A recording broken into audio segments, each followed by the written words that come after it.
168 hours, 5 ports, 2 days at sea, all aboard one amazing Royal Caribbean cruise, Quantum of the Seas to Alaska. In this 4.5-hour video, we are gonna go up in the air in a helicopter, get pulled by sled dogs, get lost in the woods, see a glacier, and so much more. Sit back and relax as we set sail for the longest Alaska vlog ever. Good morning, my name is Steven. And I'm Jaylynn. And we are here in Seattle to go to Alaska aboard Quantum of the Seas. Woo-hoo! This ship is this ship is the best ship to go to Alaska on. 100% of the cabins have a view. Even if you're an inside cabin, you have a virtual balcony, which means that no matter what, you get a view of outside, which I am absolutely stoked about and shocked because Steven literally told me this about 3 minutes ago. And one of my favorite venues is on board 270. It's floor to ceiling windows with 270 degrees of views, which is perfect when Alaska is cold and you want to stay inside and you want to get a marvelous view of nature. So we are excited to get on board. There's so much to explore. Jaylynn has never been on a Quantum class ship. I've never been on Quantum class. This is only my second time even on Royal Caribbean, and I have never been to Alaska. So I am like literally so excited for this. I have been looking forward to this ever since we booked it. If you're joining us along this series, we've done a previous video about flying here this same day. Don't ever do that, don't recommend it, but check out that video to see all the reasons why, and if you are gonna do it, a few tips and tricks to going about that process. But we did check in over at the airport, which is a unique thing. They gave us wristbands, and Royal Caribbean's doing this thing new to try and speed up the process here in Seattle, because I do remember and recall and heard many horror stories of this port being a nightmare. Though it's been pretty light and breezy today so far, so. Knock on some wood, dude. I know, let's go ahead and start checking in, or not checking in, I don't know. Do we check in again? Let's go figure out what we're doing. Let's just go. First steps is to go ahead and turn in our luggage. We're gonna give our luggage to some porters and we'll meet back with the luggage over on the ship at our cabin. So that's a really cool thing. Wait, Steven, were you gonna bring luggage for yourself? This is all for me. Oh yeah, we have one large, one carry-on size, and I don't have anything. There's nothing in my hands. I didn't pack for you. Somehow we managed to actually share a large and a carry-on. Don't know how it works, but we packed it. And it's Alaska, so it's not the Caribbean. Even though it looks like we're dressed for the Caribbean, we are definitely packed for Alaska. We're gonna be wearing long sleeves. It's a little cold today, but it's okay. It's kind of shirt weather, but we are prepared. And we somehow managed to fit it all in 1.5 suitcases. So let's go ahead and turn it in. Our luggage tags are on, and let's just get rid of the luggage, and we'll see it back on board. We've said goodbye to our luggage, and somehow all this luggage is gonna end up on all that ship over there. Oh my gosh, this ship's actually really tall. My lens is not wide enough, even on 0.5 zoom. It is not wide enough to catch for this whole ship. This is insane.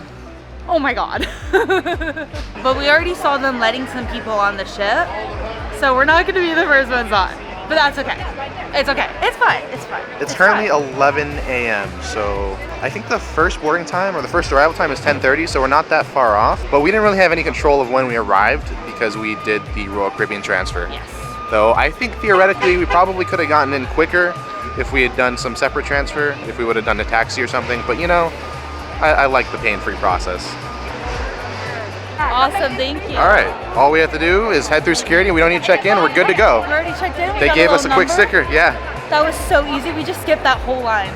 Yep, let's go. They're checking in right there. So we'll stop recording right after. All right, well, we made it through security and we're just getting pushed right over. Yeah, we're getting pushed over to, what is this area? I guess to board. I suppose so. So we don't have to like wait or anything? I don't think so. Really? That's exciting. There is a whole line way back over there, but yeah, like everyone else has to go through security and then wait, but not us. Thank you. Oh my gosh, this ship is tall. Steps away from boarding Quantum of the Seas. That was a quick process, maybe 8 minutes just walking. That was the fastest, like, get through. What do you call that? Like the fastest. Because we didn't check in. That was just a quick process. We just went through security, and now we're already going on. Literally, and security, the line was there wasn't one. It was non-existent. We just walked right through and didn't have to wait. Didn't have to wait for our boarding group to be called. Nothing. We were just straight on. All right. This is amazing. Jaylynn's first steps aboard Quantum of the Seas coming up right here. Ready? Ready?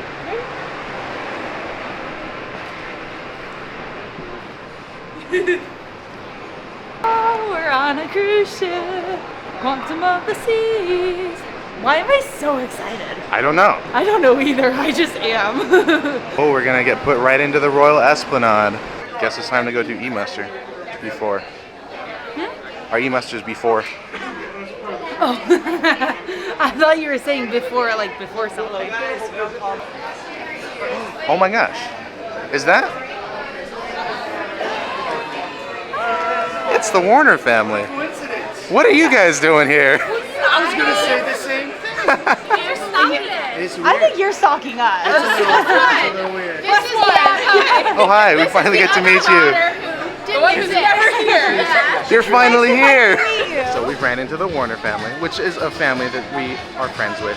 They have followed us a while, and they invited us to a Disneyland event a while ago. And there's a video about that, you can go check it out. We have some friends on board, and it's really exciting. We're on the mission to find our muster station. We're here in the Royal Esplanade, and Jaylynn has definitely noticed something that she wants to share about the Esplanade comparative to other Royal promenades, which is a standard thing you find on Royal. So this one, it's smaller, it seems like, but it's like more open.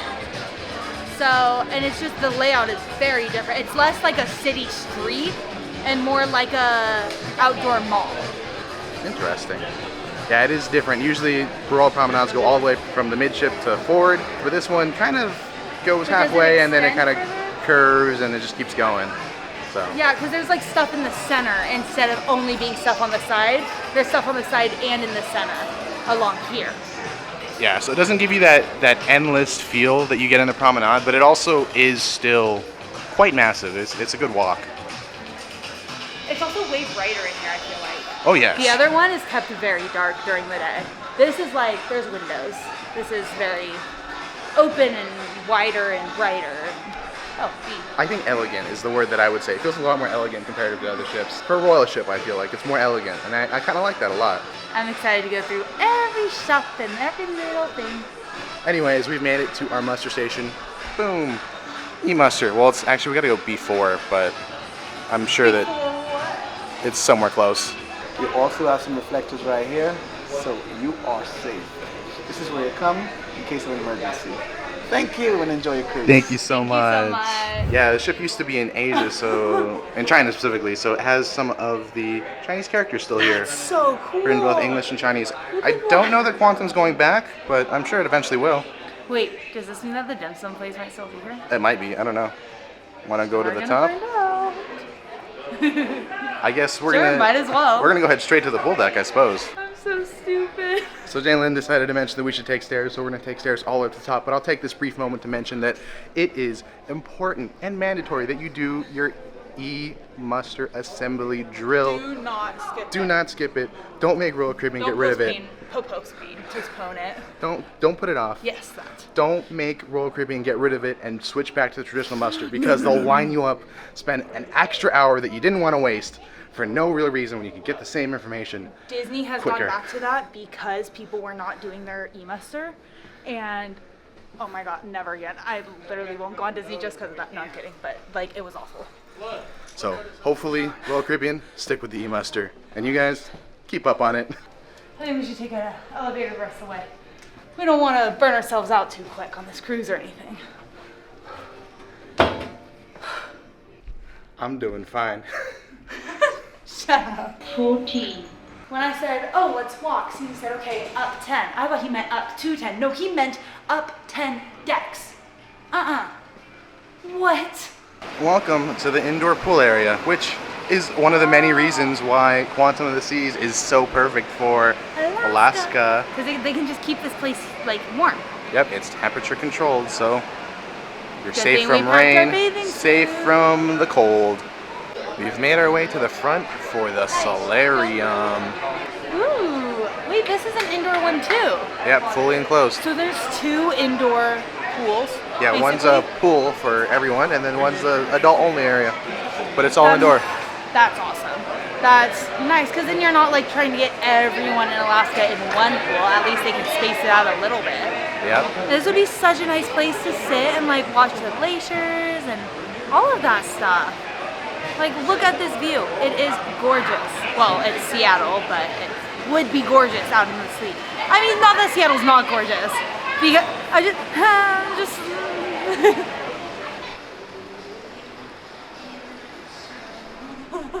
Okay, it's not open right now, but the dim sum place does exist.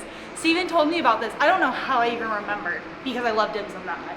And he told me about this, but he said that he didn't know if it would be here because he doesn't think that they're going back to China, so they thought they might have replaced it with something more American. But it's here, and they have hours of operation, so heck yeah.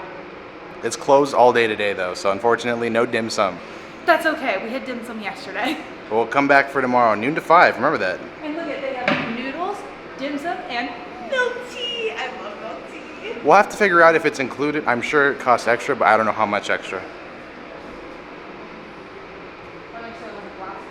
You want to walk in the Windjammer real quick? Oh, no, because then we're going to want to eat. Oh yeah, we you're need to right. go to the main dining room to get some dining things figured out. Yes. Usually I always try to do traditional dining, but we have my time dining, and that is scary because sometimes it's a major mess. So we're going to go to the main dining room and get that sorted, which is something you should always do.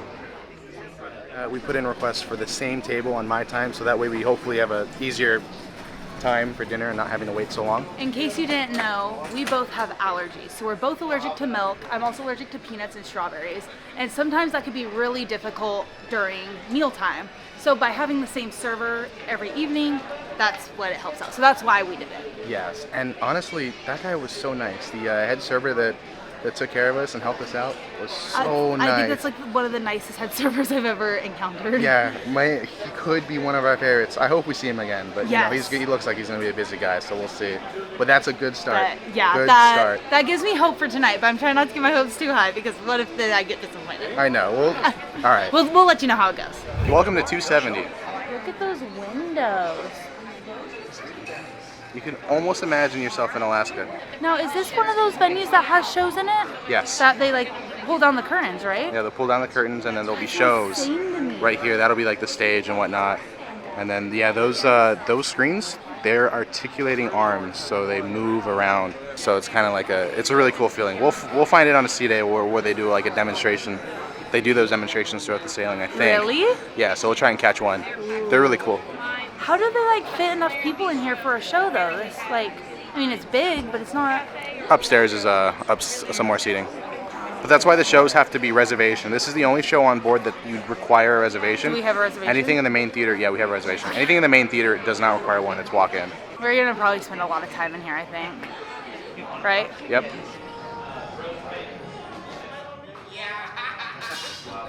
Located on deck number 5. Yum. Very easy just to sign up yourself. This looks so good. It's a roast beef sandwich. They put so much roast beef and au jus on this, and this bread looks so good. My mouth is like watering just looking at it. A similar style of service as that you would experience right here on board. And we also have a great feature is that What are you hiding? Don't look at my face. we're in contact with the tour operators and Very, very, very tasty. The roast beef is cooked perfectly, and the au jus is so flavorful, and the bread is also amazing to go with it, like a really good crunch. How long did you wait for that? I don't know, you're the one with the watch. That's true. I think you waited like 10 minutes for it. Probably. I grabbed a seat and she waited. It went pretty quick. Not really sure what's going on over here, but there's a huge line for something. I think it's to get into the buffet. What? So remember when I was complaining about the 10 minutes we waited for the sandwich? Scratch that. That's worse. Welcome to the Seaplex. Right there. It's currently netted, but this is this indoor sports court, bumper car arena, or whatever the heck they want. But yeah, on the second deck they have some little games. There's a foosball. Oh boy. They have like 4 foosballs. Hey Claudia, let's see your soccer skills. You don't want to play against me. Steven, have you ever played this before in your life? I don't think I've ever played it. When people say that, that's right before they kill me. God, score a goal already. It's a long game. You know what it is? Because we're on the ocean. They're not moving yet.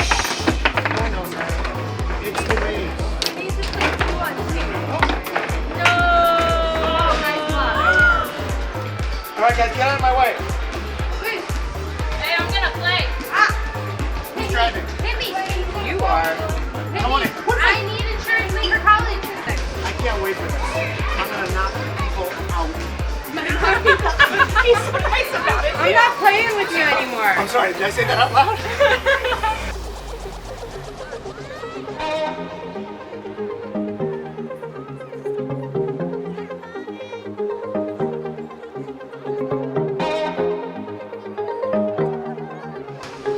I'm just kidding. I don't need any of this stuff. I do. You need napkins. Unless you Oh, want to yeah. be wearing hot dog all over your. I was gonna say ketchup, but you don't even have ketchup. We made it up to the Seaflex, and there are so many cool things up here. They have hot dogs. They have a Xbox arena, ping Xbox. pong tables. They have a couple of arcade games that do cost money, like a bowling one and air hockey, foosball and Yes. ping pong, and the Xbox are all free. So that's pretty cool, and they have quite a few. And what I like about it is that it's indoors. I feel like on all the other cruise ships, they're always outside, so it's always too cold to do it or too hot to do it, depending on where you are. So it's perfect. No matter what weather, you're solid. You're solid. Like they've got you covered. Just more literally. reasons. That was a terrible joke. That was so good. But more reasons why I think Quantum of the Sea is best ship for Alaska. Yes, 100%. Oh, and the hot dogs are pretty cool. I'm yummy. Hot dogs or roast beef sandwich? Roast beef sandwich. Oh, okay.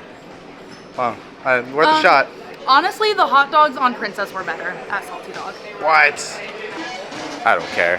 It's really good. Oh, Claudio says it's really good, then that's all that matters. Thank you. It's got a really good crunch. Are we trying? But I didn't get the regular one.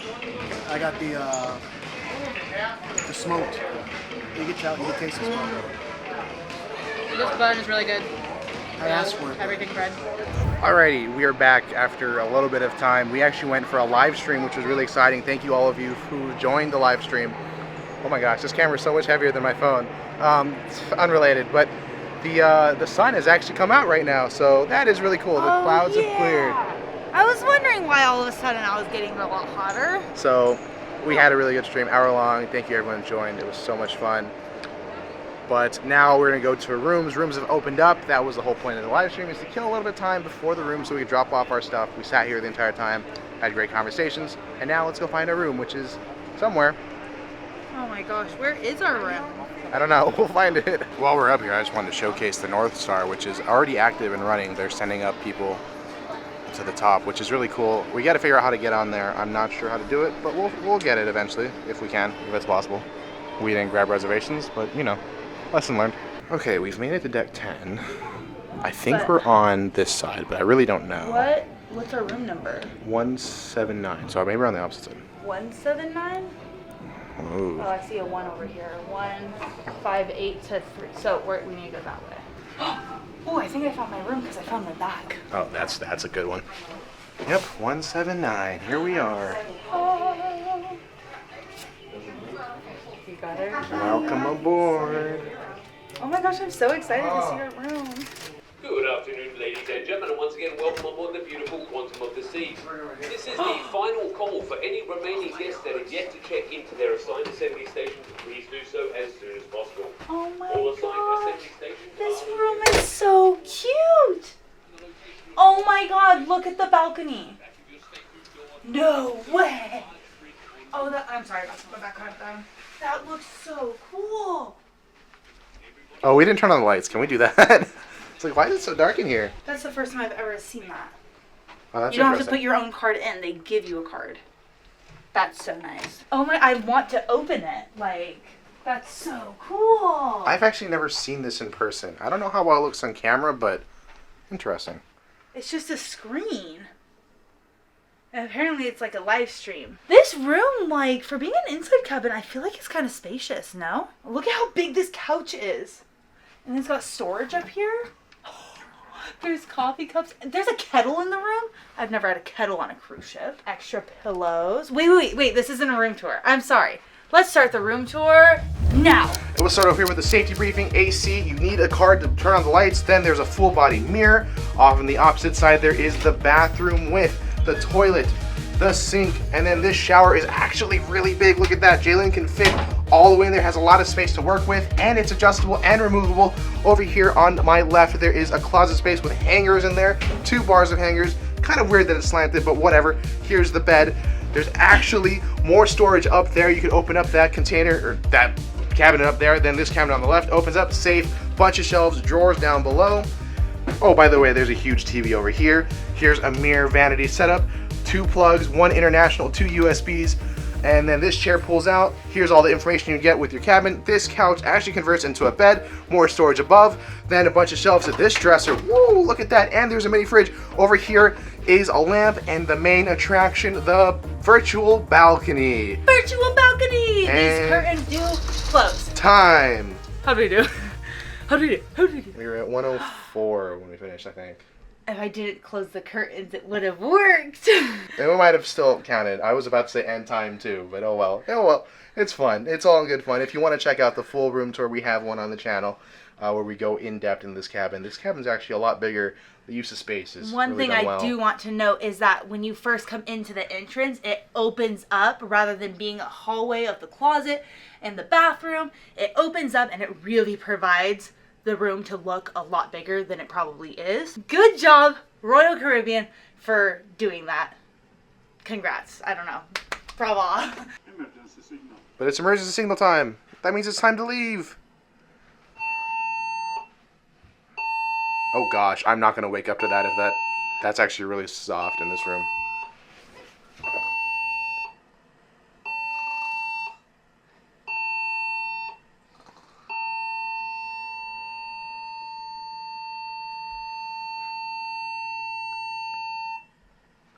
I think the speaker's behind there. No, I definitely think that there are some louder whistles on some of the other ships in rooms, specifically from Royal Caribbean. I know that they can be louder, because that was kind of soft, I think. I barely really even You just need heard to it. clean your ears. Maybe I'm just deaf, but I can't believe it. It's already time. It's 3:10, and we're already getting ready to leave. That means that's time to leave. Oh my gosh. Goodness. So we have been packing up, and we did a pretty good job. That bed was filled with a bunch of stuff. Now we got everything sorted out, and I want to show a few things. But before that, look at this. We're moving. Or are we? Or are we? Or is this just a simulation? I'm really not sure. I'm pretty sure we're moving. Captain said we would be moving real soon, and look at that. It is. It's already 4:05, and we're on our way to our first destination. He said that we're going to have 4 hours of going through the channel, and then we'll drop off the pilot at 8 o'clock tonight. That is insane. Normally the So- pilot's on for like, what, an hour, if even? Yeah, so he's Like going to take us half an really hour? far out. So we're going to be inland for a little bit, which makes me wonder when will the shops open and all that stuff, because I'm really not too sure how that Itching works. to get your ship model. Yeah, really itching to get the ship model. And then also just curious to see, because I don't really know. Alaska, you're not in international waters a lot of the time. You're in the United States, or you're in Canada, Yeah. or you're somewhere, but not in open waters. So that's why I'm really going to be paying attention to this cruise, what stores are open and when, so that way you know when you're coming on board. That's actually a really interesting thing. It's something I always wonder about whenever I look at other vlogs or when I'm thinking about Alaska. I wanted to mention 2 things that we have purchased and now use. So when on cruising, some of the biggest problems that we have is usually not enough outlets, because if you recall, there's only 2. But actually, with this little outlet extender, it has 3 regular US plugs and then 2 USBs, and it works perfectly because we charge so much. This is a brand that actually makes these for cruises, because you're not allowed to bring surge protectors on board. So if the cruise line finds it, they'll confiscate it, and you're not allowed to bring it because it could cause fires and whatnot with their electrical systems, and that's a bad thing. But it's something that I like a lot, and it works really well for us. Yes, we actually just purchased a second one because we have so many things charging between the camera, the laptops, the this, the that. Yeah, our phones So- being a major thing too. Yeah, phones, battery packs, just so many things to charge. So we really like having these extenders. And this is not sponsored. Yeah, and the other thing, not sponsored as well, there's 2 hooks. These are magnetic hooks that Jaylynn got, and you can just, boom, stick them on the walls, because the walls on cruise ships are magnetic. And it's just a good way for us to hang up our jackets. I completely made those uneven now. I'm sorry about that. It's okay, I'll fix it. But what I really like is that if our jackets are wet because it's raining, we can hang them out here and they don't have to be in the closet where it's going to get all of our clothes wet. So, I don't know, smart purchase on my behalf. So these are just all great purchases for any cruise you're going on, but it's just making our life easier. And I want to make your life easier too. It's something we've implemented, but we haven't shared, but now we're finally going to share it because we're sure that we like these items. Yes. And we think you should consider purchasing them. There will be a affiliate link. So if you want to purchase them, you can using our affiliate link. And it doesn't cost extra to you. It just sends us and helps support the channel. I don't know. We'll try it out if anyone wants to buy these things. I recommend them, but They work for us, and we've been on quite a few cruises, so I'm sure they would work for you if it's something you'd be interested in. So since now we're moving, we want to get up to the top deck. The Warner family is already in line for bumper cars. I think we're a little late for that, but we'll get up there anyways. So since we don't have a balcony, we've had to come up to the top deck to... Like peasants. Yeah, to take a look at the skyline as we leave Seattle. Kind of sad we didn't spend any time there. It looks like a beautiful place, but... Oh well. I know it would have been fun, but I also know that flying early in the morning is not a big deal. Bye-bye, Seattle. We'll see you real soon, even though we didn't really see you real long. We will see you again real soon. No, we won't. Actually, you're right. It'll be such a long time away until we see Seattle again, because we have 7 beautiful days. Like we'll never see it again. Pretty much. That's how long this cruise is going to feel like. Alrighty, we made it in line for bumper cars. Thanks to... Well, we didn't cut, but, you know. Yeah, we did. It's my pleasure. No, we didn't. Yeah, we did. No, we didn't. Yeah, we did. There's no video proof.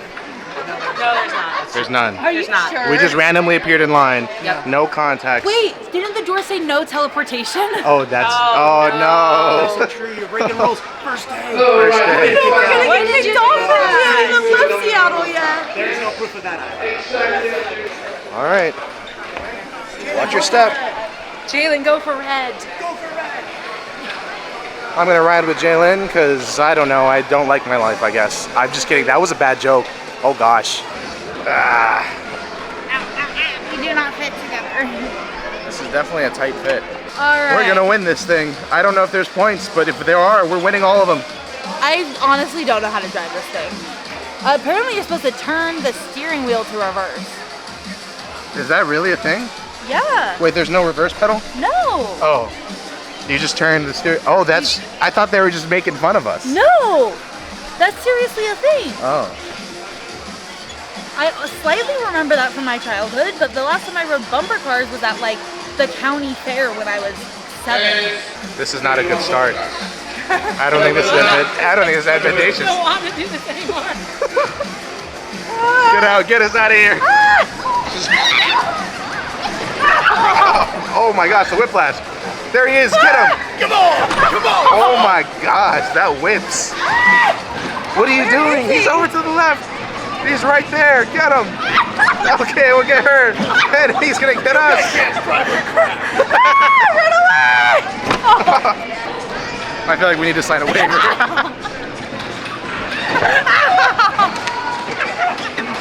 Oh my god. There's a huge pile up right here. Let's get out of here.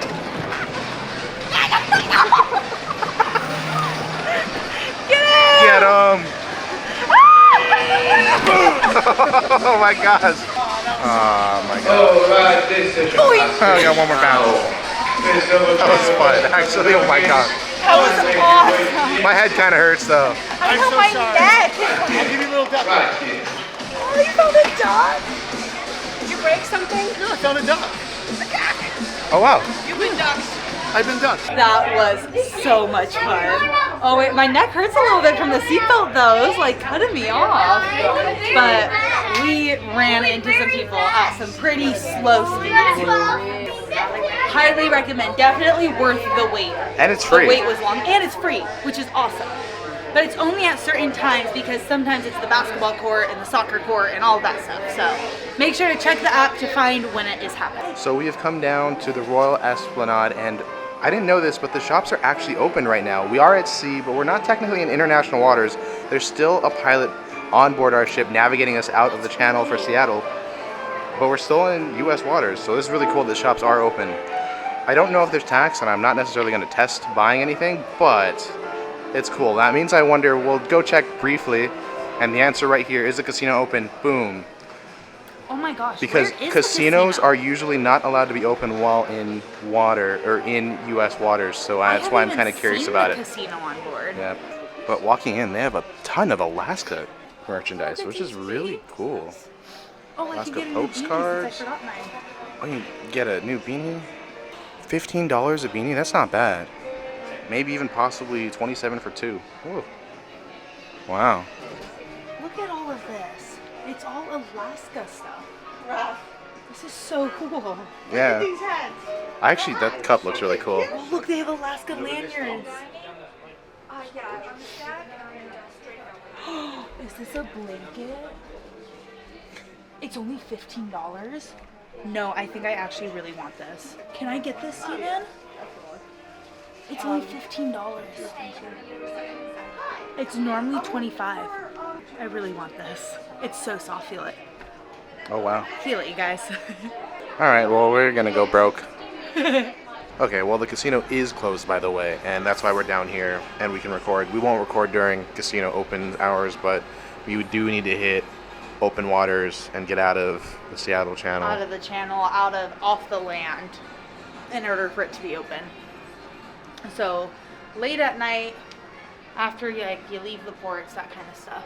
Alrighty, it is dinner time, and we're going to try something new on this channel. Normally, we always do traditional dining, but today we're doing My Time, which we went ahead in the app and selected our dining time for 7:30, which we actually did beforehand, before the cruise was even near, like back when we checked in.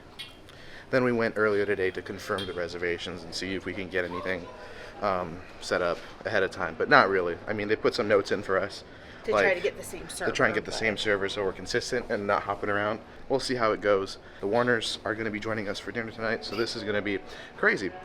Thankfully, I've done a few reviews about some of these menus, so this is just all fun. But not for me, because this is my first time ever trying this, because last time I was on Royal, which was my first time, we had the ultimate dining package, and So we I went to ate specialty all restaurants. specialty restaurant. So that's honestly my standard for Royal is like specialty restaurant. I'm a little nervous to go to the main dining room, if I'm being honest. So we'll see how the main dining room holds up, but I'm worried about My Time being a long line. But we have a reservation time. It doesn't really matter. So here's the line for the restaurants. You can see the restaurants way back there, little dot back over there. So it goes quite a bit. Is this the right line? This is a line for reservations. It goes all the There's way no down. line for no reservation. Yeah, I just. Yeah, that sounds about right. All the way down. Yeah. I was like, what? Yeah. I got this right. I'm not going to eat till 8 o'clock. Yeah. It's kind of weird. Or order till 8 o'clock. I saw it when I was. Okay, so I'm not really sure. Oh, he's just finding people who have a 7:30 rereservation, and not everyone has a 7:30 reservation. Oh, so people are just coming early. I kind of see what's happening. Maybe 10 minutes of waiting, and we're going to the desk and requesting a table. Oh, wow. Okay, so we made it in. It's 8 o'clock. Our reservation was 7:30. They hopped in line before us, and we magically teleported into line again. Teleportation is not allowed. There is a specific sign that says it. We'll show you the sign. So overall, not that bad, but the non-reservation line was much shorter, and they're taking much quicker. But it looked like they were taking couples faster. Yeah, we were a group are of a party six. of 6. We got there, and they're like, "Oh gosh, we don't have a table of 6." Yeah, And they're then- like 6. They look so scared. I know. So we waited maybe 10-15 minutes, and we got in no problem. Yeah, Well, I mean, problem, but no problem. they made it work. And I mean, we're at a big table, so they did something. Oh no, it's on there. Small. It's on the plate. Oh yeah. That's silly. The rainbow fruit. What'd you get? Rainbow salad. It's a bunch of fruit. On the kids menu. Rainbow. Oh, I'm like, I don't remember seeing that. rainbow salad on the kids menu. Very nice. That looks so good. But we like fruit. So. Heck yeah. Heck yeah. Any strawberries in there? Nope. No, it doesn't look like it. Just different melons and pineapple and kiwi. Wow. I got shrimp cocktail. Oh, look at this guy. Shrimp cocktail Without without the cocktail sauce. So he got shrimp. I like I got fruit. shrimp. It looks delicious. That's what It looks like mornings, shrimp, my breakfast. It looks like shrimp. I guess. Perfect lemon. I got lettuce. What? Is that it? Yeah. Did you get a It's a Caesar? salad, but I got it without dressing. So they're like, so lettuce. I was like, yeah. Did you get a Caesar without the Caesar? Yeah. Caesar without the Caesar. Wow, this family. I thought we were weird, huh? Really? This is making me feel a little better about myself. I like to use other terms. Not weird, but Strange. no, that's not good either. Different? Different? No, that's a little. I'll let you know. I can't come up with Get back to us. Yeah. Unique. Unique. No, well, Extravagant. I prefer weird. Extravagance. Out there. Out there, yes. Yeah, that sounds so much better. You eating? Yeah. All right. Well, I got tomato soup. They did it without the pesto because it has tree nuts, and because I'm allergic to peanuts, they didn't want to accidentally have me have an allergic reaction. So, tomato soup, no pesto.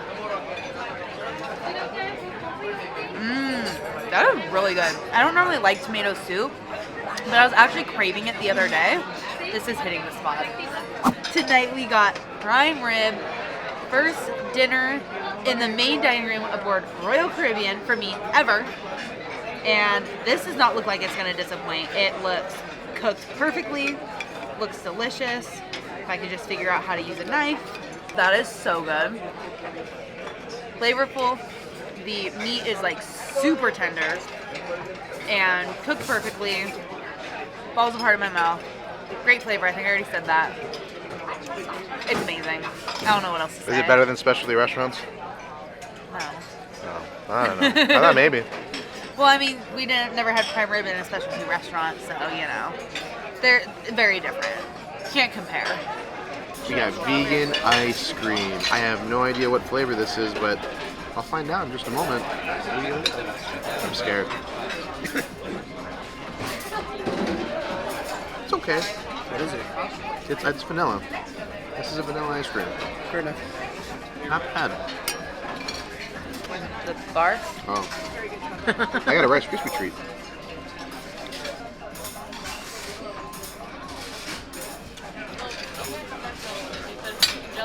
It's pretty good. It's like a Rice Krispie treat, but with peanut butter. No marshmallow because gelatin is not vegan. That is true. Did you see your ice cream with your fork?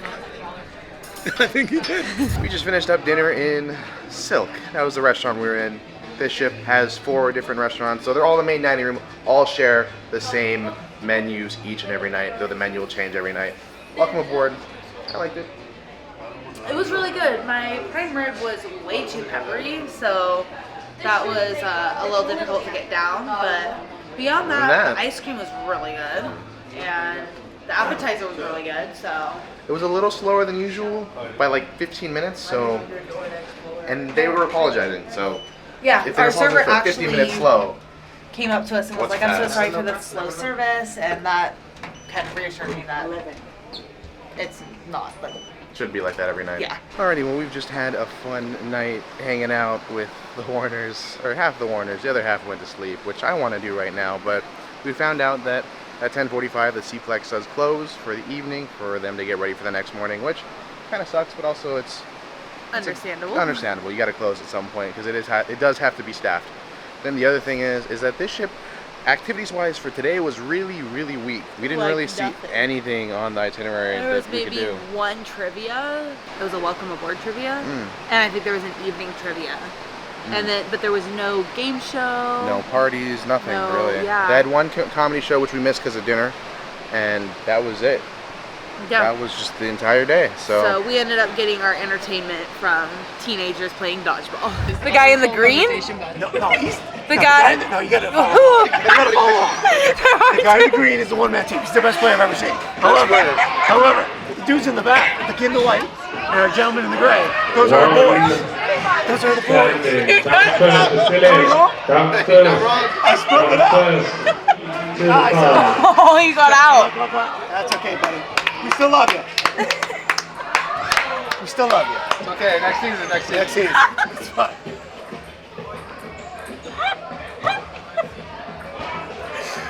You need to stop. What are you talking about? We're just watching the game. This is how it is. You know the problem is, you don't understand. We understand. Yeah, we did have fun watching them play dodgeball, but one thing I want to mention is on this ship at 11 o'clock, the hot tubs are still open. I'm not sure when they close, but In the solarium. no, Is in this is indoor pool. It's not the solarium. What? Yeah, the outdoor pool's closed. Indoor pool's open. I imagine that the solarium might be open as well, or maybe not. But either way, indoor pool covered. You can go hop in the hot tub for a couple hours, I'm sure. I'm not sure when it's going to close. We'll have to find out later, but what a day. We are exhausted. I can't believe that we literally left the house at 3 o'clock this morning to embark on our adventure. Yeah, so So tomorrow we promise we'll wake up. We're not going to be late. Good morning on our balcony looking at Alaska. I'm just kidding. You're a fool. This is actually a virtual balcony, as you could clearly tell. It is a screen, which makes me sad, but also is kind of cool. Hey, it's better than staring at a wall, and we paid for the price of an inside. I'll take it. Yeah, we do get a view. Is it good? It's good enough. It's a thing. It's definitely foggy out, It's though. something. So maybe... you don't even need a balcony today. I feel like yesterday when it was clear, it worked really well. So the fogginess, maybe is the downfall. Yeah, so anyways, we're going to enjoy a day of cold aboard Quantum of the Seas, explore, relax, kind of get a good feel of what it's like to cruise to Alaska, because it's definitely not anything like the Caribbean. It's definitely got a different vibe, and we're going to explore that today. We're just running all sorts of virtuals. We have the TV playing the front screen, but I just want to ask, what is going on? What? Are they just cleaning the camera, but is it raining? Maybe it's raining. I'm not really sure, but... That could explain it. That's it's too high up for the waves to be crashing on it. That's just a little weird, guys. Can you there's just a drop running. Yep. That is so weird. I don't think I've ever seen this on any cruise cam or bridge cam. Has it ever rained on one of our cruises? But I don't know if it's ever rained, so maybe I'm just being silly. Anyways, let's get out of the cabin and onwards to exploration. Didn't explore very far, but we found a notice on our mail slot, and it's about them making a courtesy reservation for Solarium Bistro. I'm not really sure what that is about, but maybe that's them trying to get us out of the main dining room. Yeah, maybe it's no one's making reservations for there, so they're just trying to push people to do it. But this morning I was literally telling him, oh, we need to make a reservation. They're available on the app. But guess we don't need to. We have one for Tonight. I'm not sure that we're going to take advantage of it, because I don't want to miss out on French night, per se. Also, it gives us an option, 5:30 or 7. That was just kind of weird. I'm not sure if that's their way of getting people from my time out of the dining room, or if that was their, we don't have enough people in the Solarium Bistro, so please come visit us. It's free. It's a buffet style. We'll get on it at one point throughout this cruise. Yes, I don't know when, but we'll do it. All right, we forgot to decorate our door with magnets last night. How can we forget that? We cannot, so let's go ahead and get it done. There we go. That looks a lot better. So we made it out onto the pool deck, and the indoor pool is full. The jacuzzi, chairs, the pools. To be expected, I think, right? This is where everyone is spending their first sea day, in the pool. I mean, here's on the flip side, the outside pool, which... I wonder why it's closed. Yeah. It is really cold out, so no one's really taking advantage of the chairs, but the hot tubs are full. Just believe me, I don't really want to record them because there's so many people in them. I guess we could say it is a little rocky today. I don't even feel us moving. That's the weird thing. It doesn't even feel like we're moving. But the pool shows that we are. I definitely think I feel it, but not like I'm sick. I feel it slightly, but not like on other cruises how I have.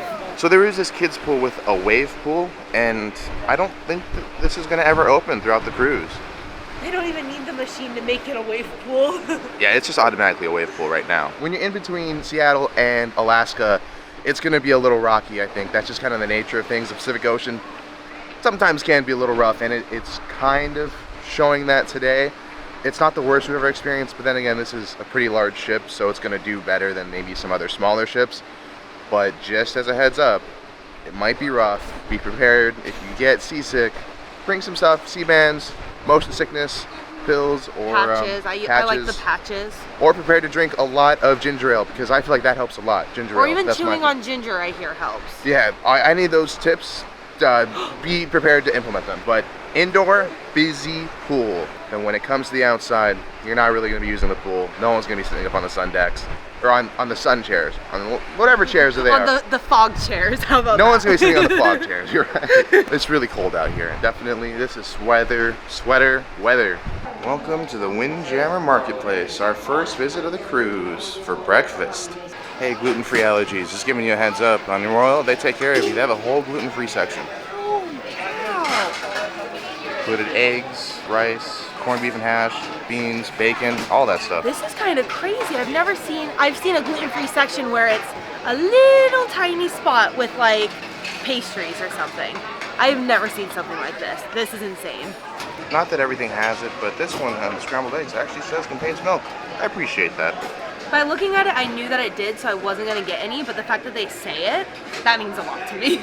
It is breakfast time, and for breakfast, we got all the good things. The hash browns, the sausage, chicken and pork sausage. Oh, I don't know which is which, but I'm sure I'll be able to tell because one will be significantly better than the other. I'll be honest, I think it's been months since I've had breakfast on a cruise. Maybe even years since I've had breakfast on a cruise. I don't know when the last time I had breakfast on a cruise. Because your last 2 cruises, I wasn't here to wake you up. I always sleep in, so this is early. Fried rice? Hash browns? Crunchy. The sausage that I'm not sure of the meat origin. Fried chicken. A little dry. Pork sausage is much better. I mean, that's kind of what you expect, but I'm glad that they have chicken in case if you don't want to eat pork. And then lastly, corned beef and hash. It's like from the can. Pretty good. Overall, dinner, overall breakfast is a success. Looking forward to lunch already. Me too. We've finished up with breakfast and now we have come down to deck 5 to go outside and look at the ocean, get a closer look. We saw some whales. We think we saw some whales, we're not sure. But we only saw the blow of them. And maybe there's a little clip right here showing it, but you can barely see it and my phone is zoomed in at the farthest zoom. So super low quality, but it did happen. Look at what I found when we were walking the stairs. It's a little firefighter duck. My dad's a fireman, so I have to keep this one. But the best part, wait, it's actually squeaky. We've made it into music hall and we're gonna do napkin folding. I already got a head start because this is one that I learned on Disney, so I wanted to make sure I still knew how to do it. Are you doing okay? Yeah, so far so good. The slideshow really helps, to be honest. On other cruises I've seen them have like a video feed of what the napkin folder teacher is doing. I think the slideshow makes a huge difference, especially since she probably doesn't even know what she's doing and she's still teaching it. Well, and if you miss what she said, you can look and kind of recreate it. And she's going step by step. And she's making sure everyone gets it on each step. So this is really well. Just the only issue is there's not enough napkins. Yeah, they don't have enough napkins for everyone to do it, so that's kind of a bummer. So the final product was a pyramid. It's interesting looking. But if you pull it out like this, it's a butterfly. Your turn. Supposedly. I don't see it. Even the activities member said flame. Yeah, that's how you know you're in trouble. They gotta start with an easy one to make the next one. Because if they just start complicated, you're gonna be lost. Remember the candle we made? Oh yeah. Yeah. Do you remember the fan we've done before? That was terrible.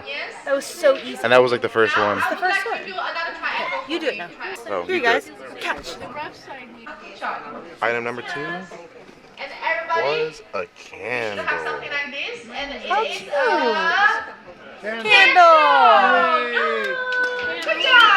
I like that. That one's actually That's a kinda cool. one. It was super easy, but it's like it's Lumiere. I just need another one on my head and another one in my hand.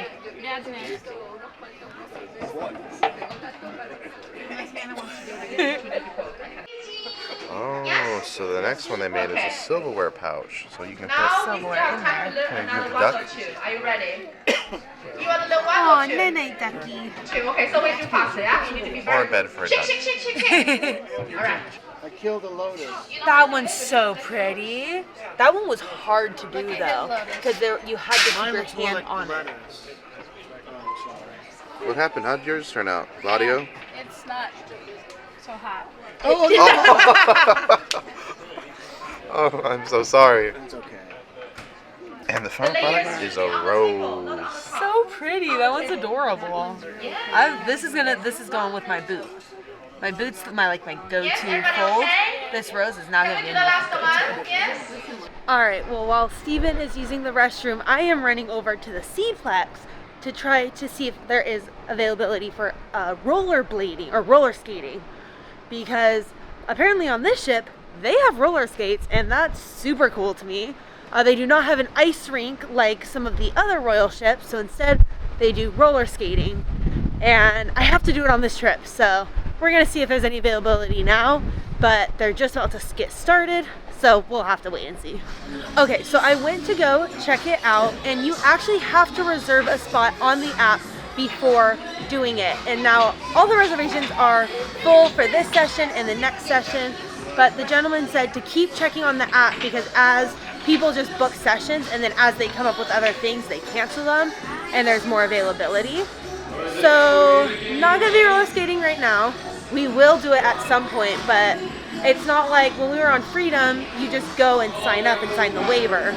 But this you have to actually pre-register for on the app, which everything is already booked. So we'll figure out a way to do it. I'm not gonna not do it. We just can't do it yet. So we are gonna figure out how to get our reservation and be set for one of these days. So I looked on the app and everything is fully reserved for, there's only 4 sessions on this entire cruise. 4 45-minute sessions just on day 2 and day 6, which is kind of annoying because, I mean, I'm pretty sure they could have fit more sessions. And there's a lot of people on this ship. So here's a little warning for you. Either as soon as you get on the ship or maybe even before the cruise starts, I'm not quite sure, you need to make sure to reserve everything. This, the iFly experience, the North Star, which is the big ball that goes in the air, and the escape room. Because all of that, even though they're all complimentary things, you have to have a reservation for them. And if you don't, then sucks to suck, like you don't get to do it. So for anyone who's never been on, heed my warning, that's how you do it. Don't be like us and wait until last minute. Okay, so we just hung out by the outdoor pool for a little bit, got some frozen mocktails. Why did we do that? I am literally freezing, but it's delicious. You can't pass up on it. Now we're gonna head to the buffet and get a little snack. Oh, actually, we should look at the noodles, dim sum, and milk tea place. Ooh, okay, yes, dim sum.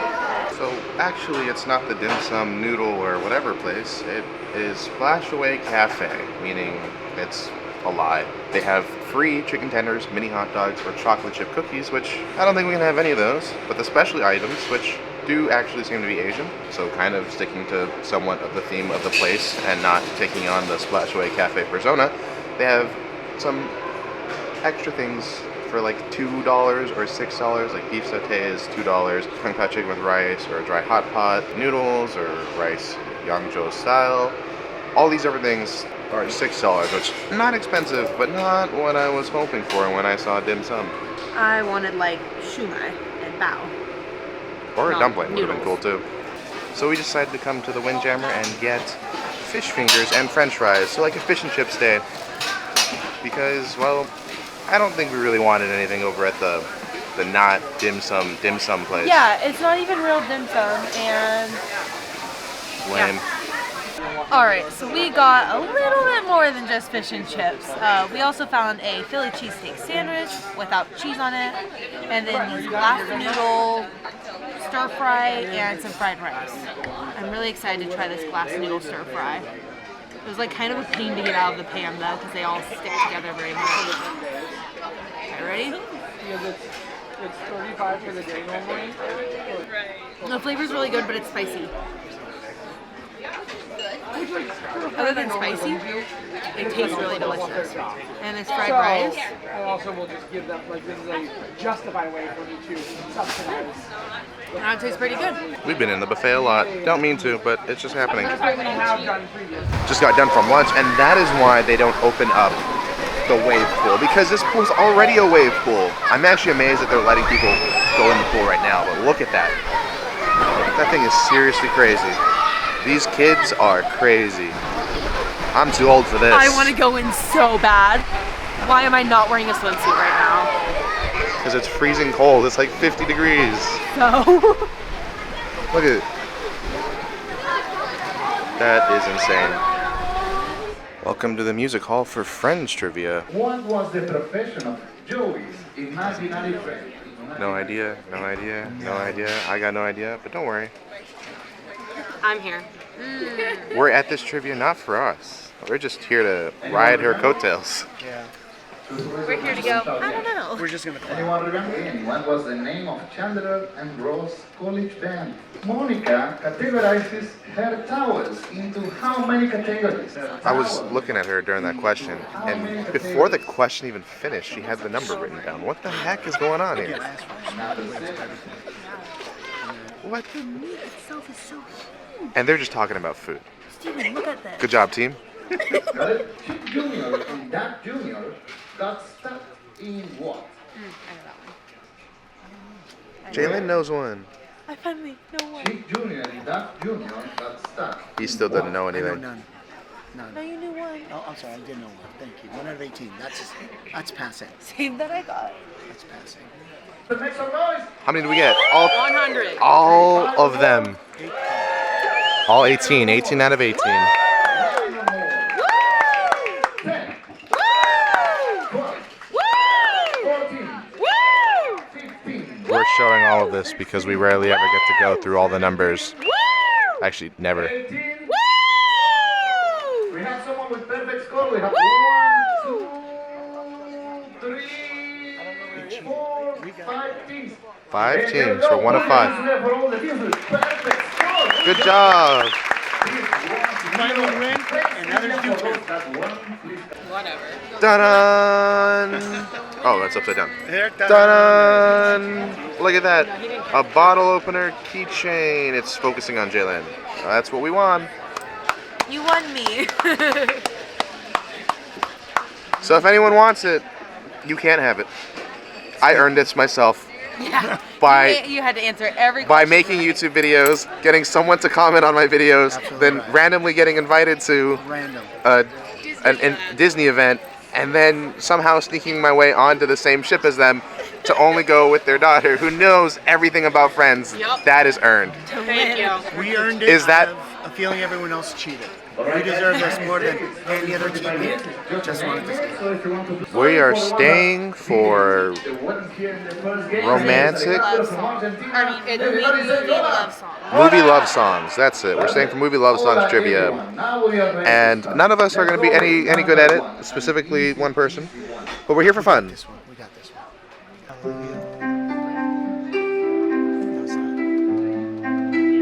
What the hell? Does anyone know what that is?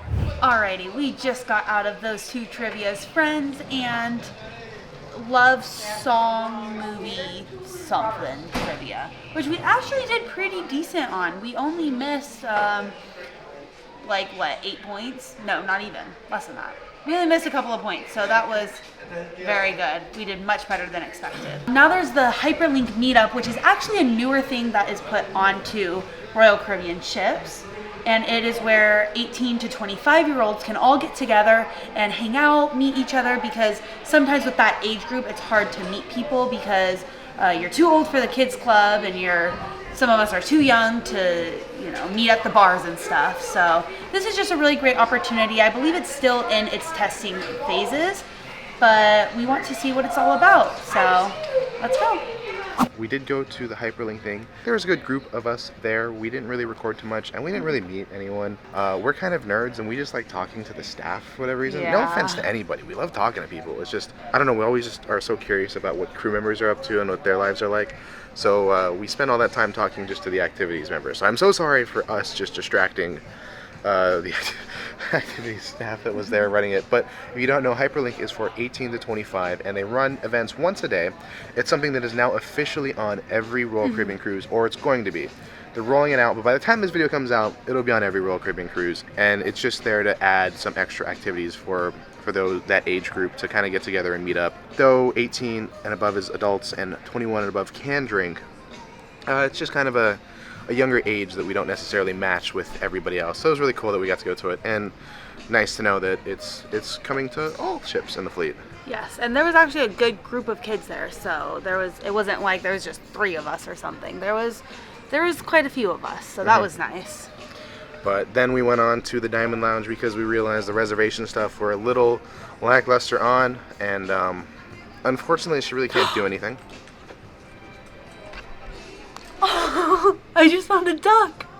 Look at it's a little sailor. So cool. Congratulations, you found a duck. Should we do that, do you think? Should we hide ducks ourselves? I feel like that's a thing that people really enjoy. This one squeaks too. Anyways, if you want to do North Star or iFly, there are two options you could do. You could do a paid version, which costs $30 for the iFly, the skydiving simulator, or $20 for the North Star, which is the gondola that takes you up in the air. Or they have, during port, they have it a complimentary that you can do, but it's all reservation based, and the reservations go really, really fast. So they open up reservations the day before a port. So tomorrow we're in Ketchikan, so that means today we're going to be able to grab the reservations at 8 p.m. They're going to open them up for the complimentary ones. So that's what we're going to try to do today, and maybe have them in Ketchikan tomorrow, or maybe we'll try it in Sitka the following day if we fail. We'll let you know how that goes. I do want to note though that it's only the complimentary ones while we are at port. So if it's before we dock or after we dock, then it's the paid one. So you have to be sure to be able to grab a time that you don't already have a shore excursion or going to be out, which is not really easy because we're going to be out all day, every day. So the nice thing is there's an option to do this for free, but the sucky thing is that it's not going to be at the convenient times. Yeah. But we'll try our best to get it, and unfortunately Sea Days is just probably not going to be a day where you do any of those things. No North Star, no iFly. But to have to book at a specific time and stuff is just irritating. Yeah, it's getting on our nerves, especially since like this Sea Day turned from like, oh, we could do all these different things to, oh, we have to book all these different things and we didn't do it. And that's why you watch this channel, is so you can watch us fail miserably at everything we want to do. So that way and you don't don't do that. So I guess it's more chilling and relaxing. The Warner family's here and we're playing games, board games. So let's go meet up with them and stop keeping them waiting. We'll still say the venue 270 is so awesome. I absolutely love the floor-to-ceiling windows. When yesterday we saw it, but we were docked and we never came in here once we were moving. But when I walked into here, breathtaking. I mean, you can just see the trail, you can see the waves moving behind us, and it is surreal, insane. I love it.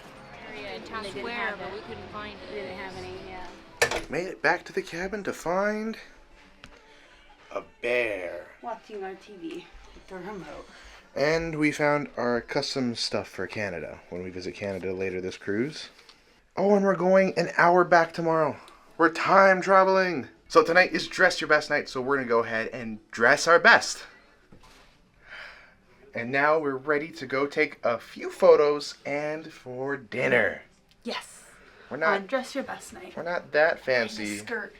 We've been a little bit more fancy in the past, but it's Alaska. You're supposed to be a little less formal because we have long days ahead of us. Can't be dressing up every single day. Also, I hope we don't go outside because I will freeze my booty off.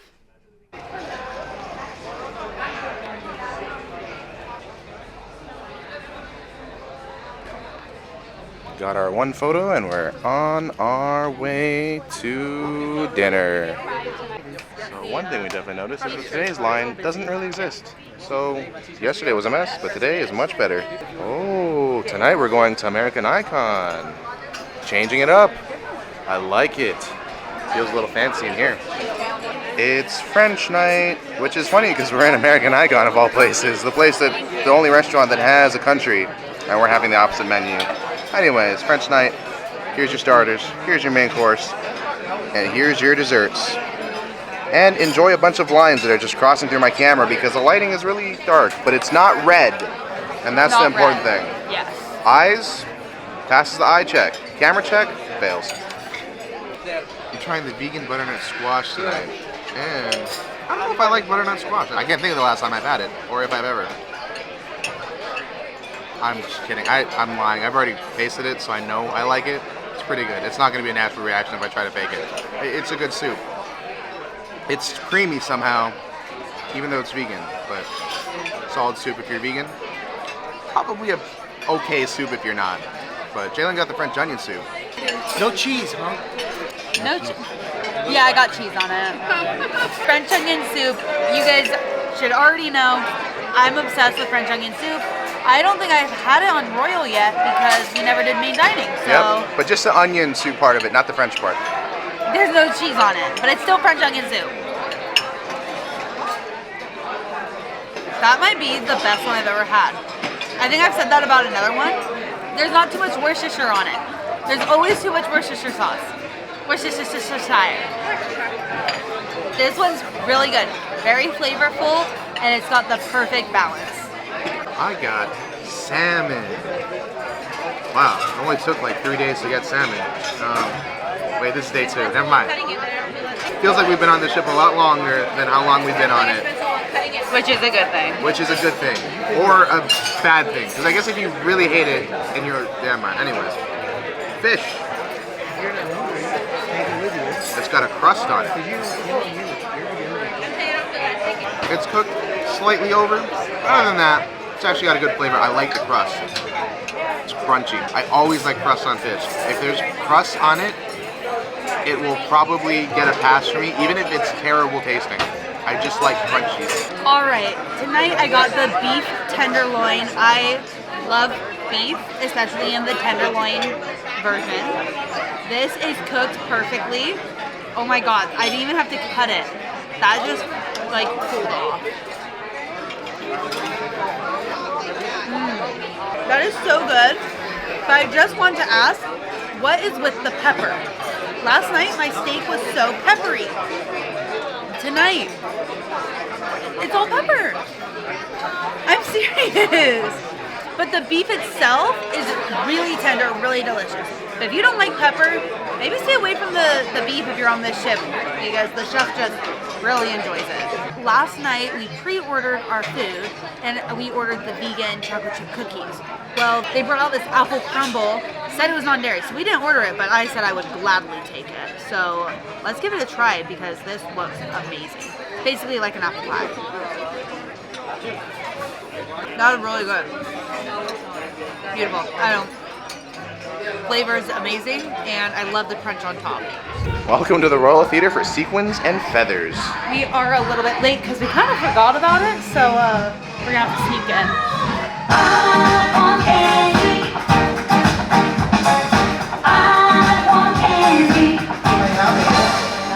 To Alaska, from Alaska, baby, to the world, baby, it's you and me. You see, we can turn the night up. Got me hoping you'll page me right now. Your kiss got me hoping you'll save me. Pretty baby with the high heels on, you give me a fever like I've never ever known. You want to be starting something. You got to be starting something. Too high to go, too low to get under. You're stuck, you won't get trouble. Looks for me, and it's the way that I'm honest since I was 17. They say, here comes a hurricane. Trouble is my building. I don't look for trouble, you trouble. Alrighty, so we just got out of whatever the heck that show was called. I already forgot about Sequins it. and Feathers. Oh yes, it's a very showgirly show. And if you don't know what Showgirl is, it's basically exactly what the name says, which is Sequins and Feathers, but it's a very adult-aimed show. Yeah, I think adult audience is intended. I'm not really sure why this is on a more family cruise in Alaska. Not too sure who decided that was going to be the plan. I do know that the ship was in Asia for a while, so maybe that was just a really popular show then. But if you have kids, I don't recommend taking them. Please do not. Definitely avoid them. We did show the lighter, more family-friendly scenes, but there's one scene that is definitely one that... Let me just say we weren't sure if they were not wearing clothes or if they were wearing, like, bodysuits. Yeah, it was definitely, yeah, that's a show. That's a show for not us. Adults. Not us. And we are not adults. No, we are definitely kids. So. Guess what time it is right now, you guys? It is 10 o'clock at night. Look at the sky. It just now, a slight sunset. It is bright out here, you guys. 10 o'clock at night. It's also cold out here too, but oh my gosh, is it bright? Yeah, your camera's I'm shaking. Oh, yeah, it's definitely really cool. But Yes, it's so, it is so bright. amazing. Also, we see the Luminosa off in the distance, which is super random fact, but you know, cool. Carnival's in Alaska. Maybe we should try that next year. So pretty. All right, so we're gonna go swap to the GoPro so we can swap to swim attire, and then we're gonna go to the hot tub and chill out for a little bit late at night. We're actually gonna be gaining 1 hour, so we're gonna turn our clocks back 1 hour because we're gonna adjust to Alaskan local time, which is kind of great. So technically, it's not as late for the sun to be out, but it's still kind of, you know, pretend. So we came up to the hot tub and we found that there are just people in the hot tub already. All the riffraff for you. Oh my gosh. They allow you here? I asked. I can't believe this. I asked for permission. They said, please, enjoy. It's 11 o'clock and we're here in the hot tub. Well, they're in the hot tub. We're going to join them eventually. Is it hot? No, I'm just not sure about the steps. Oh, there's 3. Oh, I can't even see the steps. It's just... Yeah, if you go straight, there's like 3 or 4. Your swimsuit's like my pattern. I'm just sitting on the stairs. All right, we just finished up in the hot tub. It's past midnight. We were wondering if they were going to close it. They did not, so good to know. Late night hot tub nights are nice. It is a definite win Thank you, man. in Alaska. We tried to close it, but we just could not last that long. I don't even know. We still do not have a time of when they close. I think they just close it when people get out, to be honest. Maybe tomorrow we'll stay up till 3. See the sunrise at 3. Yeah. Okay, so we've said goodnight to the Warners, and we decided, since they probably will be in their cabin, we're gonna go surprise them with some magnets on their doors. So we're not gonna tell them. We're just gonna put them on the door, and then in the morning or tonight when they see them, they'll be like, "What the heck?" So this will be them knowing when we did this, right after the jacuzzi.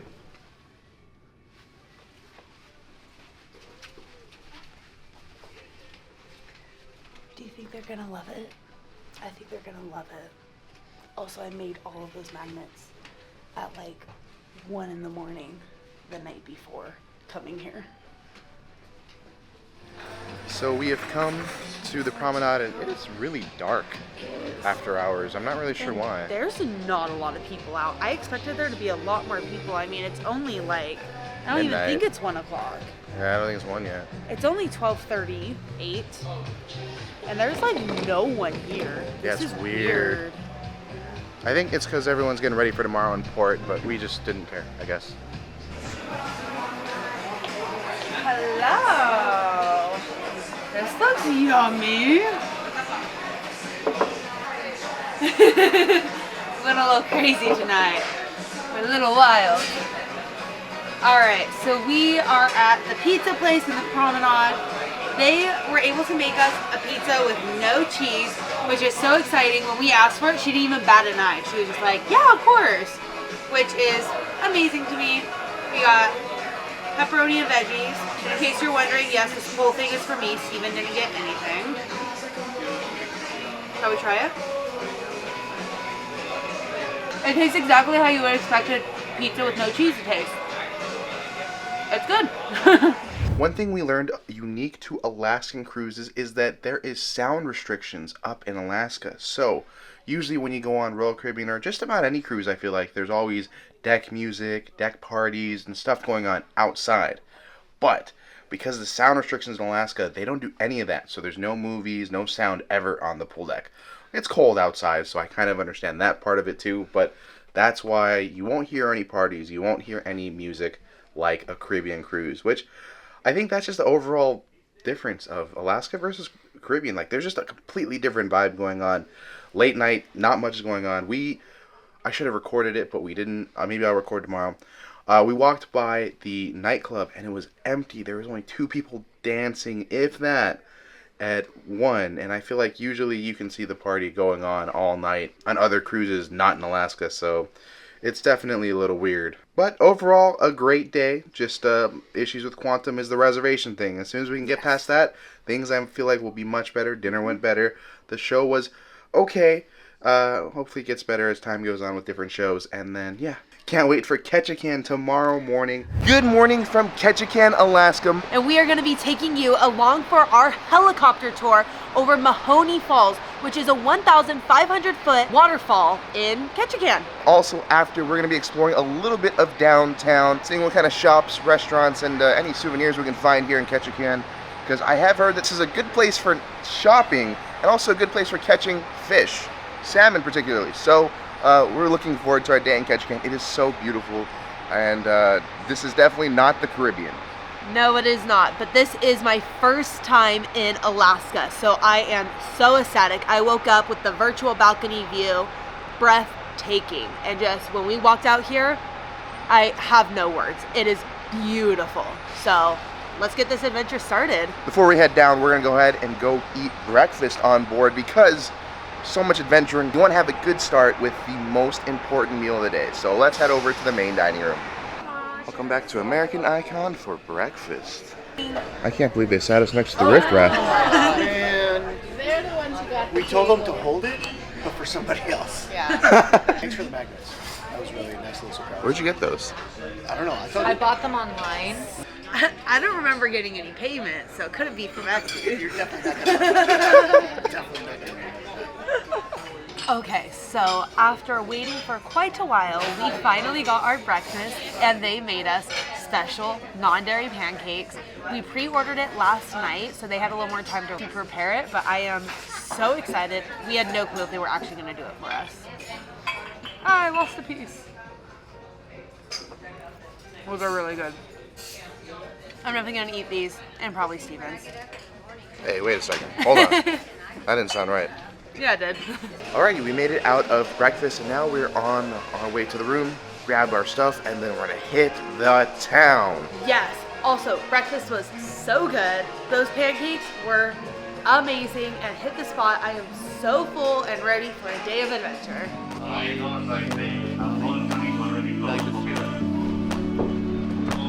See you later, Quantum. Sorry. We're here in Ketchikan, and we have somewhat of matching jackets. For those of you who missed the matching shirts on boarding day, they're here in Ketchikan with jackets, though they're different colors and same jacket. They're matching. They're matching.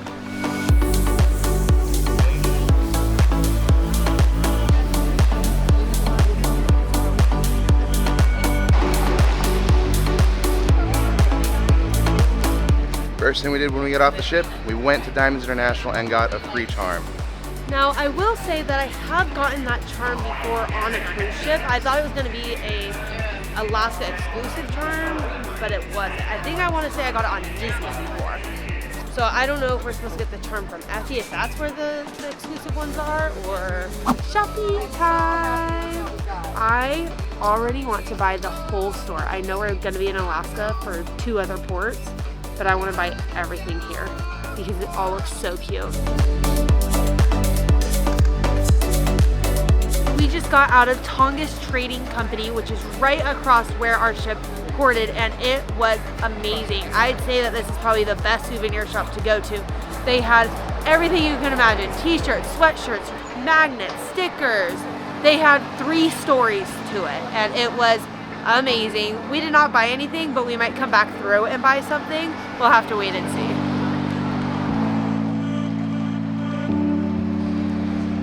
So we're on our way to the helicopter tour. There's a meeting spot that is about 15 minutes of a walk, maybe a half a mile. We're in a tunnel right now.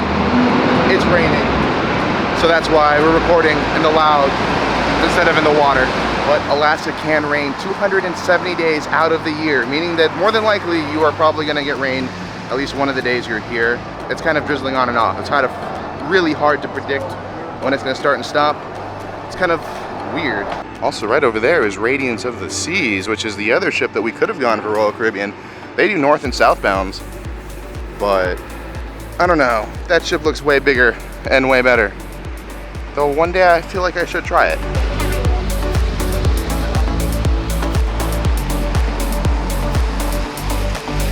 So we have walked the length of 2 ships plus past our ship.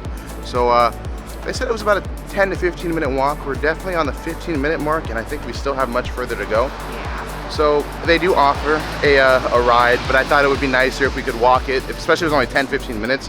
Didn't seem like a big deal, but it's definitely much further. So if you go with this tour company, assuming we're going to the right place. I hope we're going to the right place. But if we are going to the right place, then it's a little bit further. Consider getting the ride. Take the ride, don't be like us and walk it. Just for reference, we made it all the way from Princess's Dock, which is right down that way. You can see it way off in the distance. Not that far. Maybe 10 minutes past Princess, all the way to here. Our thought is maybe they thought we were going to be over in that pier instead of where we were. Yeah, so we had to get from where we were to where the closest pier was, and then it was a 10-minute walk. But it still wasn't bad. It only ended up being like, what, 20, 25 minutes? Yeah, it was a nice hot walk. We got to see a little bit of the town, yes. Get an idea of what we want to do when we come back later. And then also, we got to walk past the areas where no tourists are, and it was just kind of nice and silent. Yeah, it's really nice. But we just saw a helicopter land, and we're supposed to be there now. So let's go get inside. We're crossing. We're jaywalking. Jaywalking. It's the only way to do things. Okay, so we went to go check in with the helicopter tour, and they said they're running about 20 minutes behind because they're having a little bit of an issue with one of the helicopters. No big deal at all. So we wanted to come out and just walk around, and I found this staircase. So something really interesting is that all of Ketchikan is built up high because of the nature of the terrain. So rather than have actual streets that people live on, they live along these staircases. So you have to park down below and hike up all these stairs just to get to your house. The staircase itself is a street. So this staircase is Elliott Street, which means that house could be like 5575 Elliott Street. I made up that number, that's not the real number. How crazy is that? Could you imagine pulling in, getting all your groceries out, and hiking up those many stairs? Insane. Let's go check out Elliott Street.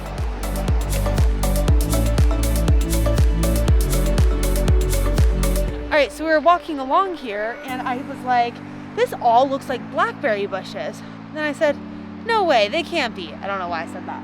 They totally are, some kind of berry, blackberry, boysenberry, something. You can see them just starting to come out of the flower. I think they look so cool.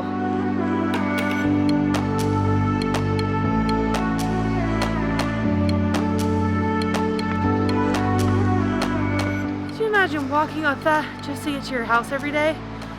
Whew. People of Alaska must be very fit. No need for a gym.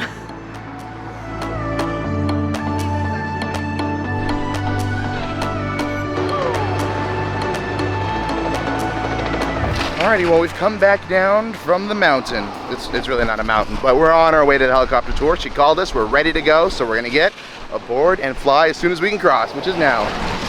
Jaywalking. I don't like doing that. I do. It's because the it's her only name. kind of walking. Yeah, it is my name. That'd be funny. Take 2.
That was such a surreal thing to see. The waterfall was gorgeous, but so was the entire forest that we flew over.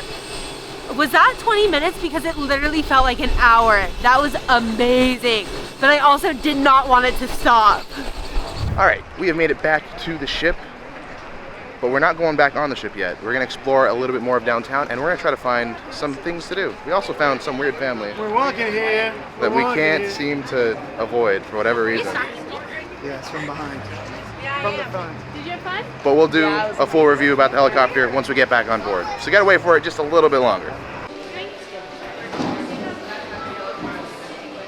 Oh, he's gonna try smoked salmon. One's sockeye, one's not. We try both at the same time.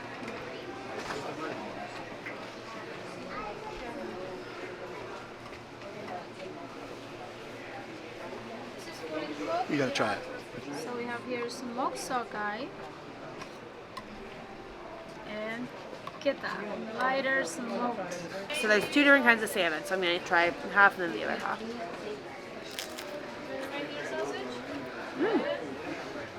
Very good. Reindeer and beef, reindeer, wanna try? Reindeer and beef.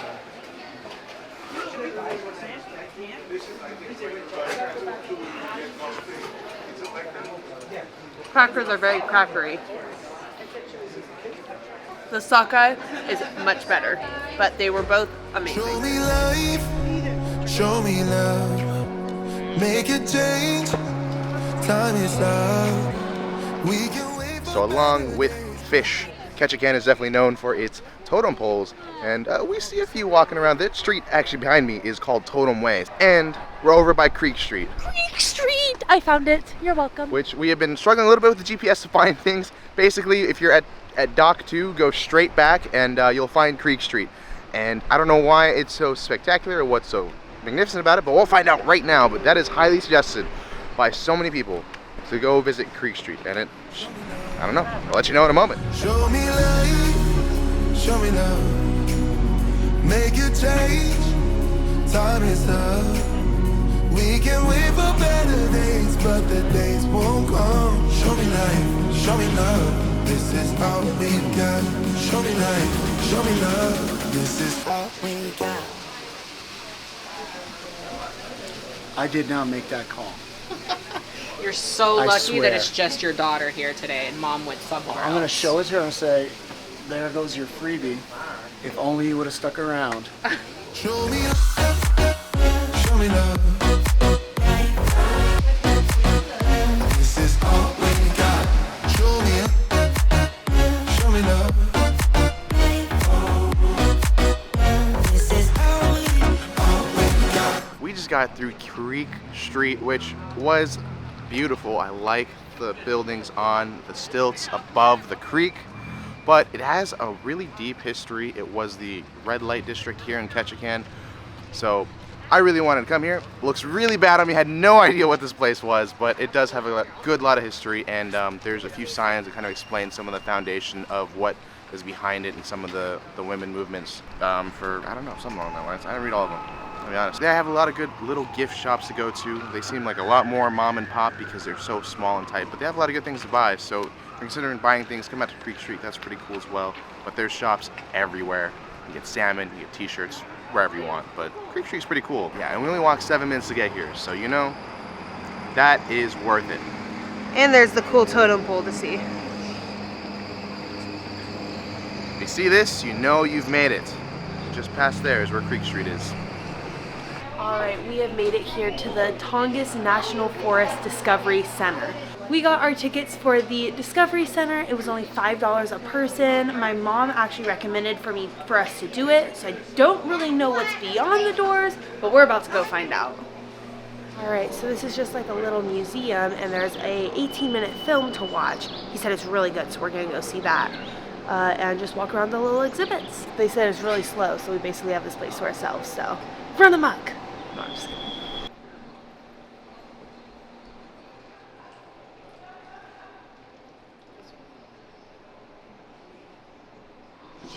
We've done it.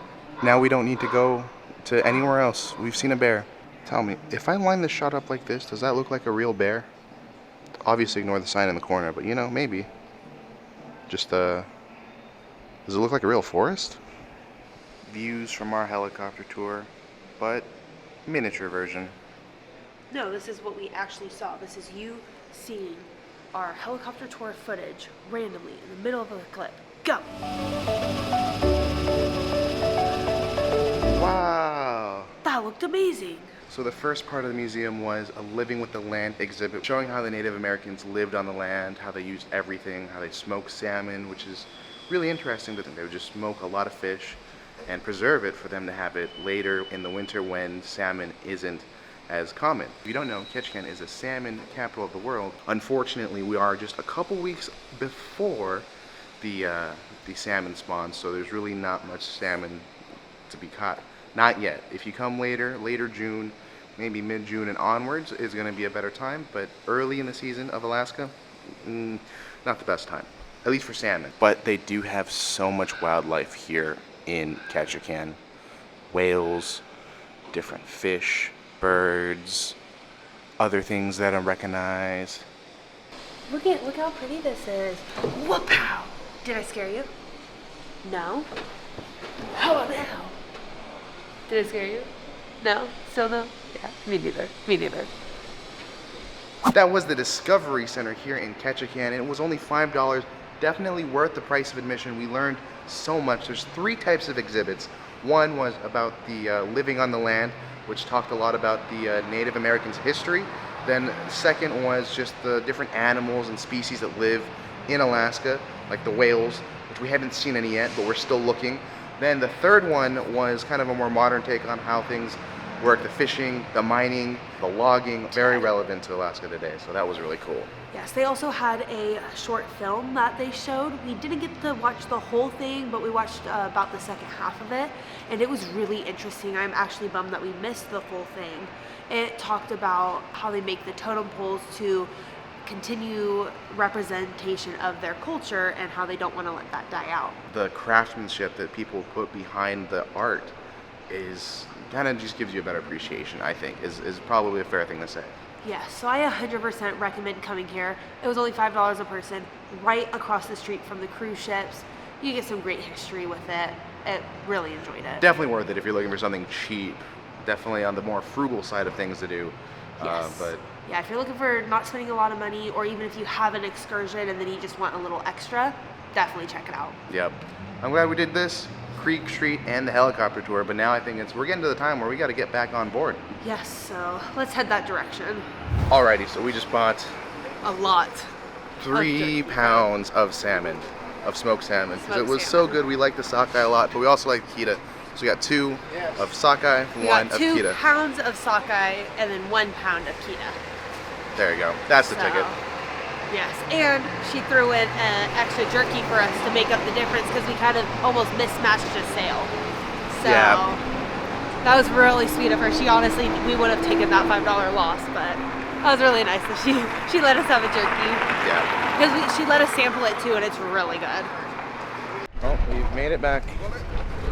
Now we got to go through security, get back on board, and get judged for how much salmon we got. Take away our salmon, right? I hope not. I hope not either. I need to think about it. Well, we'll let you know if it's safe to buy salmon or not. Maybe we should have paid for the shipping. Oh yeah, it would have been $25 for us to ship. But we're too cheap for that, so we decided to shove it in our bag. Which hopefully doesn't backfire. Alright you guys, we made it back to our room and we are ready to give you a full review of the Helicopter Air Alaska tour we did earlier. So for the both of us, we paid $409 for a 20-minute flight to Mahoney Falls, and we did find out that they do adjust the routes just a little bit, but we did get a good picture of what the routes are supposed to look like. It was really beautiful from the sky, one thing to say for sure. Yes, we got to fly over not only Tongass National Forest, but some beautiful lakes and of course Mahoney Waterfalls, which was the main attraction. Our pilot actually spun around the helicopter so that every person in there got a good view. Now there isn't any glaciers that you're flying over. You are just a little too south in Ketchikan, but trees are very beautiful, I will say. Yes, and one of the things that absolutely had my breath taken away, the growth where they used to do logging was a bright green color.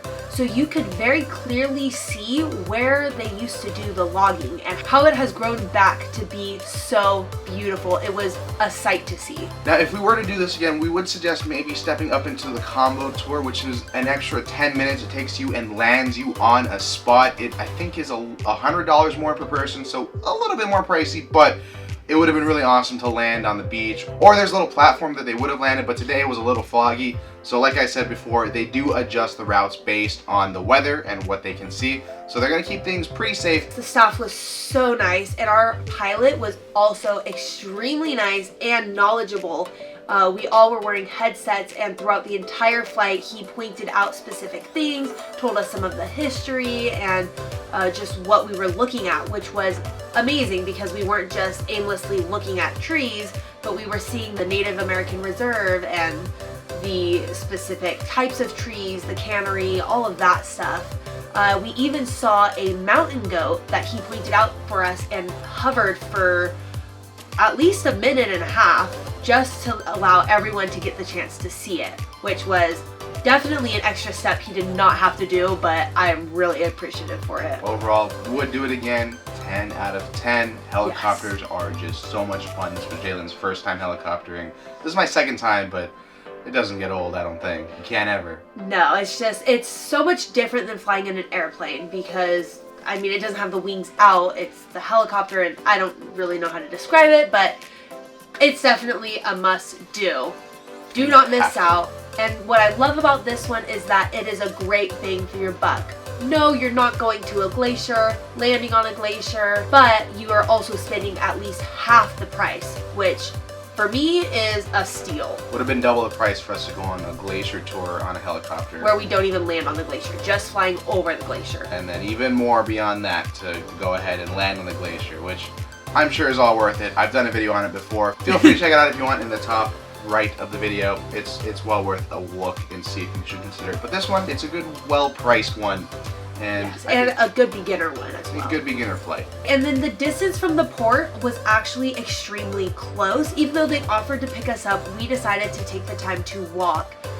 We were at the farthest ship from them, so it took about 15 minutes to walk to the closest port to them, and then an additional 10 minutes.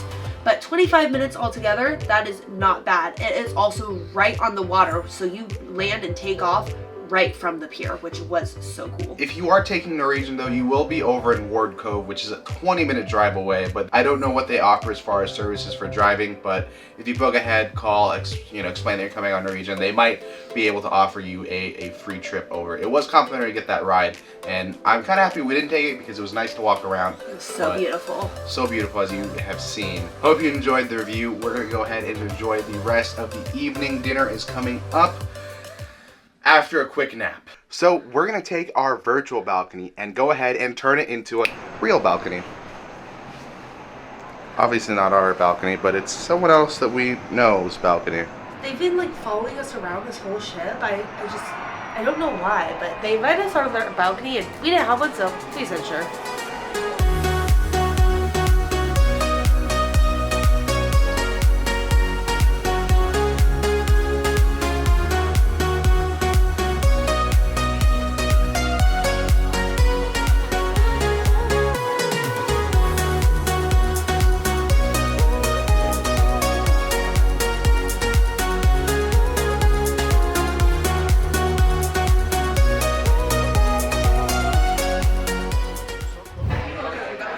Welcome back to American Icon. We have the same table as last night, so that's what we're gonna do. I'm so hungry. Tonight is the Taste of Asia, a menu I haven't seen yet, but normally it's on the first night of an Asian port, but I guess Alaska, Asia, it's the same thing, I don't know. But either way, here's your starters, here's your main courses, and here are your desserts. I'm actually quite excited for this. Jaylynn and I, between both of us, ordered 4 appetizers and 3 mains. So this is going to be an exciting dinner. Can you guess who ordered more? I'm good, I'm ready. Salmon. It's Asian night today, and I'm excited to have salmon gravlax. Not an Asian way to make the salmon, but anyways, that's the point.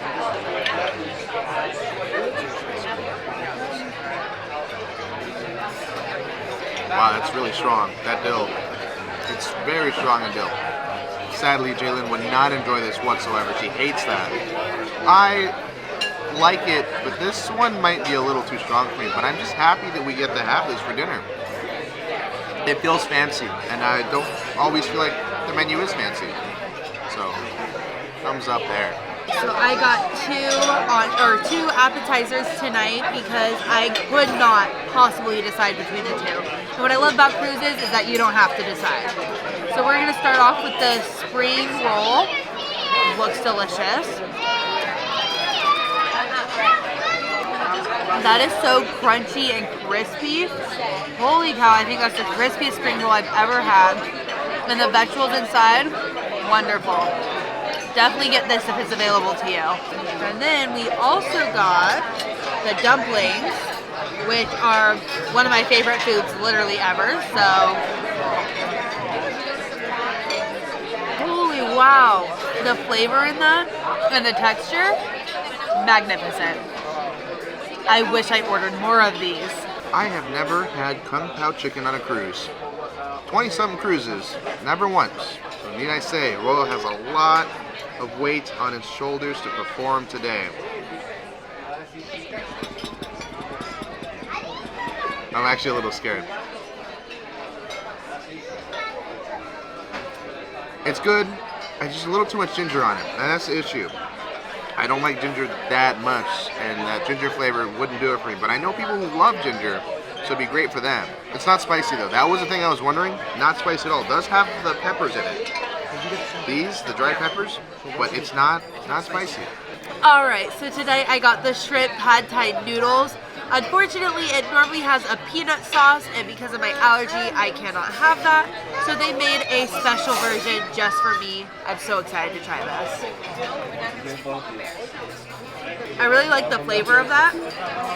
It is a little spicy. I got a little kick in the back of my throat. But beyond that, the flavor's good. To me, the noodles are cooked perfectly, but I think they're overcooked for Steven's liking. And yeah, let's try a shrimp as well. Also overcooked. So it seems like this whole dish might be a little overcooked, but flavors are really good. In addition to my pad thai noodles, I also got teriyaki salmon, and it looks so good. Let's just go ahead and dig right in. That salmon is cooked perfectly. Falls right apart. And the sauce couldn't be better. This is really good. For Asian night, the vegan dessert is going to be a lychee dessert, a lychee tart. So basically, if you've ever been on Royal Caribbean and you've ever had one of the vegan desserts, basically any of the tarts or the cheesecakes or whatever, always the same crust, just a different filling. So this one's lychee and some red filling that we think is strawberry, but well, I don't think I'll get an answer for you because I don't think I can tell the difference between strawberry and another berry. This thing's always a mess. I'm not even getting a lychee. This is a bite. Overall, not bad. The lychee is a little chewy. I'm not sure why. That one took me a little bit to get through. But it tastes good. Raspberry and lychee go together. So if you ever see that, I don't know where you would ever see lychee and raspberry together, but if you were to, try it. It's not a bad combo. And that was Taste of Asia, which was an amazing menu. Really liked that one tonight in the main dining room. We all liked it. We were very shocked on how good it was. I liked everything we had. So, can't wait till the next one. Tomorrow's a new day. But we're getting tired. It is already 9:30. I'm ready for bedtime almost. So we'll see what happens in the evening. But it might not be too much more. Long day in Ketchikan. Good morning from Sitka, Alaska. And we are going to take you along with us to go get lost in the woods. And in case you guys think we're taking that literally, we're just going to go for a hike.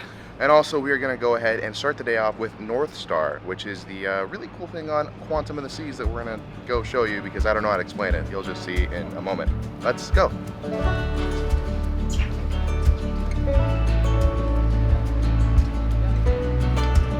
right, don't be shy, guys.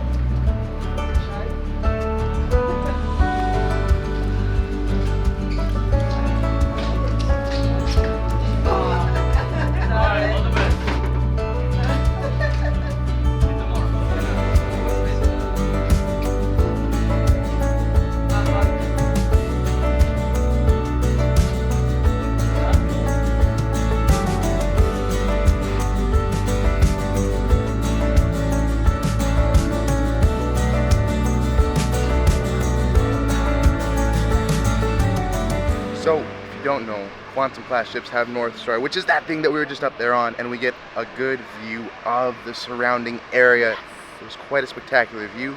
Before we talk about how it was, let's talk about the options you have to actually do it. If you're on board this ship, it's going to be free if you're in port because the demand is a lot less, and ARM does actually extend over the ocean, but when in port, it would make ships mad or make towns mad to be over the port or over a ship. It was just not allowed. So that's why it's a shortened version. You go up in the air, come back down, and you kind of turn a little bit, but you don't go over the water.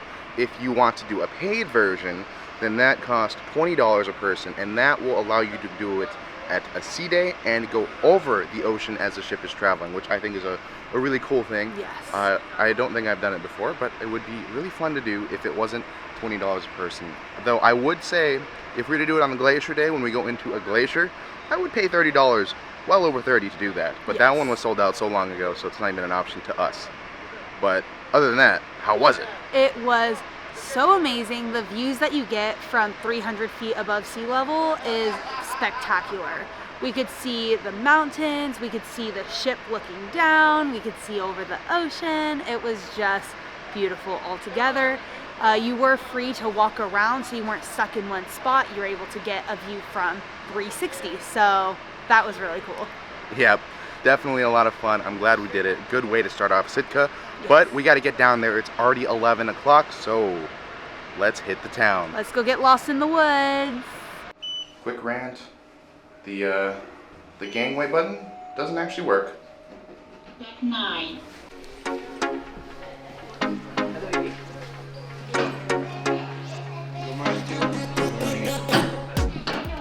See you soon, Quantum. We're now in Sitka, Alaska. Day 2 in port. First time in Sitka. Still can't get over how tall Quantum is. Also, I probably shouldn't point my camera up. It is drizzling a little bit today. Good thing we brought a cloth. So we don't actually know where we're going or what the plan really is today, but I will say for sure, we're getting lost somewhere for sure. I do want to say that the thing about Sitka is that you're going to land in port and you're going to have to take a bus to downtown. It's complimentary, don't worry. We got in port at 7 in the morning today, and we were actually the first ship in, and for an hour it would have been a great opportunity to hop on a bus and get over to downtown. But then another ship showed up, a Holland America ship, and that ended up making it a mess. I believe 10:30 is when the crowd should die down. You can hop on the bus, but they're saying that waiting in the line for the bus could take upwards of a half an hour at peak times, which is not a good thing. I don't think that's a good thing. So that's why we booked our stuff on board in the morning. We did iFly, we did the North Star, and now we're ready to go to town. It's a little bit later than we wanted to, but at least we got those things out of the way and we didn't have to pay extra. We did the free things. iFly will show up in a video later, probably tomorrow.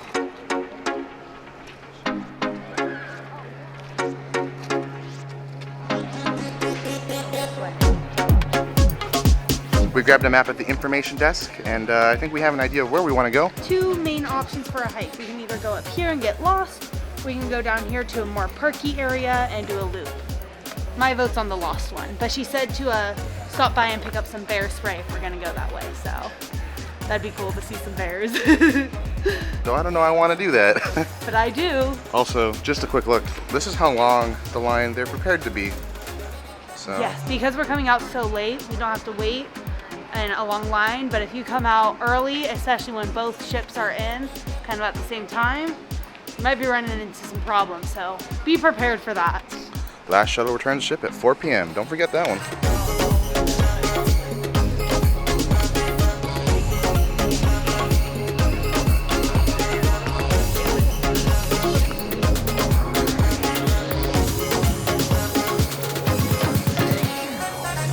Alright, after getting dropped off at Centennial Hall, which is where the bus takes you, Centennial Hall, that's the center of everything, that's where we're going to get picked up later.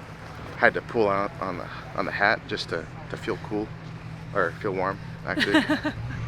I feel cool because I'm warm. We asked a lady inside for some guidance on some hiking trails, and she gave us a great recommendation. So we are going to be taking the Sitka Cross Trail, tracking that over to the Indian something trail, and then depending on time, we might take that up halfway or just come back down and then hike through the park. So we'll kind of see how it goes, play it by ear. We are going to go pick up some bear spray, and she gave us some tips on if we do see a bear, but hopefully we won't run into any issues. I'm scared. I don't like bears. She said that if you see a bear, just be calm, slowly wave your hands in the air just to indicate that you are a human and not prey, and you should be fine. Hopefully. So if you come up Bear Knoff, which is a street that we were told, that's how we can get to the cross trails, which doesn't seem like a very touristy spot. I know we're a little late today. It's about 12 now. But there are literally no people out here, so we may actually be getting lost in some woods today. Seriously, we haven't made it to the trail yet, but like there's just houses alongside of us. We're on Bear Knoff. That's the street we were told. This is definitely a little weirder on the scale of things that we've done and Also, trying to find the place where we're going. 2 different maps. This one's for town, this one's for hiking. Yeah, so make sure when you get to port, ask at the information desk. In the hall, they will have the information. They'll give you a hiking map and they or have all just a city map. different maps and brochures and stuff too. And it's all free. Yeah. And they were all super nice, willing to help and help guide us to the forest. Lost in the woods. Oh yeah, see? There we go. There's a sign and there's a map. We're in the right place. So we are here. Just got in on Bear Knoff Street. And we'll probably take it along up here and along this way. Oh, if we do the math, 8.1 of a mile, that's 1 full mile right there. About 2 miles. About 2 miles is what we're looking to do here. This is that goes to the waterfall.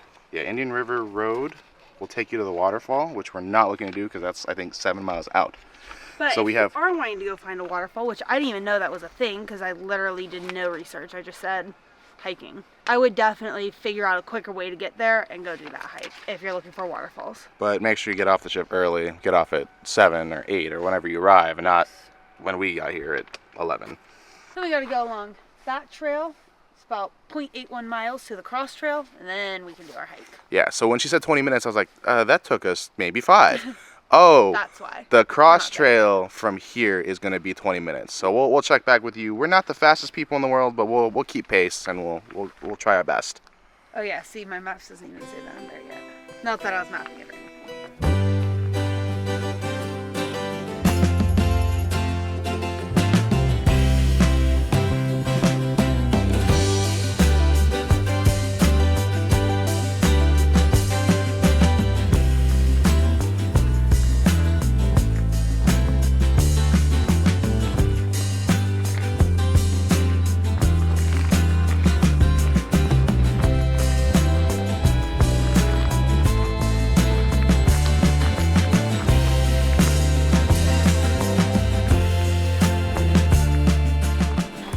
Alright, we have finally made it to the Sitka Cross Trail. This is somewhere where it allows you to go 2 different ways. I believe both ways just kind of go around to the different sides of town. We definitely want to go to the Indian River Trailhead. So 1.36 miles, not too bad. I think we have about 2 hours until we should be getting back towards the ship area. So we should be fine with that.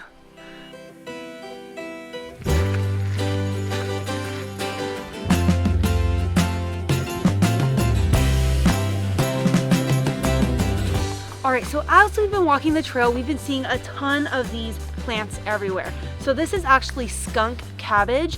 It is a natural laxative for bears. So as they come out of hibernation, they eat this to get things flowing. It is the first plant to grow of the season, so that's how you know it's just about bear season. Oh yeah, just kidding.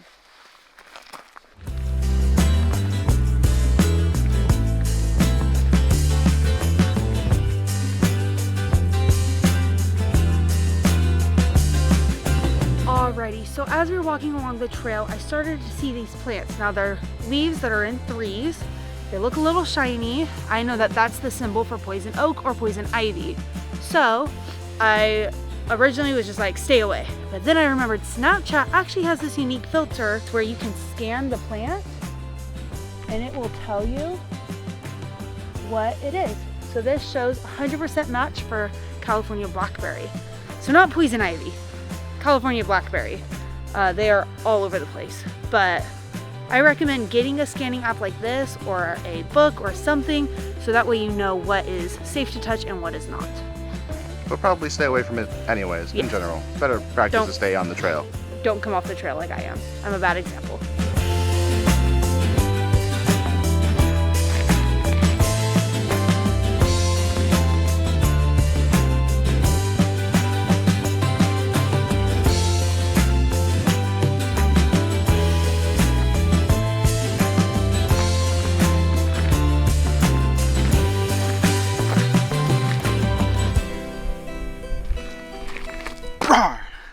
You thought I was a bear, huh?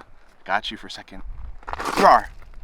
We actually haven't found any wildlife so far on this trail, which I don't know is a good thing or a bad thing, but it's certainly really beautiful up here. But look at those mountains way up there still have snow, and it's in May. That's kind of crazy. I kind of wish it was snowing down here. Actually, no, I don't. I'd be cold, but it's been a lot of fun so far. Learned a lot of things from Jaylynn. I feel like I have absolutely nothing to contribute to this vlog, so that's why I decided to give you a little jump scare, wake you up a little bit. I'm sure it's getting boring, so back to the hike. Whoa, those are strange looking trees back there. I'm just kidding, those are houses. We've definitely come back towards civilization. That was a cool little path off of civilization. I think we've been at it for an hour since we split off from the road that we came on from. I don't even remember the road anymore. That's how long it's been. I don't know. Fair enough, I think. Yeah, fair enough. So, it's been a wonderful hike though. This has been really like... And our good old trusty map has been found. Oh look! That's where we wanted to go. Because then that's the Indian River Trail. Oh wow. Oh, we're chilling on time. We're doing good. It's currently 2 o'clock. Last bus leaves at 4. So we might have a little bit of time to go explore the national park. We weren't sure if we were going to, but we might have the time. We have to find our way over to it now. Yeah, that part's a little bit more difficult. Looks like the trail has become Let's get out of road. Boom! So we just crossed the street, we exited out over here, and then we're going to show you how close the Indian Trail entrance is. Unfortunately, we won't be able to do it because of time. The Indian Trail is a 9-mile hike. It says it takes approximately 6 hours. Yeah, okay, 6 hours. I was thinking 6 miles. 6 hours is much worse. Yeah. Round trip all the way there and back. So if you were a dedicated person, try it. Might be pretty beautiful. If I'd have known about the waterfall, I would have said get off earlier and come straight here and just do this. It has stuff all along. So many bridges. Oh my gosh. Bridges are one of my favorite things about nature, even though they're not naturistic. I just love bridges, so this has 5. I really wish we did this. Car. It seems to be a 20-minute walk if you wanted to go ahead and do the Indian Trail, which 21-minute walk to it from where the buses drop you off. In the grand scheme of things, 20 minutes isn't that much in a 6-hour hike. Well, I guess it's 40 minutes round trip. True. So it's like a pre-warm-up or something. I don't know. Yeah, it's your warm-up and cool down. So we were trying to think of any other options to possibly get you to and from there without having to walk that, because I know that's going to be an adventure in its own. We could not come up with any ideas. So if you have any ideas, please comment them down below. We would love to know. But you probably will have to walk if you want to do that trail, though the bridges look like it would be great for Jaylynn, and a waterfall seems like it'd be really cool to take a picture of. We saw one yesterday. I don't know if you saw yesterday's video in Ketchikan, but that was pretty cool. So yeah, but we kind of got a cooler angle on that one. We kind of cheated on that one. We took a helicopter.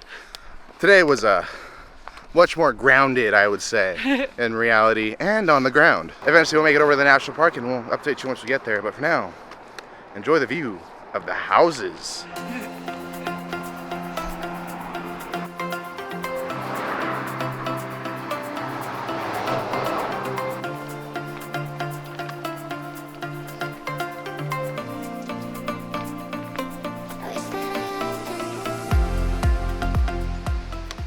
We're off to Hogwarts. Let's go! So I'm not really sure where we're going, but we did cut through the college, and that's why we saw Hogwarts, so that's really cool. Yeah. That's different. Very different. This has been taking us a strange way, but this is kind of a cool way to see Sitka, because it's not just all the touristy stuff, it's also the local stuff, which is really cool.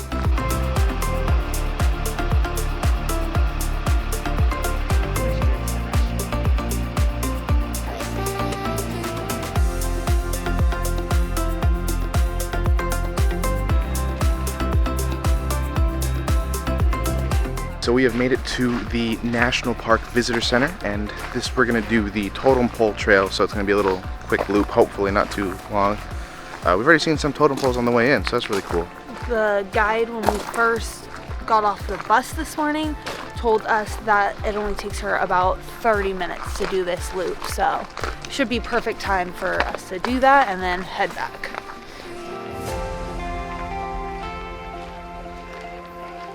So we don't exactly have all the time in the world to do all this stuff, but you can see trail over here, goes all the way around and takes you back out over here.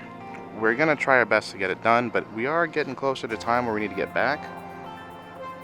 So maybe not all of it, but maybe we might do a shorthand version of it. We'll figure it out. Okay. Oh wow, we already made it to our first cut through, I think.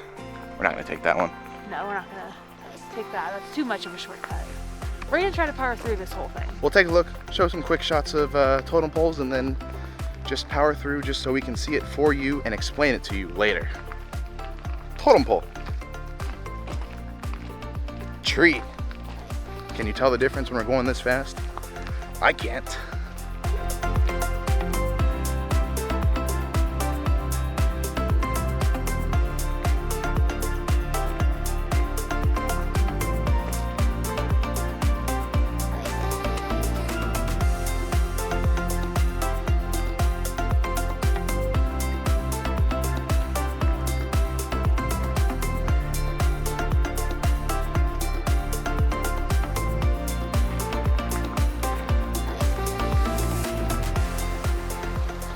So this bridge that we're on right now, we're not going to cross it, but we came to a crossroads where it split left and right, and basically you can go to the Raptor Center going this way, which is basically a good bird center if you're interested in birds. I don't know much about the Raptor Center, but I do know that it is only $15 a person for admission.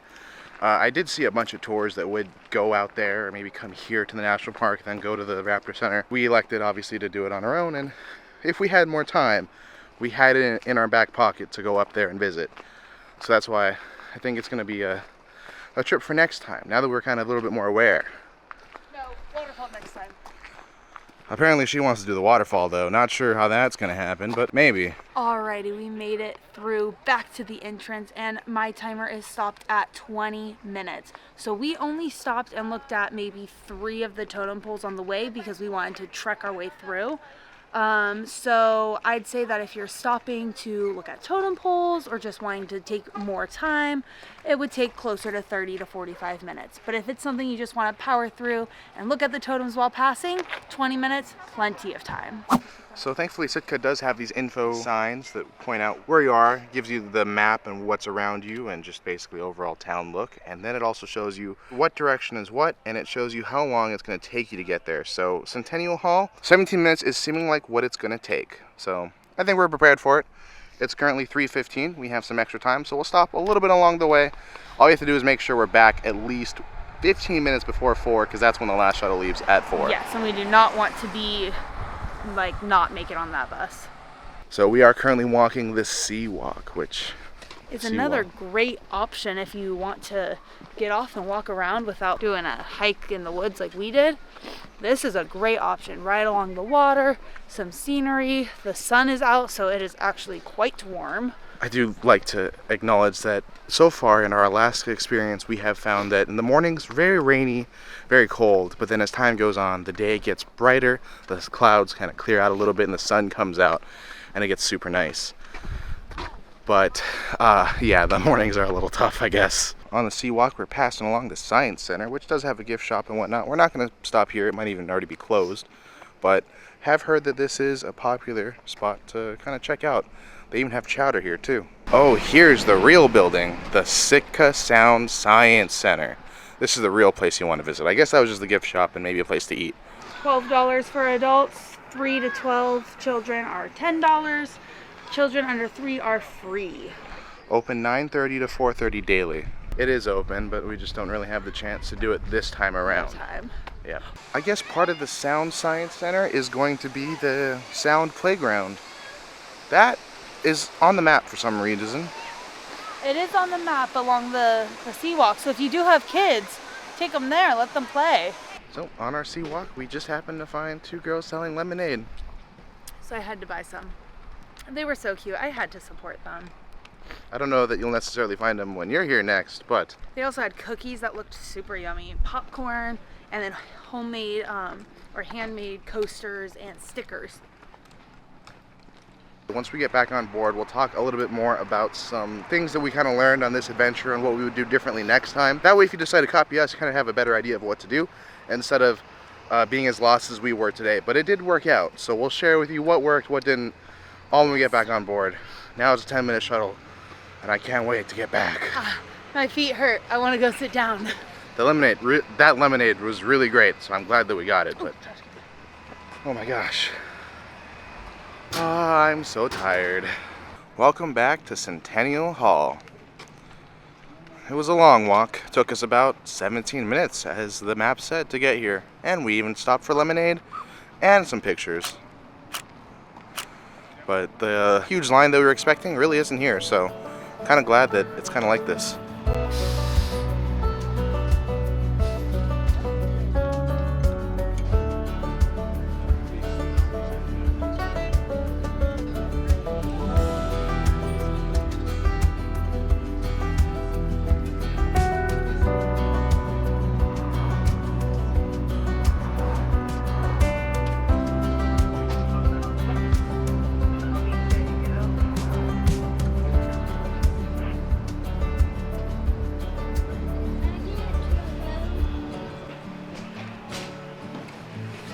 Alright. We made it back to the port. Rather than pushing you through the shop when you get off the ship, they push you through it after you get back to the port. I am utterly exhausted. Pretty accurate to how I feel right about now. Okay, so we did some shopping, but we didn't find anything that we wanted per se. We'll just do all our shopping tomorrow in Juneau. But they do have some options for you, though it does seem to have been picked up quite a bit. A lot of people have done some shopping on their way back in. Yes, the one shirt that I really wanted, they did not have in my size, so sad face. We've finally made it back to the cabin, and we've come back to a dog on our bed. Oh, it's so sweet. Oh, Nene. So now that we're back in the cabin, we're going to go ahead and share a little bit about what we learned today, which is not much, but I think it's really important what we did learn. So one thing that we learned is hiking is fun. We actually discovered this really great trail. It was the Crossroads Trail, and this is actually a really long trail. We only did a portion of it, but it could actually, if you went the other direction, could take us all the way back to the cruise ship port, which would have been taken a long time. Yeah, the Crossroads Trail is called Crossroads because it is a crossroads between multiple different trails here in Sitka, which I think we liked a lot. You had the option to go down other trails that were more specific or something more interesting to look at, but what we saw on Crossroads was beautiful. A lot of plant life. We didn't see a lot of animals, but it's not because I don't think that you could not see animals. I think you definitely could. I think we just weren't that lucky today. But I also do know that bears are more active between the morning hours and the evening hours, not so much midday, and we were definitely there midday. There should be bears near, so we definitely kept our eyes peeled for them, because we do not want to run into one of those and make them angry. Yeah, one thing that we were told to get is bear spray, which is one, not possible for you to have brought on board a cruise ahead of time. It would just get confiscated anyways. And then two, we were initially told it was $10. Actually, then we found it was $60, so we didn't want to exactly spend $60 on something that we may or may not use, and then definitely would not be able to do anything with it because it would not have been able to come back on board. Granted, you'd rather be safe than sorry, but it wasn't something that we really could control, and it doesn't seem to be something tourists typically do when they arrive here. It's just what one information desk told us. The other one didn't really worry about it, just said to be cautious, be mindful, and don't do anything to provoke a bear. So in total, we ended up walking a couple of miles, but it really wasn't too bad. I think the initial trail we were on was about a mile, and then maybe a mile to the visitor center, and then maybe a mile around there. So I'd say we probably walked around 3 miles, a little bit more. We were only out for about 3 hours, so I feel like we did quite a bit in that time, and honestly, the views were breathtaking, so it was definitely worth it. Now, everything we did was free, 100% free. We did not pay an extra dime once we got to Sitka. Obviously, the cruise did cost extra money, but beyond that, everything we did was included or free, and we just found a way to it on our own using maps, using the GPS on our phones, just everything. We didn't have to pay extra for anything that we did. So if you want to spend a very free day, this is definitely a really good guide for you to do when you visit the Sitka. The only thing is, if you want to take it even further and do more of the more adventurous hikes, we found a few. We pointed them out throughout the day, but you want to have plenty of time. We're talking 5-6 hours to spend hiking and walking around. I don't know if that sounds like you, but certainly if it was, it doesn't sound like me. So I'm glad that we did what we did. It was a very, very light hike. There was some inclines, there were some declines, but overall, pretty easy, pretty fair to do. Yes, neither of us are hikers in any way. We honestly hardly get exercise. See, guys, we are sitting back on a cruise ship, eating food like 6 meals a day. So, so hiking is not really our thing. However, it was pretty easy for us. So if you don't want to do something as difficult as that, you can go to just the National Park Center, and that is just a good, easy 45-minute hike around. There are some extensions, cut-throughs, depending on how you want to do it. You could easily spend an hour there. We spent maybe 20 minutes doing the hike because we were kind of in a little bit of a rush to get back on the ship, in which we did take one of the last buses. I think the second to last bus back to the cruise. So that's definitely don't do that. Don't be us. Don't be us people. Be smarter than we were. But thankfully it all worked out in the end. Yes, in the national park, it was really cool because they had a ton of totem poles. So there was probably 10 to 12 totem poles at least along the route. So that was really cool to see. There were signs that showed some of the history, and then some great views. I mean, you were in a foresty area, so it still gave you the hiking feeling without being lost in the woods. I will say that there were a lot more people there, so if you're looking for to get away from people, maybe don't go there or don't do your whole day there, but definitely go check it out, especially to see the totem poles because it's such a rich part of the Alaskan history. Now, you could definitely get a tour that takes you to that area that we were in, and that's why we saw so many more people, is because they didn't have to walk that extra 15 minutes from the Centennial Hall all the way over to the National Park Center. That saves an extra 17 minutes and extra lots of walking, so that's probably a good idea if you just want to get there. But yeah, more people. It felt like we had people there, whereas when we were on Crossroads, it was just us, and maybe every so often we would see someone else. Yeah, overall, I wish we just had more time in Sitka. I think my legs don't say that, but my thoughts are thinking that certainly. Mind over matter, I suppose. Well, I hope that this helped you in planning your day in Sitka. If you have any questions, feel free to drop them down below. We look forward to helping you out. I'll try to answer all the questions as best as I possibly can. Just to keep things really interesting, we're going to actually go to do something that we did earlier today. We did iFly, which is a skydiving simulator. So let's go check that out right now. It's technically from earlier. It's not going to be sequential, but you'll just have to pretend like it's right now. Just give an update. We're going to go to the iFly right now. We're going to go check in, and we're going to hand off the camera to the Warners to record us, hopefully. It's not too bad raining.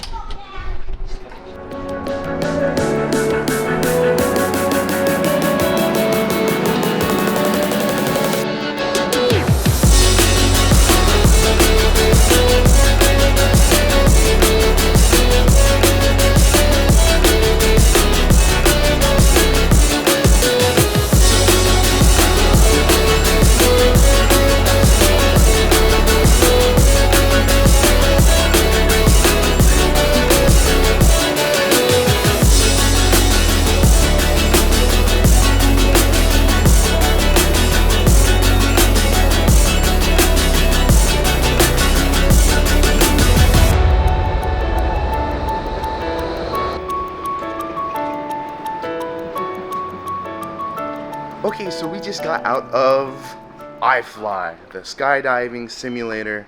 I don't know where this is going in the video, but you know, it was pretty cool. Before we talk about how it felt, if you want to go on iFly, there's two options. There's a paid option, or there is a free option. The free option is when you're in port, meaning it's a less of a demand. There's not that many people that want to do it in port because everyone wants to get off the ship, so that's why it's free. And then when you're at sea, that's when it's paid. It costs $30 a person. We did the free version in port, and that's why we're not really sure. It has nothing to do with Sitka or what we're doing today, so that's why this is going in. I don't know where it's going, somewhere. But as far as how it felt, it felt amazing and surreal. It was just this powerful, I feel like I couldn't even breathe in there because I was so focused. And I looked kind of dumb doing it, but this was my first time, so I really didn't know what to expect, like how it was gonna feel and stuff.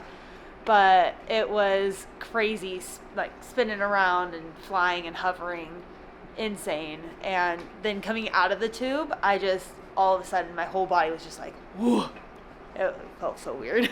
Yeah, this is my third time doing it. I did it when I was younger a couple times, and definitely still as bad as probably the first time, maybe a little bit better, but I think the practice would come better if I would do it closer together instead of years apart. Though it does make me sad that I don't feel like I did any better than kid version of Steven, and the adult version of Steven is still probably in the same category of skill. I will say I am looking forward to the next cruise we do that has it so that I can do it again. They only allow you to do one free version and one paid version, but I don't think we're going to pay for it this cruise. We had a reservation to pay for it. We canceled it because, well, it was a lot of fun. $30, I don't know if it's necessarily worth it. It's a lot of money, and we can use that on other things. So next time we go on a ship with this, we will definitely be doing it. Welcome to 270. Where we get to see a show tonight. Also, a crew member from Navigator is on board. That was such a crazy experience. There you go. Thank you. Thank Hey. you. 15 minutes. Is mine on his? I think I met you on somewhere. He was like, hey, wait a second, don't I know you? And yeah, conversations ensued. So shout out to Nelia, I think. I can't remember. I don't know how to pronounce his name. I'm sorry. I really do apologize.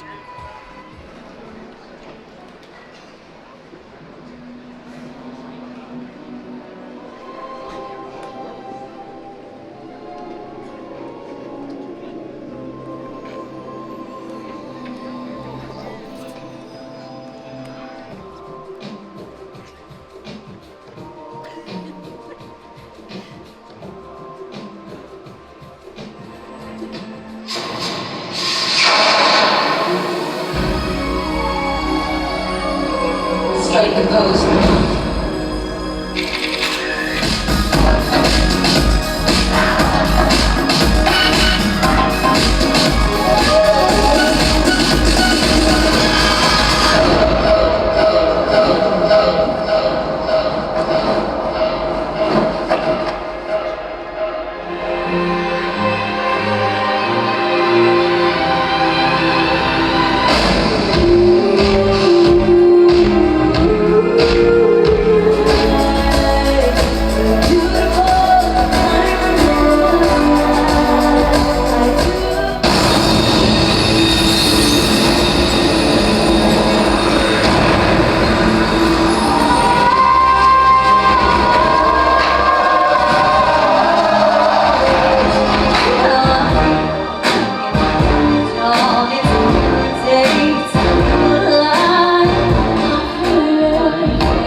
Ladies and gentlemen, let's hear it for this amazing cast in Star Water. We just got out of Star Water, which is a 270 show here on this ship. I haven't seen one before, though I've been on Quantum class ships. I always elected to skip them because I didn't think they would be my cup of tea, and, well, I don't think that's, I don't know how to be nice about this one. This one's a real tough one. Let's it's just weird. say it was weird. It was strange. The singing was fantastic, and the dancing was beautiful. Yes. However, the story, if you can call it a story, we got a little lost quite a few times. I think Royal Caribbean designed this space really good with the technology, the robotic arms, the screens and everything, and they just 4 different people had 4 different ideas and they put it together into one show, and that's what we got. I will say the first scene, strange. It was just Vogue for like 10 minutes. And then it started to bring in like Little Mermaid vibes. I felt like the girl in the white was Ursula, the girl in the red was Ariel, and then they brought in mermaids and that kind of solidified it until like the 20s came out and I got lost again. Yeah. I was sure it was a Little Mermaid rendition. Not so sure anymore. Not really sure what it was, other than it was a show. But it was good. I like the technology that has to do with it. The singing and dancing was beautiful. And although it was strange, I am glad that I have witnessed it one time. I think it's amazing talent put to not so amazing writing. How about that? Was this ran during the writer's strike? I don't know. If you cut that into 3, you would have 3 different shows. Honestly, yeah. Welcome back to American Icon for dinner. We are same table. So I think after a few nights of a bit of a mess, we got back to form, and now we're just sitting at the same table every night. So that's kind of nice. Welcome to Taste of Italy with a bunch of banding. Not sure what's happening, but we have our starters, our main courses, and desserts. Italian night's always fun. What would you get? Personally, I like chicken parmesan without parmesan. Alright, so we are trying something new today. Rice ball. Fried rice ball. I have no clue what this is. Apparently we've had it on MSC before. I don't really remember it, so let's give this a try. It is rice on the inside.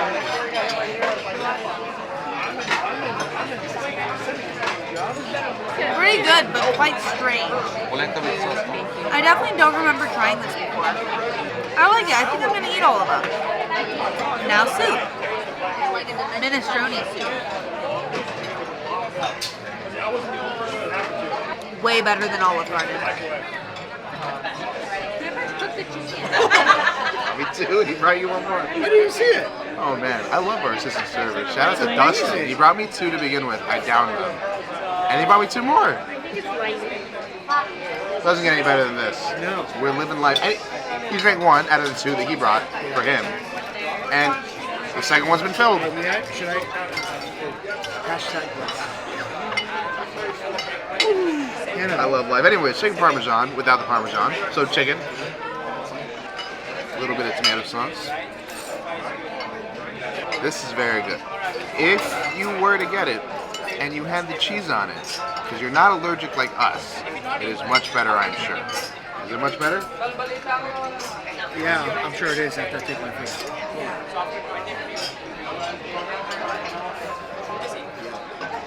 That's really good.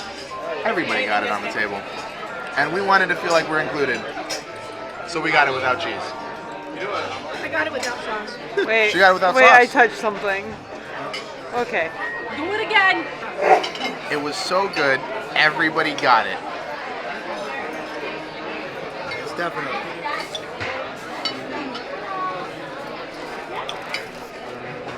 Hi. I got this beautiful, beautiful dessert. I asked the chef because I wasn't really feeling the vegan dessert and I was feeling something chocolate. So I asked if the chef could make me a dessert with chocolate. That was my only request. And they came up with this.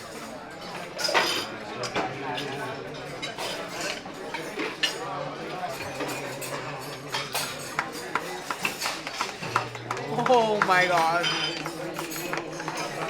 I'm crying. This is so good. Where has this been all of my life? Where have you been all my life? Wow. So good, you guys. If you want something, just ask the chef to make it. That's all I gotta say. So I guess I was rudely interrupted. Oh, I forgot I brought a napkin. Rudely interrupted, and then apparently there's a whale. So Jaylynn went to go see the whale, saw it with her own eyes, but apparently couldn't get it on camera because it was the camera's fault. It was the camera's fault. So I'm sorry, you're not gonna get to see it on camera or on video later. I was counting on you, camera. I could see the back of it like come up because I saw it spray in the air and then I saw the back of the whale. And it was really close to the ship too. Did you see any moose? Did you see any Yeah, moose? he's right here. That was a good one. That was a good one. Yeah. That was a 10 Yeah. out of 10. I don't get it. It's the next morning, and two things to note. One, this virtual balcony is broken. There's no longer anything playing on it, which is kind of annoying. And two, we made it into Endicott Arm. It's currently 5 in the morning. As you can see, there are some landmass around us. So, and there's daylight. Has to be working. Dinner was good. I don't really like Italian food, but the chicken parm was pretty tasty and my dessert was amazing. But now it's on to the next day and I kind of already forgot about all of that. All I want to do is go see some glaciers, so let's get moving. Arriving to our private balcony. I mean, it basically looks like our door.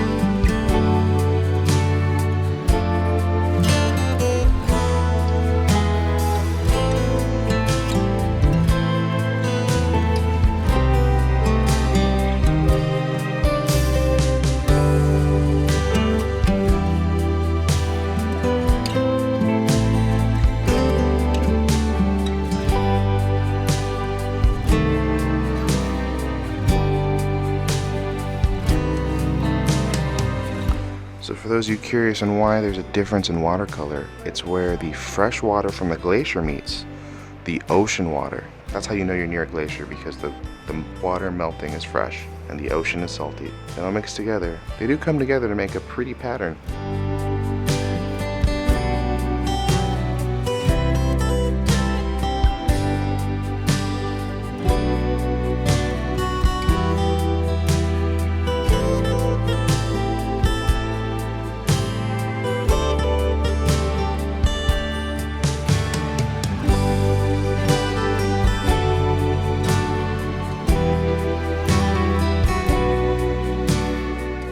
And 2 hours later, we finally make it to the main attraction, though we can't get that close, unfortunately. Yeah, unfortunately we're kind of far away, but you can definitely see it and it looks amazing.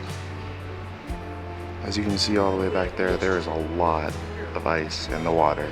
So we are not able to clear that path and get through, but that's okay. Thankfully we have a longer lens that Jaylynn is using to get good pictures.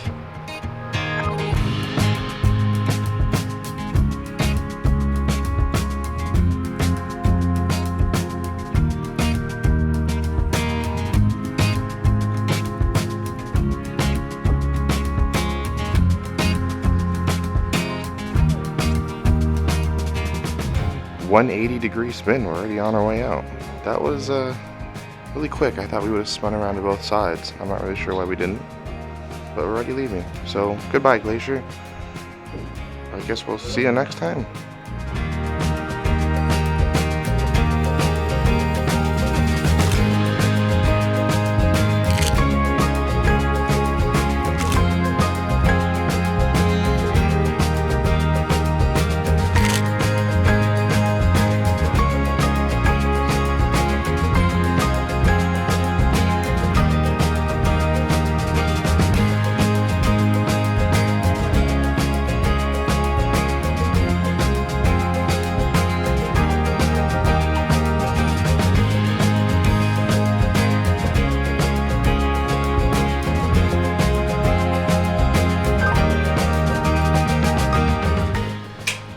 I saw a glacier.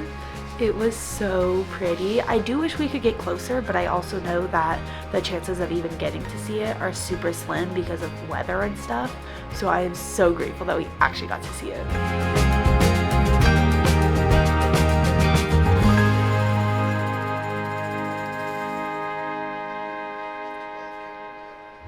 Welcome to the dining room for breakfast. They're wearing pajamas. They're part of our family. We're gonna see if you can wear pajamas into the dining room for breakfast. This is a experiment. All right, we made it to breakfast and I requested a window seat and we got not exactly to the window, but really close to it. So my eyes are gonna be that direction this entire meal because I don't wanna miss anything. Unfortunately, there doesn't seem to be 6s or anything above a 4 near the window, so this is the best we could possibly get. I'll take it, but if you're in a party of 2 or 4, come early and request a window as you leave. Most of the window seats Glacier. are taken, so definitely come early for it, but definitely ask. It feels like it should be dinner time, but it's breakfast, only our first meal. We've been up for quite a few hours. I got an omelet with salmon and mushrooms and spinach, but no cheese. Now I know where you got it from. I'm kind of glad that I was able to order an omelet, just something different. But the real thing is Jaylynn. Oh, well, of course I had to get smoked salmon. What'd you think? I wasn't gonna? Just making sure. I was like, ah. We already know this is great. Alrighty, so they made me, once again, special non-dairy pancakes. Now today we didn't pre-order, and so they had to go out of their way to make it. If you have allergies, try to pre-order when you can, just to make it easier on them.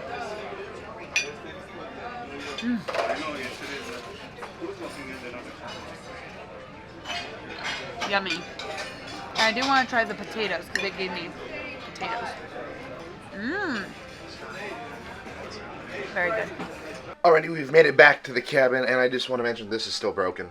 This is still broken. I don't know if we should complain about this or not, or whether they would do anything for us, but glad that we have some friends on board who do have balconies, because this would be really, really sad. Though I think, regardless, we would have gone out to public spaces. Glacier was amazing. Breakfast was amazing. And now I think we're going to just kill some more time. We're going to be arriving in Juneau in a couple hours, but until we get to Juneau, we're going to spend some time on board doing some fun activities. We got laser tag in the Seaplex, so let's go ahead and head on out. Welcome back to the Seaplex for laser tag.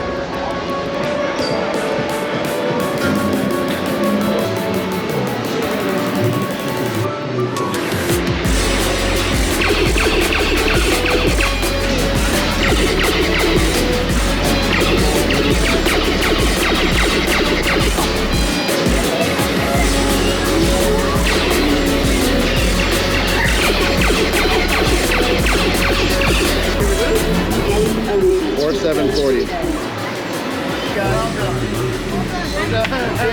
How do we get the heck out of here? What'd you get? What was your score? 2780. 2780. Oh wow. Okay. This way.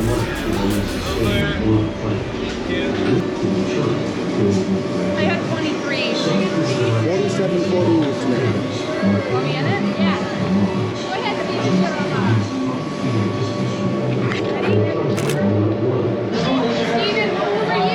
Sleep. You were the first one. 4740. Wow. That was a good time. That was a lot of fun. Yeah. Easy pickings for me, but that was a lot of fun. You're just lucky I wasn't on the other team with you. I guess so, but I have no excuse. I suck. I had a good time. Same little kid kept getting me because I couldn't see him coming. He was always. There was this one guy who was out to get me. He would just pop around the corner and get me out. And he saw Steven, but he was also out to get me. I was going to say, was it Steven? I wasn't out to get anyone. Anyone that crossed my path, I just get him. Yeah, even he was shooting me and he goes, is my GoPro recording as he's shooting? I didn't see it. I thought I would cover me. I was hoping to see you. I'm like, cover me. I saw the same 5 people over and over and over. There's a little boy who kept chasing me. Yeah. We are lovable. Oh my gosh, I'm sweating from that though. She was going after me. She was like, ah! You were right there. I know. Oh, I got you out like 2 or 3 times. You're stealth then. I didn't see you once. Welcome back to Music Hall for Star Wars trivia. How does Darth Maul die at the end of episode 1? We might have spoilers here. There's so many people screaming, saying that he did not die. I'm sorry. And I'm with you. Let's keep going. I'm sorry. He's dead. Number 14. What color is Mace Windu's lightsaber? Who gave birth to Anakin or Darth Vader? Smee. What is her surname? Shmi Skywalker is the correct answer for this That's one. kind of So if you got this one, clap your hands twice. No, Keep going for number 11.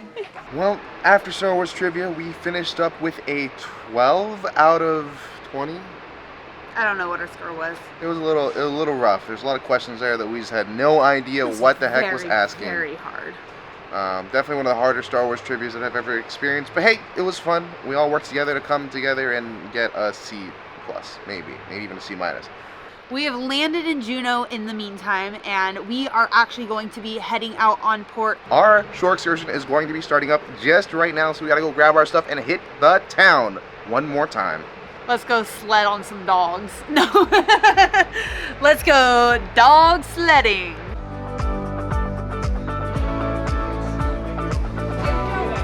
See you real soon, Quantum. Welcome to Juneau, Alaska. Ooh, free. Juneau, Alaska. Let's go ride some doggy.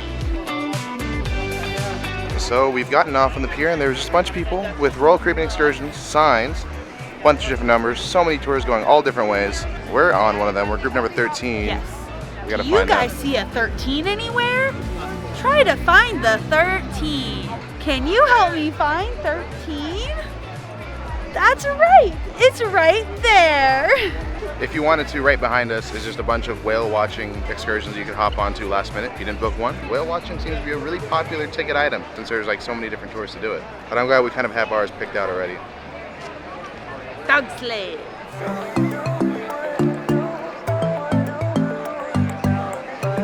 Guys, you're gonna go ahead and follow me.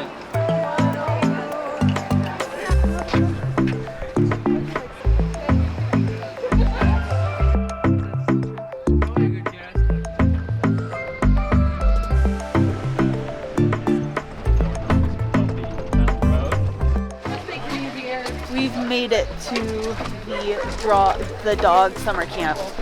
There are so many dogs. The driver said there was like 100 and something dogs here. They're all just laying near their dog houses. I break a lot of hearts though, because I do have to mention that we're probably not going to have time to meet all 175 dogs. Sorry. So we have to just stick to 170 of them. Yeah, so if you rode with Toll and then Man as well, I'll have you head out with Joshua if you Oh, lovely. You had my best friend. Alrighty, after we did a quick little briefing, we're out and met our trainer, Musher. We met our Musher. These dogs are really excited to see us.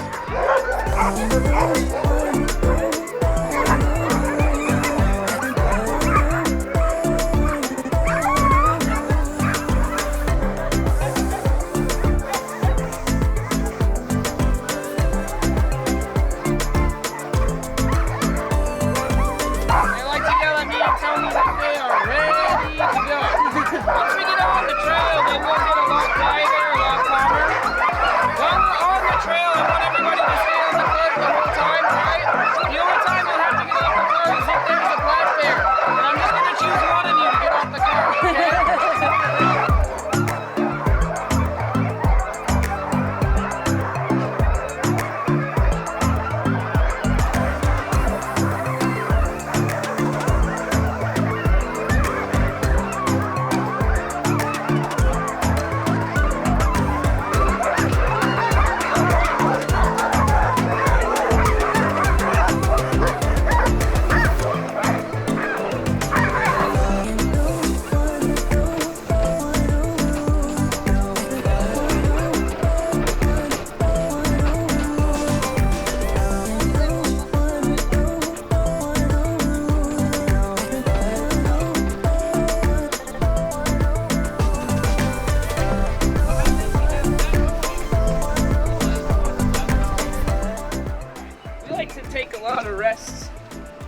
Dogs, and if they had it their way, they'd run themselves to exhaustion. They just love to run. So ensuring that you have a brake system on your sled or your cart is extremely important. If we didn't have brakes, we would not be able to stop. We'd be just gassed out, full throttle, just holding on for dear life. But thank God our brakes work today. When I say whoa, which is our stopping command, that is merely a suggestion to the dogs. So I say whoa, and the dogs are like, no! There as you can see, they have loads of energy, especially these sprint hounds. They just do not know how to hold themselves back. It's a part of their training to just go all out. When they're running races, it's not really about the distance, as it's about how fast they can get from the start to finish. So some races will be as short as 1 mile, sometimes as long as 50. They will go 18 miles per hour and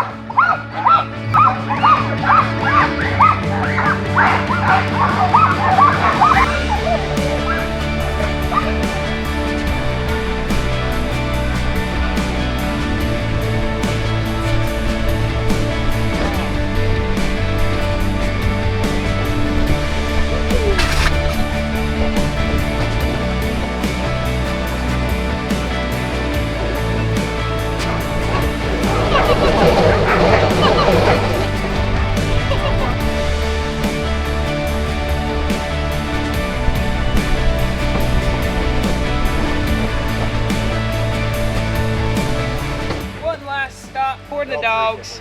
We specifically designed this puddle for the dogs and for us as well. For hot days when we want to take a dip and the dogs need to cool off. Sometimes when you're running on the trail, you'll notice a dog that's just kind of slowing down, not keeping up with the rest of the pack. So what we like to do, you gotta get behind the dog. You gotta grab the dog's tail and you want to wind it up. That's just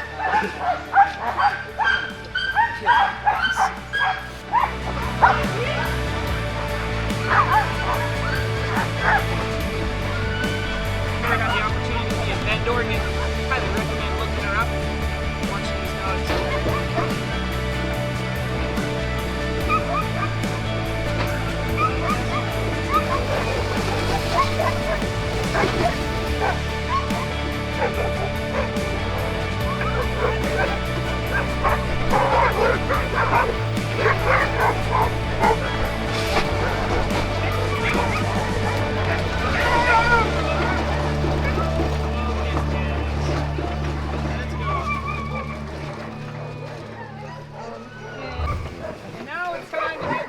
Well-deserved reward. Butt scratches, belly rubs go a long way. And just a nice little pat, a little thank you. You're such a good dog. You're such a leader. Oh, do I get 2 at once? You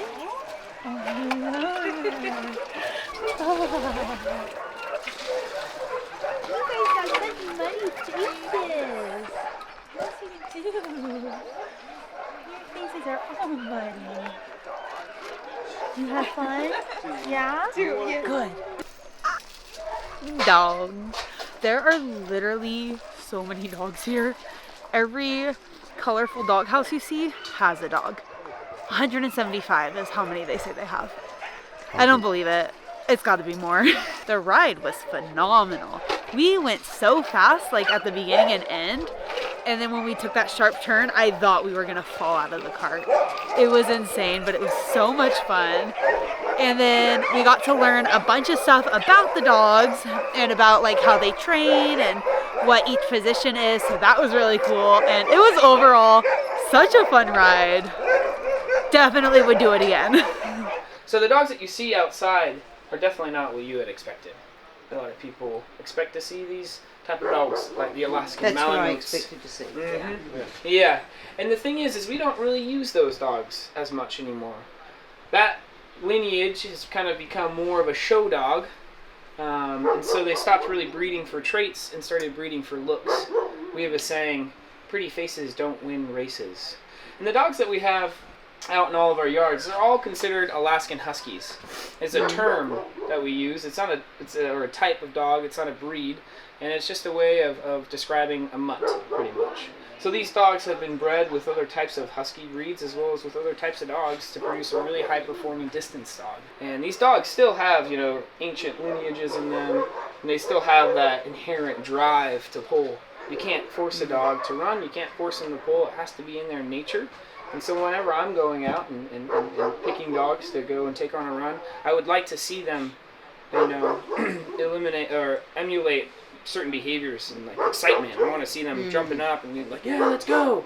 So like my older dogs, like Swifty or Tanis, who's the leader, you know, they're at an age now where, you know, sometimes when I go up to them and I have a harness in my hand and they know it's, you know, it's time to work, they go, oh, no, and they like tuck inside of their house, or they like kind of get really low. And that's not the behavior that I'd liked on my team. So I say, do you want to work today? And they say no, and they don't.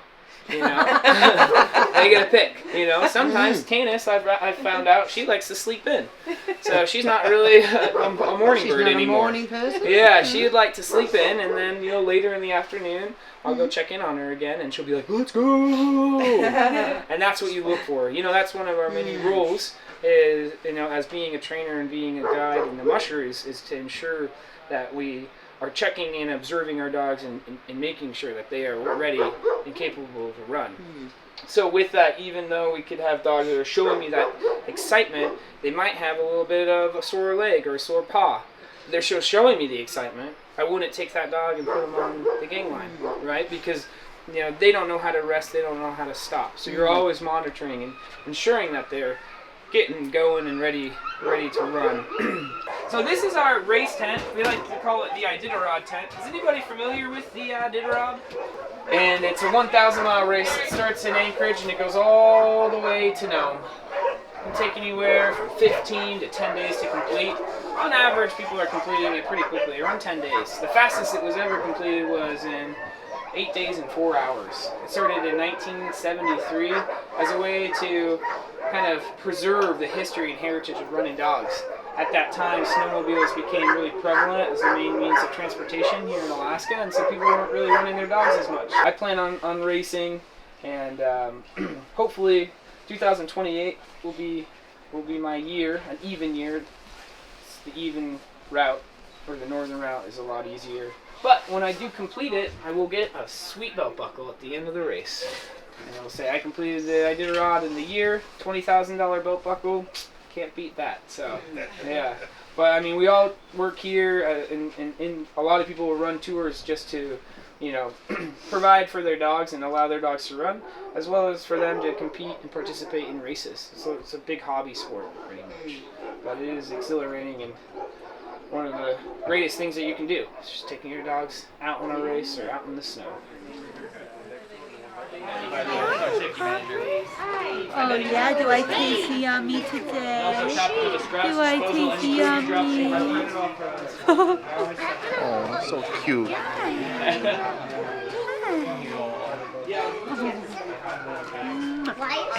Are you nibbling on my jacket? He's a little baby. Yes, She's actually getting pretty big. Kind of chubby now. She will want to nibble. She's doing on my string. Yeah, there's like the formula fill out about dogs. Do you mind if This we is what we're pass talking around about. to the other Yep. group? Yeah. Thank you, Kyle. Alright. Alright. Here you go, baby. Try and find some more. So That puppy was so cute. I know the puppy is cool, but talk about the photos. But I want the puppy. We got 2 photos. It was 20 for 1, 30 for 2, 45 for all 3. And he said that he'll give us a digital copy as well. He'll airdrop them to us. So we got both prints. We look and hanging really good in both of them. I'm super excited about these. But I'm more excited about the puppy. Alright, let's go. It's time to leave. I'm already sad. Alright, thank you everybody. Take it easy.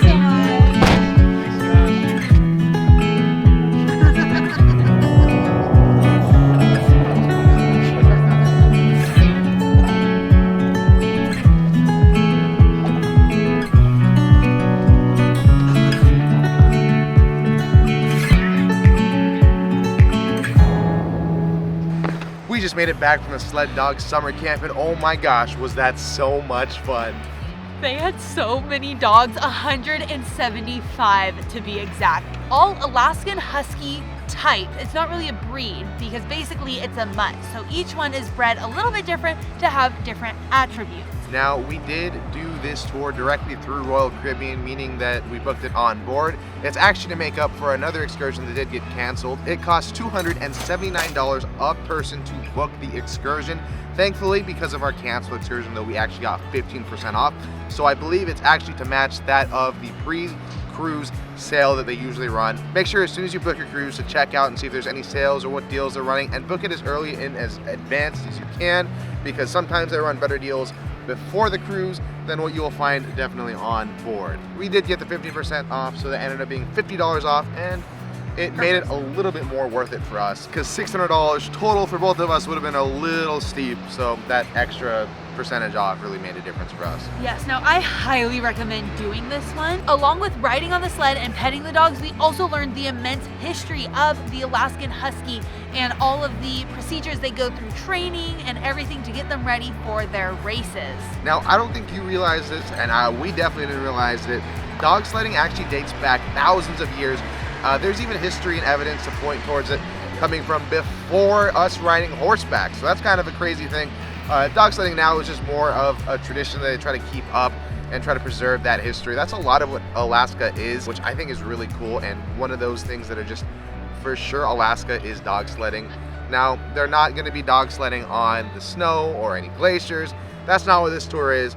You go in a wheeled vehicle, which I thought was still fun, definitely. I mean, that was still a lot of fun. Okay, let me just tell you. So this vehicle, it weighed 1,200 pounds, unloaded, and with people in it, it could weigh up to 2,000 pounds. And there are 12 dogs pulling this vehicle. There is no motors, nothing. It is all dog power. When he told me the weights of that, 2,000 pounds, insane. I can't even wrap my hands around that. I think I went to the buffet a little bit too much, but that's okay. This is all for training for them. Of course, it's a summer camp. So the dogs come from Oregon, which right now, if they were to go exercise in Oregon right now, it's 80 degrees or higher, which is just not a good temperature. These dogs are really built for freezing temperatures, 0 degrees Fahrenheit. Yeah, 0 to negative 15 degrees is what they can withstand. So, think about that for a second. That's crazy. It is a shorter tour. It is only about 2 hours. It took us about 20 minutes to get out there. Then it was about 20 minutes on the trail. It was a small 2-mile loop. And then it was the rest of the time just spending time learning about the dogs, petting the dogs, hanging out, which was honestly the best part. And then the 20 minutes back, we'll finish up the rest of the time. There was actually a professional photographer there on the trail when we were riding. So he was set up in the middle of the trail with the camera, and we came right at him. I really thought we were gonna run him over. And he took immaculate photos of us. They are popping up right now. He sent us digital copies, and we got 2 printed copies. The prices were very reasonable. 20 for 1 photo, 30 for 2, 45 for 3, and we requested the digital copy, so he actually gave us 5 photos. Everyone there is so nice. The entire crew, I think there's about 18 of them between the drivers, the mushers, and the photographer, and all of the other support group that make that all possible. They're all very, very nice, and they were so knowledgeable about everything that has to do with dogs, and I think that alone makes it worth it. Yes. I'm looking forward to the next time that we have a chance to visit them. I would visit them in a heartbeat again, I think.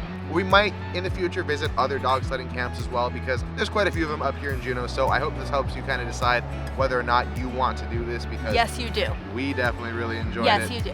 Steven is allergic to dogs, and he still loved it. You gotta do it. You have to do it. So maybe I didn't pet them, maybe I didn't play with them as much as she did, but it was still a great experience overall. So we've come back to the port, and we're just kind of interested in seeing if we can find anything else. We do have quite a bit of time. It is 4 o'clock, so yeah, it's late, but our ship all aboard time is 8:30, and we feel like... And sunset isn't until like 11. So we're gonna see if we can try to find anything else. There are still tours starting right this very second, so we're gonna see if there's anything that we can hop onto last minute. Yeah. Even at 4 o'clock, there are still 4 vendors left. They were all full earlier today, but I think they've all kind of gotten their fill and they're ready to move on for the day. Sold everything they can. We did get in late, so that is kind of a contributed factor on why there's maybe not so much. Because like say if we hopped in at 8 a.m. and then we did our tour at 9, then maybe there'd be a lot more, but it's kind of weird that our 3 hours in is 4. All right, so we have booked a last minute tour on M&M Tours, and we're gonna do a 3-hour-ish tour. to... Should we do an intro? Oh, I guess so, huh? Because we're kind of just continuing the vlog, but maybe we should just... Good morning, my name is Steven. And I'm Jaylynn. And welcome to Juneau, Alaska, part 2. Earlier we did dog sledding, and today we're going to take a tour of the city and go over to Mendenhall Glacier, which I'm kind of excited for. This is something that we kind of had in our back pockets as something we wanted to do, but we chose to do dog sleds instead. Because we have enough time, we said, what the heck? Throw our money at them. So we grabbed it, this company, we saw them, we recognize the name, so we're trying them. I've heard good things about M&M Tours. Because we were so last minute, he actually gave us a deal. It's normally $55, I think. No, normally it's $65 a person, but he gave it to us for $50. There wasn't that many people on this one, though we're gonna be cutting it a little bit close. We're gonna get back at around 7:30, and all aboard is 8:30. So although it's cutting it close, it does leave a little bit of wiggle room. And overall, I am excited. So last minute. How you doing? Hey, how are you? Good. Okay.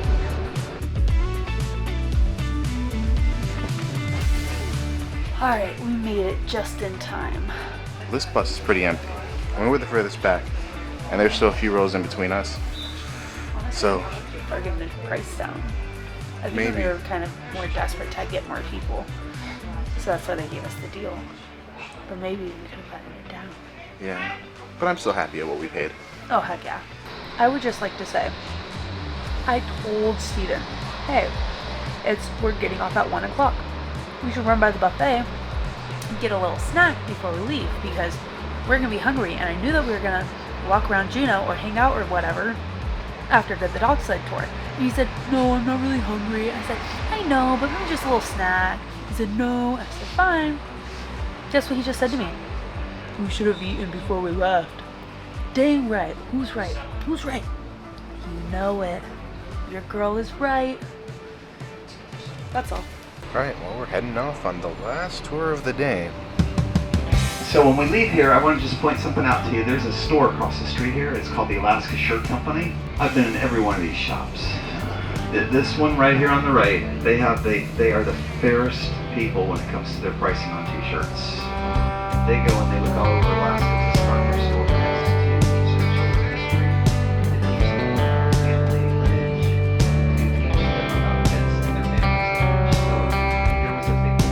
Have you ever heard them say they'll pay people to live in Alaska? Yeah. If you're a full-time resident of Alaska, you get a dividend check each year. It's kind of like an income tax return. If you go all the way to the end of Douglas and all the way to the end of Juneau, either direction, this is the only connection point. Just picture a big letter H. There's one land bridge, and this is it. Made it to a stop where there is beautiful beautiful stairs and a beautiful little like bridge platform thing. You know me and my stairs and bridge platforms. It's beautiful. Just finished up at our first stop, or we're finishing up now. It's just this beautiful platform where you can look out and see the ships and the mountains, and it's just this beautiful little naturistic lookout spot. Really glad we stopped here though, because you know me and taking photos at places like this, it's my fave. You know me and ships, and unfortunately Oceana's blocking ours because they're tendered out. What is up with that? Rude. I mean, so far we're learning a lot. I really enjoy it. I like tours like this. They're always good. The tour guide, honestly, it's like, in the best way possible, like one thing after another, just continuously talking and pointing things out. It's been magnificent. Apparently they pay you to live in Alaska. Well, kind of. It's like a tax refund in a way. It's they give you a dividend, per head or per person in the house. So it's just a little extra to help you get through the rougher seasons, because Alaska really is a seasonal thing depending on the occupation and stuff. So, and I guess it comes from the oil tax that they have here, but I think last year you said it was $3,700 a person. So I mean, living year round might be really tough because of how cold it is, but oh my gosh, would that be nice. During a ship change when it all collapsed, they filled all that in with mine aliens, built on it. They spent $10 million on this park. Stop number 2 takes us to a park which has a cool little whale fountain / statue. It is very cool, but we were also let off at the same time as the trolley, so now there's a lot of people here. Ooh, but there's a totem pole that no one's giving attention to. Let's go over there. So far, the second stop has just been a quick stop. First 2 stops, some quick stops. We're looking forward to getting to Mendenhall Glacier. That's the major thing that we're looking forward to get to. So I think that's next. But it's nice to learn a little bit about the city and what's kind of, you know, its history. I don't know. Oh, show. On this channel during the wintertime, if you get wind.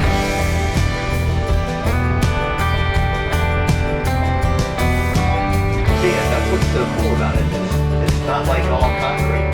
It's all covered with forest and stuff.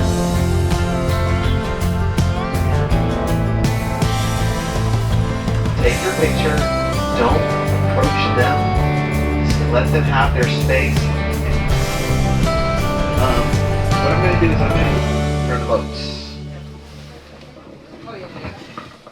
We've made it! Mendenhall Glacier. We already got a little sneak peek at it. Gorgeous. I'm so excited.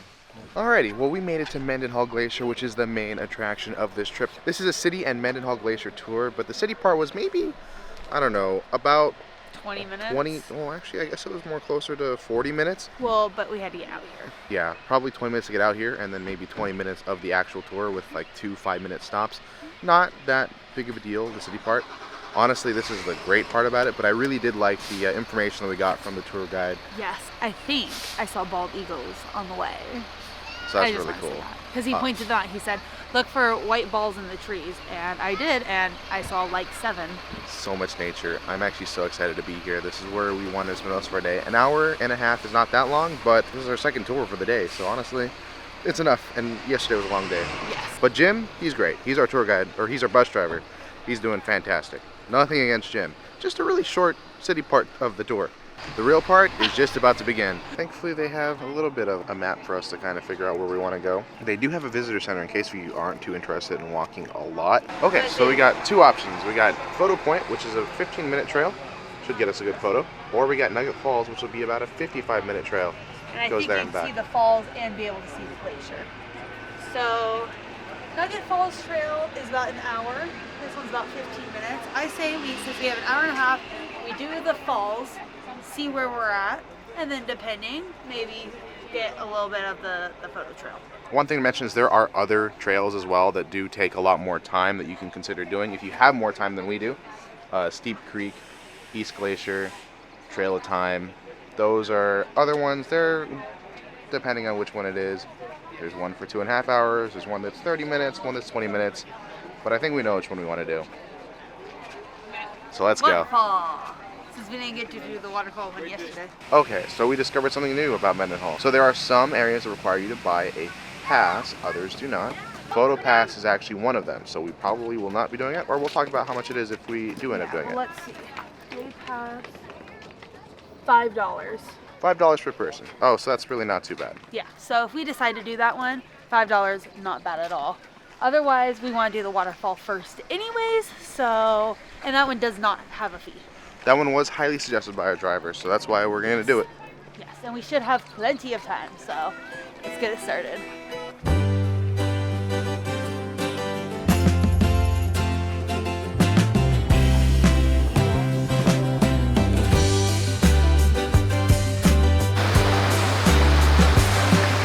We made it to the waterfall. Just kidding. This is actually just a little kind of waterfall. We heard water and we thought that that was the end. And we're like, that's only been 10 minutes. No, it's not. That's just a tease. So while I have you here, I just want to really quickly talk about the other options that you might have had. One, you could do this tour through a cruise line. I'm sure it's a little bit more money, probably more closer to $70 a person, but then you have the guarantee of the cruise line. We did M&M Tours, which is a private company, but they also actually offer a expressway, meaning you can take it no tour, no city portion of the tour for $45 there and back round trip. And every 20 minutes there will be a bus that comes back so you can leave at your own leisure whenever you're ready. The last bus today leaves at 7:10. which is only 5 minutes later than our bus, meaning that we have no option but to be on time today, which is okay because we don't want to miss our ship. If we were to have come earlier, we could have taken M&M Tours Expressway back. We didn't have to hop back on the orange bus. That's just a good tour. So it's $20 difference. You're paying the extra to get the city tour, and then either way you're coming back, regardless if it's on the green bus, which is the expressway, or the orange bus, which is the tour bus that we took. But I think we're gonna stick to Jim and the orange bus, so that way we can be safe.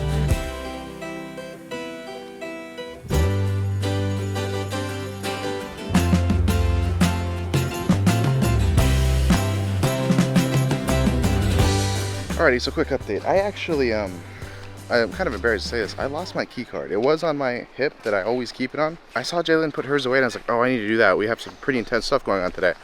And I just completely forgot. And it's no longer there. It's missing. There's no way I could really focus in on this video. So Jaylynn will be taking the reins for the rest of this portion while I just kind of sit and stew in my own silence. Or the falls? Really sad at the moment. I can see the waterfalls up above.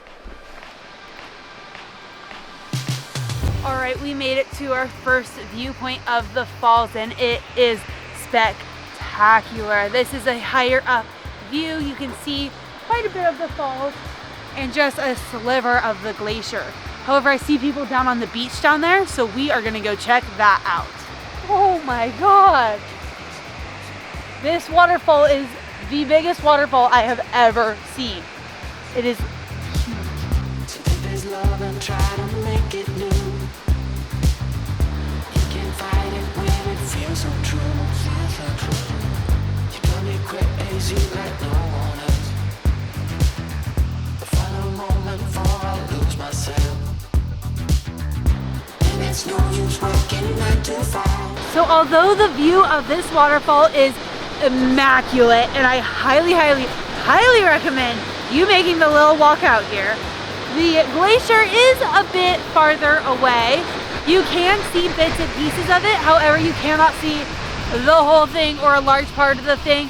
Still a great view to see as a bonus to the waterfall, but this place is definitely waterfall driven. All right, we are gonna make our way back towards the visitor center and where the buses are. I have about 25 minutes left on my timer, and I set that for 15 minutes before the bus, just to ensure we have plenty of time.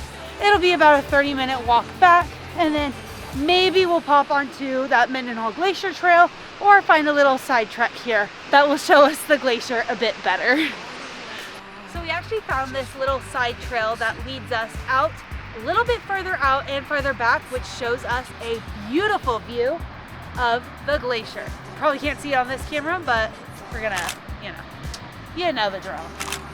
So we made it out to this little viewpoint, and holy wow, can you see that glacier? It is a beautiful sight to see. We came further back because the rock kind of blocked it from up there.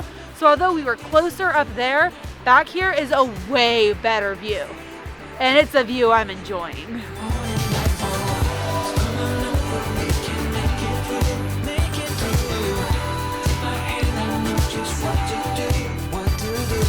It's crazy. The waterfall and the glacier are basically the same thing, just one is frozen. And by that, I mean a glacier is just a frozen river. It is always moving. It's not this block of ice that you think it is. And so when I'm looking at the waterfall and I'm looking at the glacier, they have the same form down the mountain. It's just one is of ice and one is of pure water. It's beautiful. All right, so we decided to risk it and take this little side trail. And then, oh my God, look at that glacier. Sorry. And then we realized that there might not be a path back to the path. But we did just find this little clearing. Hope there's not a bear in there. We did have to pass 2 creeks though, like one right there that's dried up and there's another one passed over that way. It was a far trek and we were kind of getting worried. We might turn back and, go all the way back that way towards the falls and then find another trail that leads back, but I think we got it. I hope so. I hope, we're not sure. This is documentation in case we go missing. This is where we messed up at the end. Okay, I'm actually kind of scared. I say we go back over there. What's this path take you to? Okay, this really is documentation in case we go missing.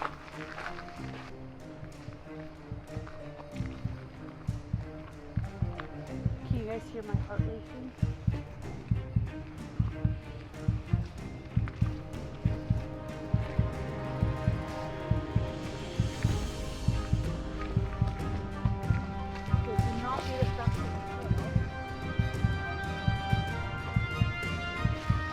Just led us back to where we were.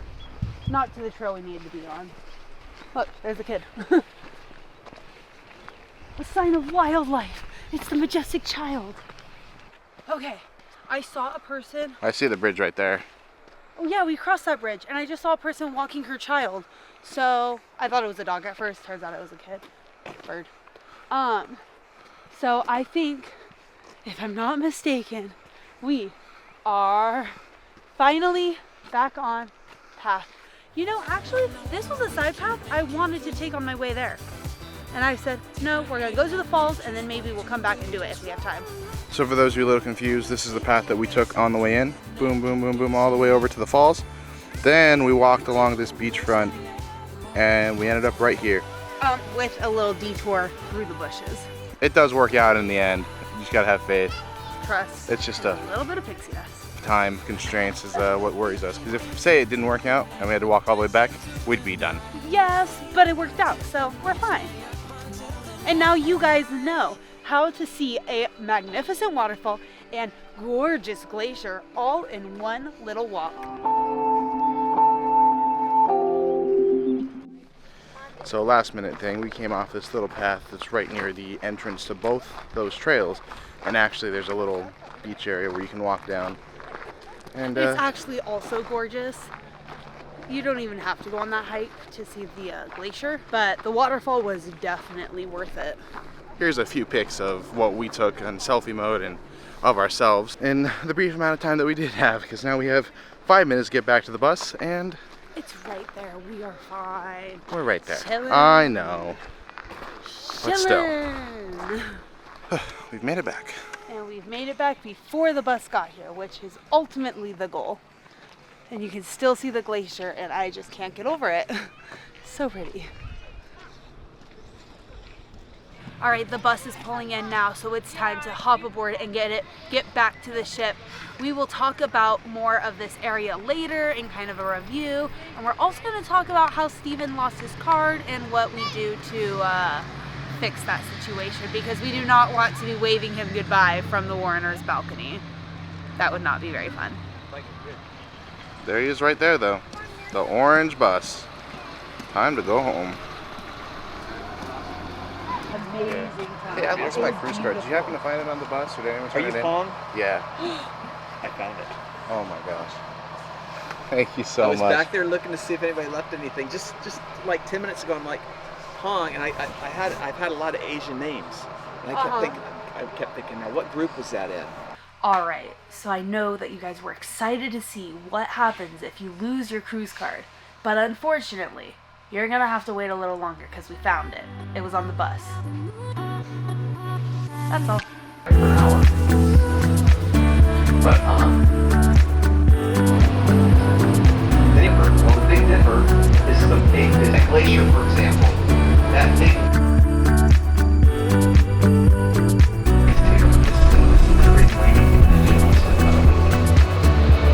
We were out there. My buddy Ben. We went out there last week because we had a day off to sing. Alrighty, we have made it back, and there's a bus right there. Let's go over here.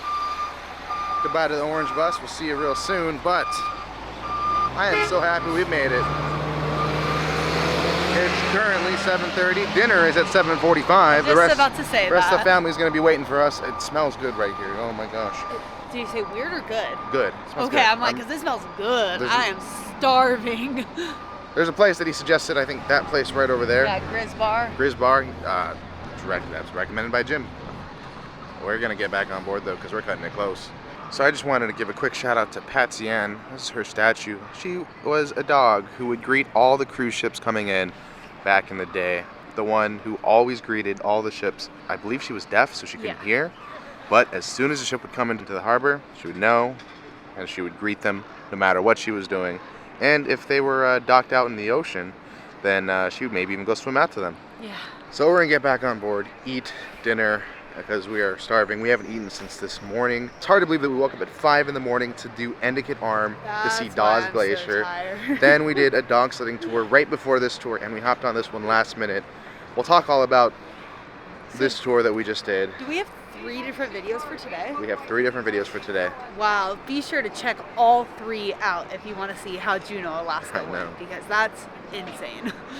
And I'm tired, so let's just get back on board. Please. We'll go through security and we'll check back after. Welcome back to Icon America. What's this one called? Welcome back to American Icon for a Taste of USA. I was almost there. So tonight was Taste of USA, and because we had such a long day, we really didn't record too much. We did end up liking a lot of what we had, but that was probably because we were really hungry. Though I didn't record the main meals, I did catch this. This is what I live for. Makes it all One, worth. 2 more, 3, 4. This isn't even going in a video. I'm just recording because I'm so proud. What's on my ice cream though?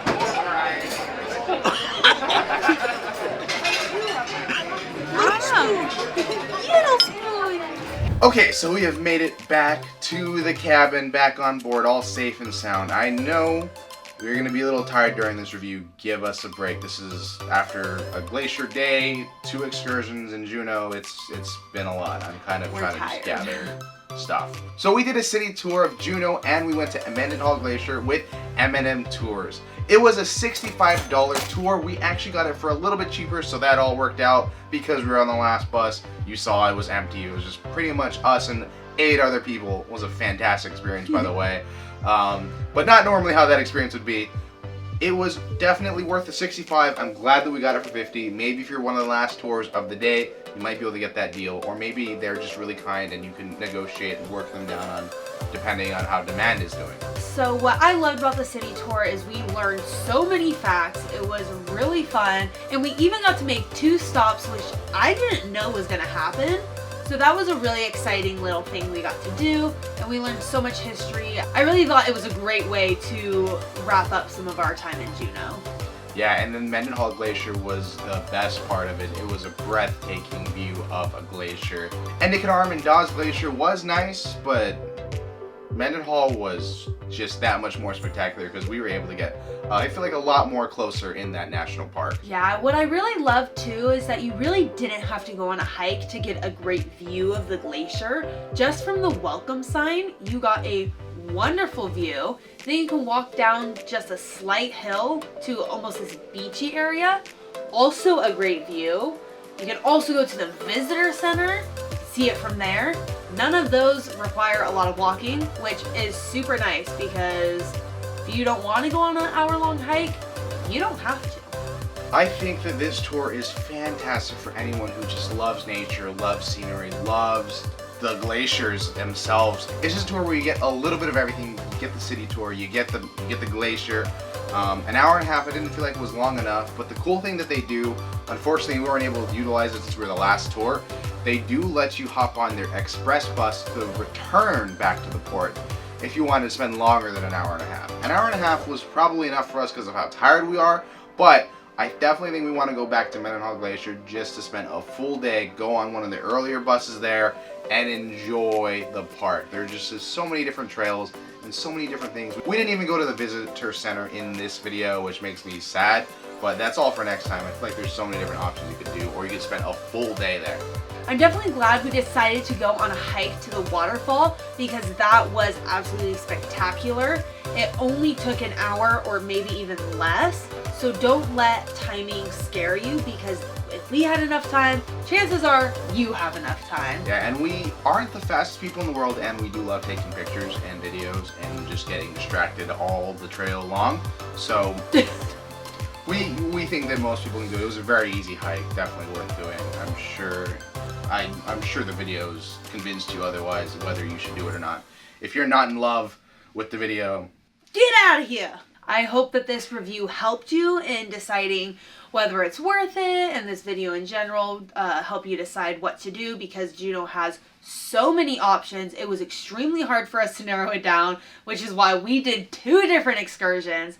So hopefully this helped. Good morning, my name is Steven. And I'm Jaylynn. And welcome aboard Quantum of the Seas for day 6, a full sea day. After a long 3 days at port, we kind of needed this quick reset and also so we can explore the ship. Yes, we are looking forward to many activities like Disney trivia, roller skating, maybe some rock climbing even. But we did get a bit of a late start today because we slept in. Yesterday was so insane. If you don't know, we did 3 different videos for Juneau because the day was so packed. We were up from 5 a.m. until 1 a.m. So be sure to check those videos out if you want to see our day in Juneau and come along with our sea day. We made it to 270 for Disney trivia, and oh my gosh, is it really full. Best thing on board ever. Roast beef sandwich, 270 cafe. So yummy.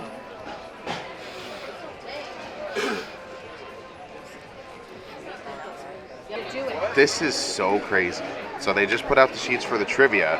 There are 2 lines, and we have 2 people. One in one line, Jaylynn, and then Gabby is in the other line, which I don't know who's gonna make it first.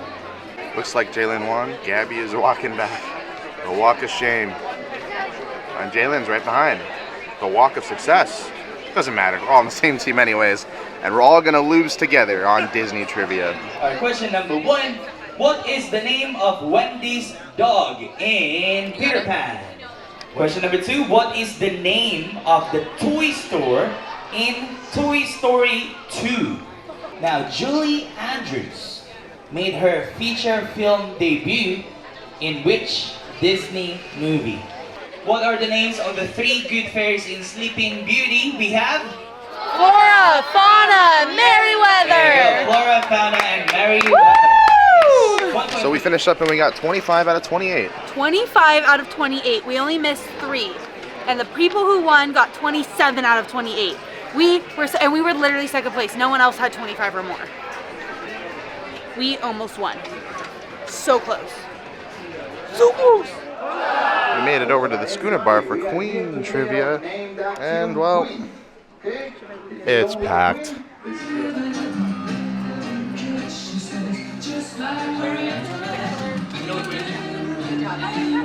I know what it is. It's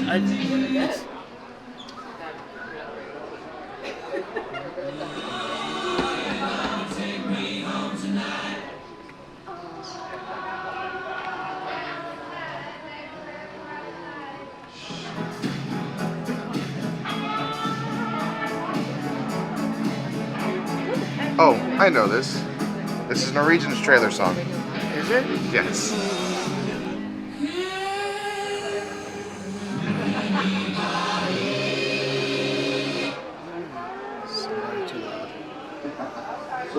Everybody just sang it. Well, I think everyone got 15. I think everyone, yeah. I think everyone got 15. I would hate to think we're going to lose this one because of that. Just one, yeah. But I think these people are going to get them all. I got 1 right. That's all I helped. I contributed 1. No, that's the one I didn't get. So. Teamwork makes the dream work. Made in heaven. 13. 14. Oh. Not us. 15. Anyone with perfect score? 15 right here. 15. Why do we suck so bad? Why can't we win anything? I won't see. What? Me gusta ganar. Gracias. He does speak Spanish. Hablo español. I mean, I speak Spanish. Because the activity staff. Our friend is also from Argentina. Argentina. We're all winners today, guys. My pleasure. I've always wanted these highlighters. That's what I do. But you could have it. Come on. Because she's got one. It's from me to you. Oh, thank you. I'm a giver. Thank you. You had to win somehow. Muchas gracias, señor. Hasta la próxima. I'm always prepared now. Oh, I took my bottle opener off though. I had it on there. Yeah, but I don't want that one. Oh. So we've come to the Bionic Bar to try out a drink. Jaylynn's really excited. We're gonna see how this works because I've never done this before. Oh, so you can choose a drink or you can create a drink. Oh, Portside Punch. I've heard about that. Oh, it has reviews on everything too. What's good and what's not. Some of these have some pretty low ratings. Red Delight, Tutti Frutti, Cherry Coke, Cinderella. Shut up. What is that? Coke, orange, pineapple? Oh, and then you can read the reviews. Very, very, very refreshing. Wow, this is excellent. I'm loving it. Really good. I didn't know McDonald's was on board. Best drink ever. I absolutely love it with all my heart. And then a face that's like this. And yes, that was not even emoji. That was just symbols. You can see myself, but you can see Claudio's right there. Next 2 drinks in queue. 1 minute, 2 minutes. Current waiting time, 2 minutes. That's kind of cool. This glass is hard to read though.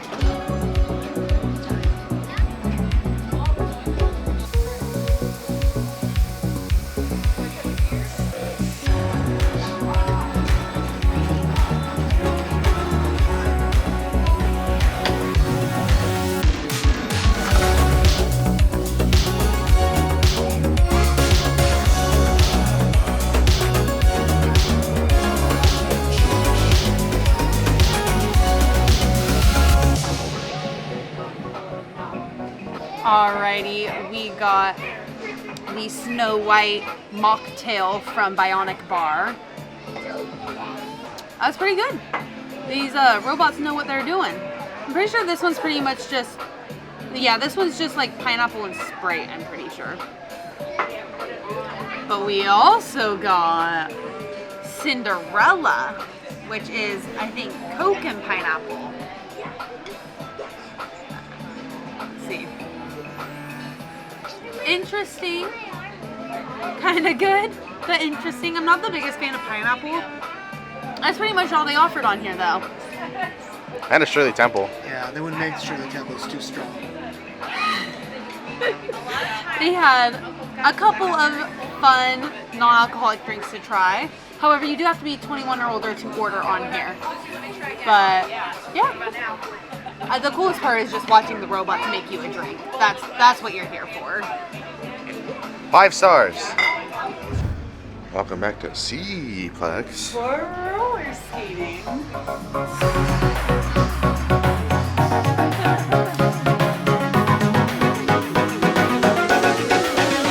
Alrighty, I am all geared up. I am all geared up and ready to go out on the rink. I have not roller skated in so long, and I'm used to rollerblading. I know skating's different. So let's hope I don't wipe out.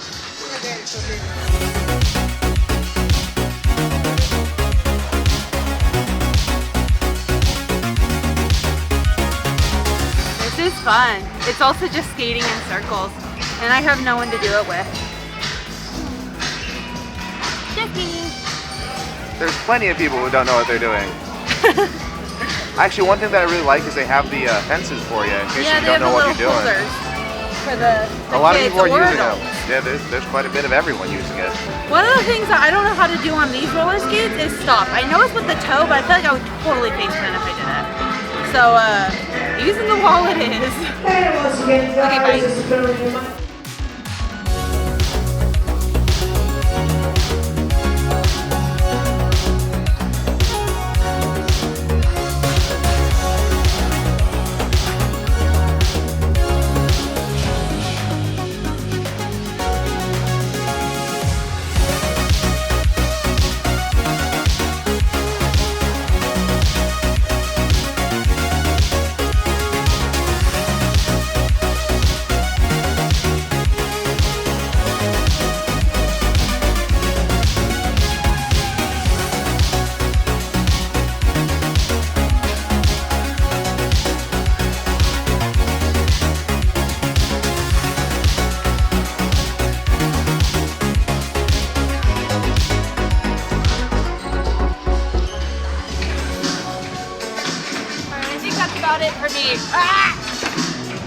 I think that's about it for me. I'm gonna get off. I feel so nauseous. By the end of the session, there's only three skaters, and 2 of them showed up really late. So, wow. Very generous. Oh, is he about to call it right now? Nope. Still not. So, wow. She really could have had the court all to herself. That was so much fun. I am exhausted and thirsty and a little bit nauseous. But overall, great experience. Everyone should get the chance to try this. I'm super bummed about the reservation system still. I'm just grateful that I was able to get in, but yeah, that's all I got. Welcome to the Royal Theater for Sonic Odyssey. Ooh, we're late.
Okay, we just finished watching Sonic Odyssey. Review coming in just a moment. I just want to point out the coolest thing here, and that is the Earth Harp, which I think is what it's called. It says it right on the harp. The strings come all the way up top, all the way up here. You can see all the strings lining all the way up. It's kind of hard to see on camera, maybe, but they shut down the theater for hours to set this up, so that way we could have this beautiful performance, which I think is really cool. I believe the cruise director said there's only a few of these on Earth. Funny enough, it's called the Earth Harp. But yeah, they shut this down for multiple hours. They set it up, they tuned it and everything. You can see it comes all the way up here.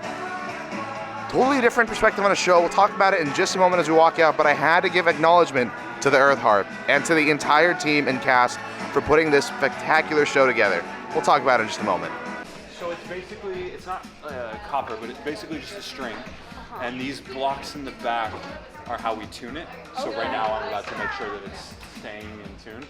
And then we put rosin on the string to create tension. And then these have rosin on them. And just, yeah. Crazy. How long does it take to set it up? About an hour and a half or so. Wow. Yeah. So. That's amazing. Well, you were so Awesome. good. Yeah, thank you so much. Appreciate it. Okay, we just got out. We did hear from the maestro, which was really cool. That was not expected. We just went up to go get a few pictures and videos of it, and he came out and talked to us about how it works and how long he had to set it up and how he tunes it. Uses rosin. I would have had no idea. Same stuff that they use in baseball is the same stuff they use on this. Gymnasts, right? Yeah, that's the same stuff. That's crazy. I don't know how music works at all, but anyway, Sonic Odyssey was a spectacular show, especially all the instrumentation they use on it. It's a different take on a singing and dancing show. A lot of ships have that. Very common. But not a lot of ships have a full orchestra, multiple different instruments in it. Different instruments, I mean. The drum setups, the violinist, the earth harp. Definitely worth a go. Probably the best show on board. Actually, not probably. It is the best show on board. And could possibly take my favorite show. I'm so happy that we ended up seeing it because we almost skipped it just because of roller skating, but we did. Glad we made it. That was definitely worth going, even if we only saw the last 30 minutes of it. But anyways, it's time for dinner, and we gotta get changed. It's formal night. Okay, we made it back to the room, tired as heck because we used the stairs to get up, which is, I mean, the fastest way after a show. Sometimes the elevators get crowded. Anyways, we're late for dinner, like I said, late. So we're gonna get changed. And like that, we're changed and ready. Let's go ahead and get down to formal night dinner. Welcome back to American Icon for formal night dinner. It's royal night, and I think we kind of dress up like royalty. It's lobster night. The thing about lobster, though, is you can only order one per person. The additional lobster costs $16.99. Could be a little expensive, I'm not sure. It just depends on who you are. If you want 2 lobster tails, that might be pricey, or maybe it might be worth it. You can never have too much French onion soup. It is the best. We got it again. Actually, we both got it. This time I got it, too. For the quick review, one bite. I don't even have to taste it. I could just tell you. It's amazing. There's not too much Worcestershire sauce. It tastes delicious. Watch there be too much. It is very hot. Is it peppery enough though? Yet it's delicious. Not too much pepper, not Awesome. too much Worcestershire, just right. Like Goldilocks and the 3 Bears. But it's missing the French. Just right. I'm watching a video on how to de-shell my lobster tail because apparently they don't do it on this cruise line, and I do not like that. We got lobster. It's lobster night. I get you guys just care about the taste. Oh, I was. It was good. We were all walking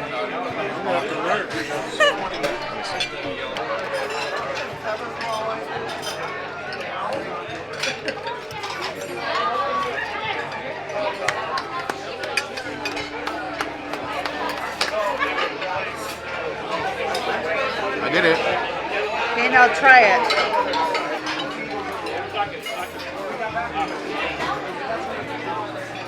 It's okay. I like it. Kind of.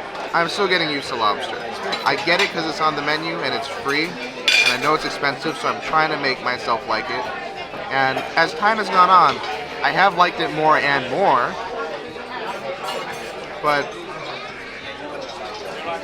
needs like salt or something on this one. Well, because we have no seasoning. Yeah, we don't have butter. Normally it goes with butter, but we don't have that. Wait. What are you eating? I was gonna say it as I cut to be like, so tonight I got chicken marsala along with my lobster. My 3 lobsters to be exact. Chicken marsala, one of my favorite dishes. Does Royal Caribbean Cruise Line do it right? Well, they don't do it wrong. That's actually pretty good. I will say, the pepper chef made an appearance tonight. It's just slightly too peppery. In case you guys don't know, every night our dishes have had too much pepper in it. You know, I think it's the gravy guy. Whoever the gravy guy is. Because that's where all the pepper always is. I wouldn't know. I got the cod. Adjusted for the allergy. Has none of the good stuff apparently that makes it good. The breading mainly being the thing that we're missing here, but that's okay. Oh my god, this is way over.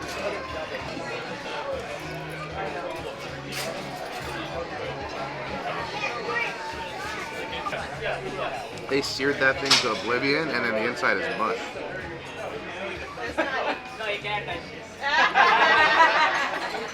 I'll stick with my chicken marsala. Don't get that. We can't have it, but he finally got it. The baked Alaska. Because we were in Alaska. It's a day late. Yeah, what the heck? Yeah, we're now closer to Canada, but that's okay. We'll pretend. That looks pretty good, right? It does. It's 3 layers of ice cream and something sugar that's meringue that's baked. Yeah. That was fun. I like that. I'd like to hear him sing. See, all of a sudden we hear a guy go, Does the baked Alaska taste better now that you've been to Alaska? You know what? It does. It tastes more baked. He appreciates the culture. I appreciate the culture, thank you. But more? Does it taste more Alaskan? No, it's just really good. I was No, hoping. it should taste more Alaskan. Yes, I meant. I was hoping they'd light it like they used to. Yeah. Yeah. I was gonna say, what's supposed to be on fire there? And then we got the cake that we had from earlier because we asked, and they were so kind to make it for us again. it's so good I already know. Let's give it a good old taste. Excuse me, is it possible to get another one of these? Let me check inside, ma'am, if they still have this one. Okay, thank you. It's really good. The day continues. This is actually the next day. It's day 7. Yesterday was day 6, and we didn't really do much after dinner. It was good, but then it was sleep time. Yes, it was, we were super tired. We ended up playing cards for a little bit and then heading to bed, so pretty uneventful. So we decided just to combine today because we actually get into port really late. We don't get into port until 5 o'clock. So it's practically a sea day. 5 p.m. by the way, not in the morning. Yes. In the evening. So we just decided it's better to combine the 2 sea days basically together. And then we'll continue with Victoria in its own separate video because we will do something about it. Not sure yet, but get to it eventually. Let's go explore the ship and enjoy our last moments on board. Last minute shopping. I really wanted this blanket from day one, and I've decided you can never have too many blankets. I'm gonna get it. And I want this mug, but I have so many stinking mugs.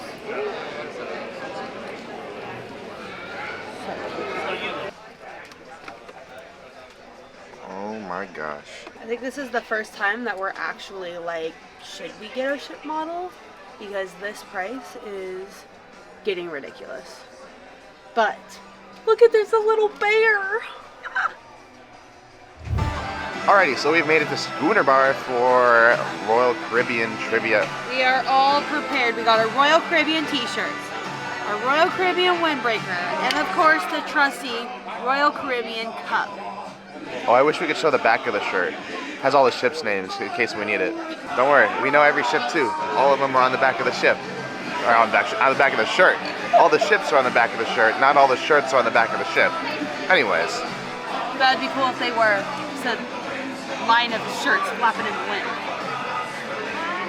What year was Royal Caribbean founded? Which ship was the first to have virtual balconies? Virtual, yeah. Virtual. How many feet above the sea level are you when you are at the top of the North Star? I said I will give you 20 feet difference, okay? That's it. More than, you're getting close, more than 8. Woo! More than 9. Woo! 9, who has 9? Raise your hand. 9, 1, anyone with more than 9? We have 10. 10, anyone can? 10 over there? Anyone 11? No one with 11, so put your hands together. The one with 10 points. There we go, we have our champion team. Did you just win? We won. 10 out of 17. It feels weird to win at 10. I was like, wow, we got destroyed. That's just unfortunate. But no one else really knew everything either. There were some really tough questions on it. It works. I'll take it. Welcome back to our last lunch on board, which is going to be in the buffet. Buffet. Since it is our last day eating at the buffet, I had to go ahead and try basically everything. I have roast beef, roasted potatoes, hash browns, french fries. I really like potatoes, so had to get it every way. Sausage, chicken nuggets, and oiled pasta. It's all gonna be great. Let's try the roast beef though.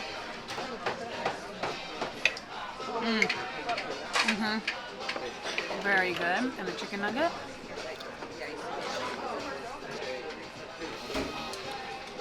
It's all delicious.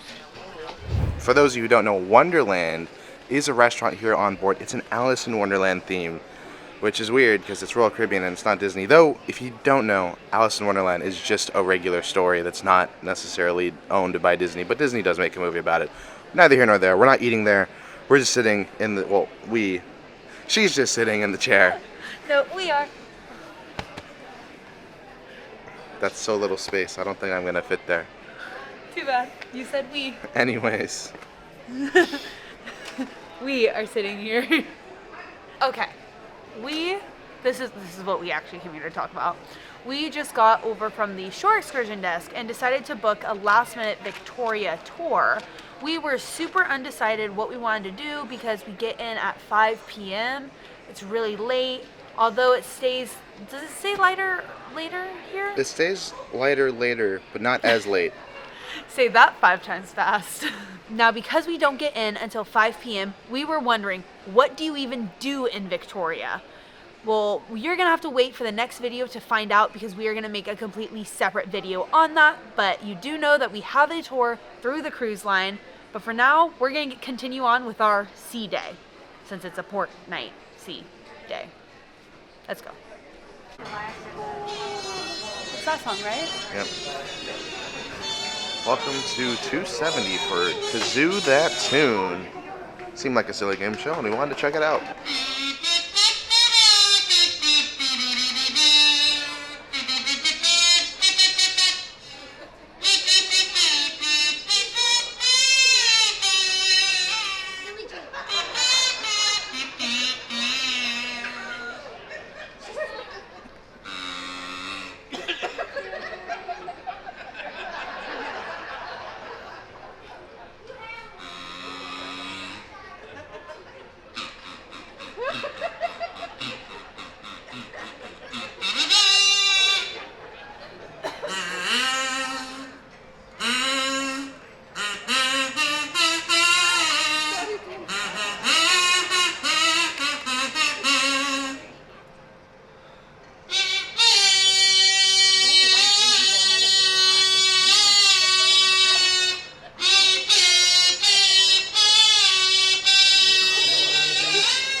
Alright, that was Kazoo That Tune, which was actually so much fun. I thought it was just going to be like, I don't know, they did really good.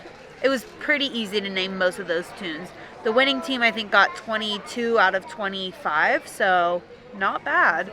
Now we are off to get a drink and then going to the Royal Theater for the talent show. Apparently it's going to be guest and crew.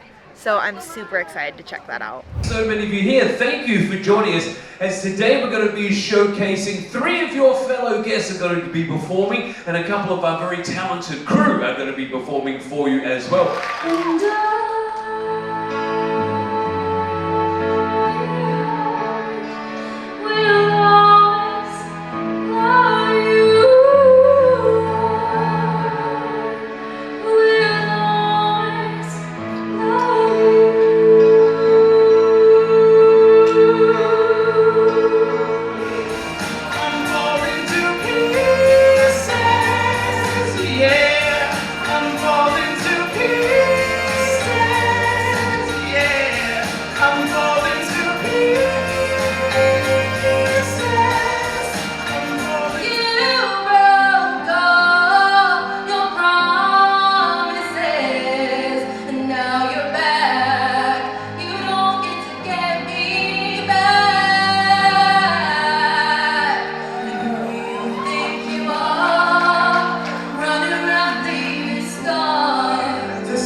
Just got done watching the talent show, which is a show I've never actually seen on any other prior cruise, so that was really cool. They had guests who were amazing. I didn't know that there was such talent on board amongst our fellow guests, and then we also got to see some crew members. Really The awesome. bartenders were my favorite. They were literally throwing cups in the air and juggling. It was insane. And then we got to say a final farewell to all the crew, which is always nice to do. It's kind of weird. It's a 2 o'clock show because we're going to be arriving in Victoria really soon in 5. I don't know. It just seems like a weird way to like spend your last day is in a port. Yeah. To spend your last evening. I feel like if we were there in the morning, it'd be okay, and then spend the evening at sea. But this is just, it's weird. It's like backwards in a way. So we have spent the last few hours just packing up all our clothes because, well, this is technically the last night. We do have to put our luggage out by 10 because we have just arrived in Victoria. Look at that building. There's mountains. There are mountains in the background. Or maybe it's just a bunch of lines on the screen. It kind of looks like a bunch of lines on the screen. I'm sorry about that. But anyways, we have made it here in Victoria. We've pulled alongside. If you're going on an Alaska cruise, you might have this weird thing where you arrive midday or late afternoon, and that is going to be a different experience. Now, if you arrive normally in the morning, who cares? It doesn't matter, just a regular day in port. But this one, what do you even do at 5 o'clock? I mean, when are you supposed to have dinner? Are you gonna be at port? Are you gonna be on the ship?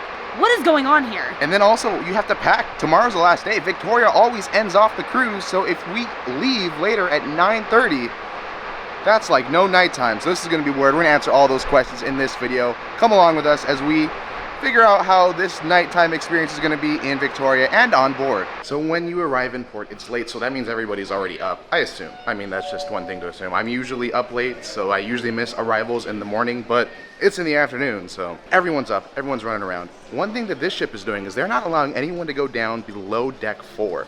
And that's mainly because of customs in Canada. Canada, I guess, is really strict with customs. Ahead of time, we had to fill out some customs and immigration forms for the Canadian officials, so that way they can go over it, and that's what they're doing right now. And though we arrived maybe half an hour ago at 4:30, it's 5 right now, we still haven't gotten clearance. So everyone's rushing around, everyone's trying to get to their excursion, everyone's trying to get off because, well, there's not that much time in Victoria. We're here and we leave in 4 hours. That's such a short amount of time. You want to get off as soon as you can, and that customs and immigration stuff makes it even more of a mess. It's just a fun day. Just hours ago, this place was filled with a bunch of people trying to get the last minute deals because actually shopping closes before you arrive at port. Once you arrive, that is when every store closes, and that means there's no more shopping because they won't reopen after we leave. So this is kind of a weird thing. Get your shopping in done before the evening. I usually like shopping on the last night. That's not an option today, so bummer. Also, we're not going to go down there, but there is the casino. The casino did close at 2:30 today because we came into Canada's area, meaning there's no more gambling allowed. So everyone's kind of gathering, waiting to go to port down there, so we're not going to really disturb them. But casino, if you want to play the last night, not really an option because you're kind of in you're not in international waters on the last day. You're actually in U.S. and Canadian territory from Victoria to Seattle. Bye. Have fun. See you next year. See you next year. You might not come back. Oh, yeah, that's true. Party, we've made it to the theater, and we are going to go check in for our shore excursion. We're going to be doing a walking tour. We'll talk. Actually, you know what? We're going to insert right now, when we're back at the room later, what options you have to do in Victoria. Okay, so we just quickly wanted to talk about the excursions that you could do through the cruise line. Yes, one of the options that you could do is a city tour. Now there are a couple different ways this is offered. There are a few different bus tours, and there is also a walking tour that you could do. The city tours price anywhere from $30 to $100 depending on which tour you choose and what things are included. Some of them there were like some ones where you sample different foods or where you drink different drinks. Those obviously cost more. Now the main attraction here in Victoria is a little bit past the city of Victoria, and that's the Bouchard Gardens. Those are beautiful gardens, totally worth a visit, but on a night like tonight, where you're only going to have a few hours, it may not be worth it. We found it through the cruise line. It was going to be $135 per person, in which it takes 40 minutes to get out there. And there's only 4 hours in port, so you do the math and see how long you're really going to experience it. Yeah, I will say that we did Bouchard Gardens last year and when we had more time, and it was absolutely gorgeous. You can easily spend hours and hours there, and I would not wish for anyone to have to cut that short to only an hour. You definitely cannot see hardly anything in just an hour there. So keep that in mind when you're looking at those types of excursions. Yes, the other two extravagant ones that Royal Caribbean offers, I'm not sure that every cruise line offers this, is that there was whale watching, in case if you missed it in Alaska, or there was a ziplining tour, which, that sounds interesting. I'm not really sure if Canada's exactly known for its zip lines, but it was offered here. We elected to go with the walking tour, so let's go ahead and get back to that. Alright, our group number was called and it is time to head towards the gangway.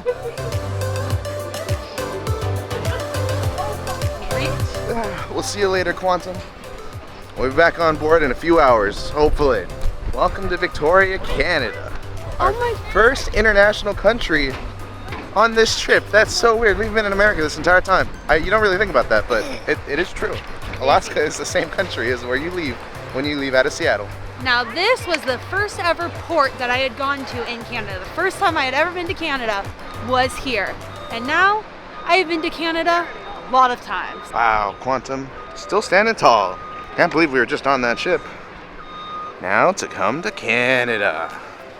I mean Canada. I mean Anne. Oh. A little windy today. A little windy, but not cold. Welcome to Canada! Yay! Made it! My name's Sarah. I'll be your tour guide. This is a walking tour. Right? We are walking from here to downtown. That's going to take 2 hours. Minimum. Stop, start, stop, start. Walking and talking. We're gonna go ahead and enter tour mode, let the tour guide teach us a few things, and after, here we'll talk about everything you need to know for Victoria. Okay, we're on the southern tip of Vancouver Island. You cannot go more south than here. Therefore, those mountains, not Canada. Seriously. Okay, we are closer to the States than we are to the mainland. This is kind of interesting, right? To get to the States, we take a ferry from here. It takes 90 minutes. It's 18 miles away. Okay? For us to get to Vancouver, we have to drive 20 miles, get on a ferry for 90 minutes, drive, get stuck in traffic, keep driving, and 4 or 5 hours later, we're in downtown Vancouver.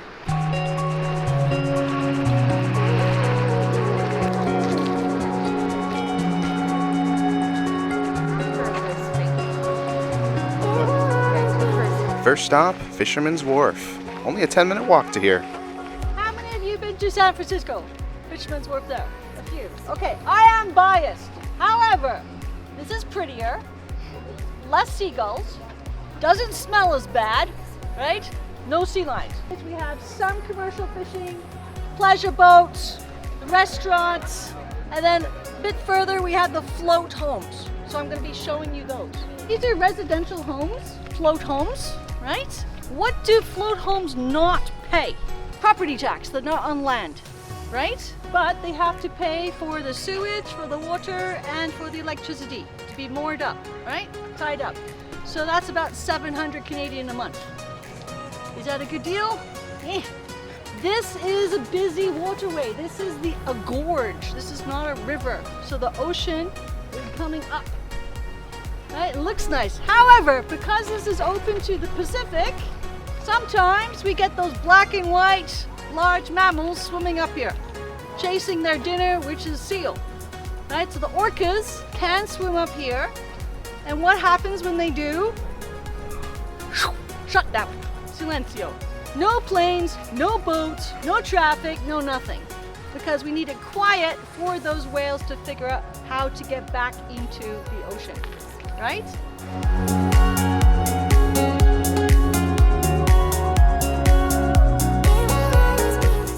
So we've been just walking through the tour, following along, learning a little bit, and we went through the Fisherman's Wharf. Yes. Indeed. Our tour guide has taught us that one way to get from downtown to the port, it's a little bit of a walk, but you could do a water taxi, take it from downtown near the Empress, walk all the way over, take the taxi all the way down to the Fisherman's Wharf, and the Fisherman's Wharf was maybe a 5-10 minute walk at most, so it's a really quick walk. Then you hop on the water taxi and take it there or back depending on how you're going, and that takes you to downtown. We'll get to downtown eventually, but we're just trying to find alternatives for you to get to and from locations because there seems to be a lot of different transportation options here in Victoria.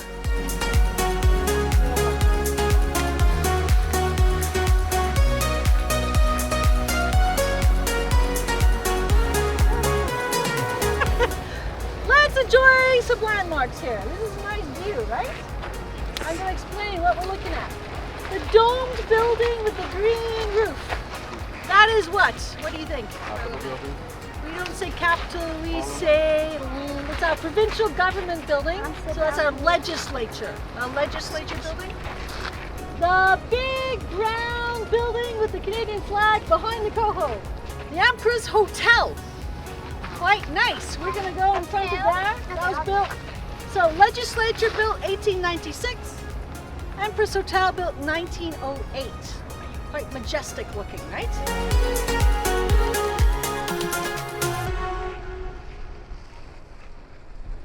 All right, so we've made it about halfway through the tour so far, and it has been very informational. We have talked about real estate, we've talked about money, and we have talked about national symbols, which have all been really great topics. Victoria as a city is absolutely gorgeous. The architect within it is just so pretty, and the history is super rich because it dates back to the gold rush, which is super interesting to learn about. And also our tour guide is so funny. She keeps making like these punny jokes, which are just like stupidly funny. I'd say taking a walking tour so far has been a pretty great way to spend our Victoria evening. It's 7 o'clock and the sun is still quite high, so even though we didn't get in until 5 p.m., there seems to be plenty of daylight to get some stuff done.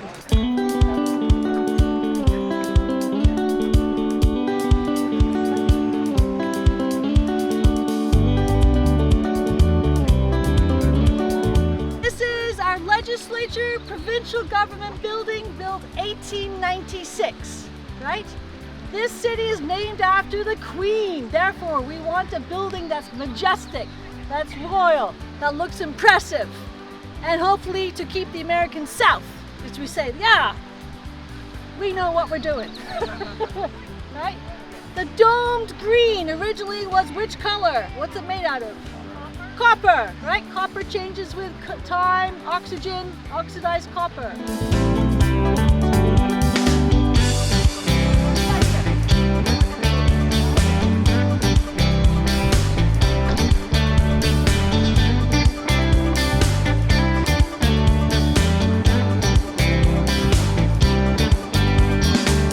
That's the Empress Hotel, and this is the addition. This is a conference center.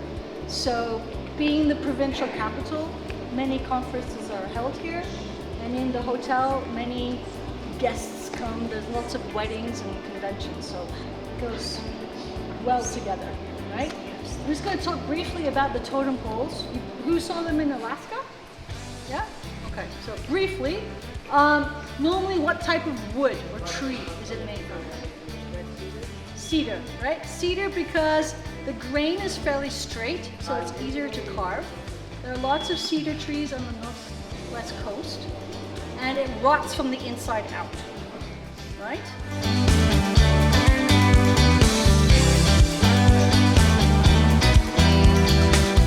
Alrighty, so we just finished up the tour here in Victoria. The walking tour ended in front of the Empress, which you could have continued on, walked with her, more of a shortcut. So it was about a 35-minute walk on the way back. Not as much talking as we did on the way here. That was a 2-hour tour, an hour to get over towards downtown, an hour exploring the legislative building. We walked into the Empress for just a little bit, and just a few things on the main road. Overall, not a bad tour. It was a lot of fun. We did learn quite a bit, I think. She was very informational. She definitely knew her stuff. And like I mentioned before, she was cracking all kinds of jokes. Every step we took was like a new joke. Yeah, I wish we would have been able to connect with her and talk with her more. Sarah was her name. If you ever do the tour and you have Sarah, you know you're in good hands. But we didn't really have that chance. There's just so many people in the group, and we were so busy focused on, one, trying to learn everything she had to say, and two, trying to capture all the footage so that way you have an idea of what's going on. I'm not really sure how much of what we have of her is getting put in because there's so much, and honestly, you might want to come here for yourself and experience it. That's one option. A bus tour might have been fun, a lot less walking certainly, but it didn't feel as grounded, I would say. A bus tour is only so much fun, you know, you're sitting in a bus, you're looking out a window, and maybe you get out. This is much more personable too because I feel like you're actually talking with the tour guide rather than just hear it over the system. Yeah, so. Holy cow, look at the line now. So she did give us a few options. So we could have walked back with her if we wanted to, but we didn't want to. So we were told that we could take a taxi or that we could take a bus. There's a cruise shuttle bus. Jaylynn thinks that it used to be complimentary before, but for whatever reason now. It's not that I think it was, because when I was here back in September, it most definitely was complimentary, seeing as I did it. But now they are charging $8 Canadian one way per person. So that would be a $16 round trip. That would be a $16 round trip fee in Canadian. I don't know how the exchange works. It's like 14 or 13 US. 13 US, but they don't give back in US dollars. So if you give US cash, you're gonna get back Canadian dollars. So just be aware of that. But for those of you looking for where the bus is and where it ends and starts, it's gonna be right in front of the Empress. It's right there. There's a bit of a line, so I don't think we're gonna do it. But it is a double-decker bus, so that there is that. just a little crowded right now. Definitely gonna get more crowded as time goes on. It's already 8 o'clock. All aboard is 9:30, so we have an hour and a half left. So even though we're not going with the tour, we are gonna walk ourselves. It is nice that they do have maps all over the place. We get a good idea of how to get around, probably. Just really quickly wanted to mention, if you were coming to Victoria, you could do a tour like we did, or you could go off on your own, which I think would be totally acceptable, as long as you took transportation and you kind of have an idea of where you're going. That downtown area is kind of cool. The Empress and the Legislative Building are places that you can visit. I think you are supposed to be able to go into the Legislative Building, but right now, I'm not sure if you can go that late. So according to Google Maps, it's a 20-minute walk. Our tour guide said it would be a 35-minute walk, and she was gonna take a shortcut. I think that's because maybe she was gonna stop a little bit. That has to be, or maybe she's just being very generous in how long it's gonna take. Yeah, I do know that looking at the map, we went around along the harbor, along the water, and now we're gonna be cutting straight through. So we're not gonna get the water view, but we're gonna save a lot of time. So as we were walking back, I guess we could use this time to explain, why do cruise ships even have a stop in Victoria? There's kind of really no reason, right? The main attraction is Alaska. Why would you go to Victoria? Maybe some people want to go to Canada, maybe, but maybe not everyone. But actually it did seem like that today. Everyone got off in a mad dash at 5 o'clock, or 5:30 really. But that's not the reason. It's actually because of the Jones Act. If you don't know, it's a rule in which it requires a foreign flag ship to touch an international destination. So we started in Seattle, we visited Alaska, which weirdly enough is not different countries. Even though it's not a part of the continuous United States, Alaska is still a part of the United States. So if you didn't know that, go read a history book. It does have to touch a foreign port at one point throughout the cruise, and Victoria just so happens to be the port. It's really one of the closest ports to Seattle. In fact, it's so close that when we leave today, we're gonna go the opposite direction of Seattle and then come back towards Seattle, because they're just so close together that we just need to kill so much more time.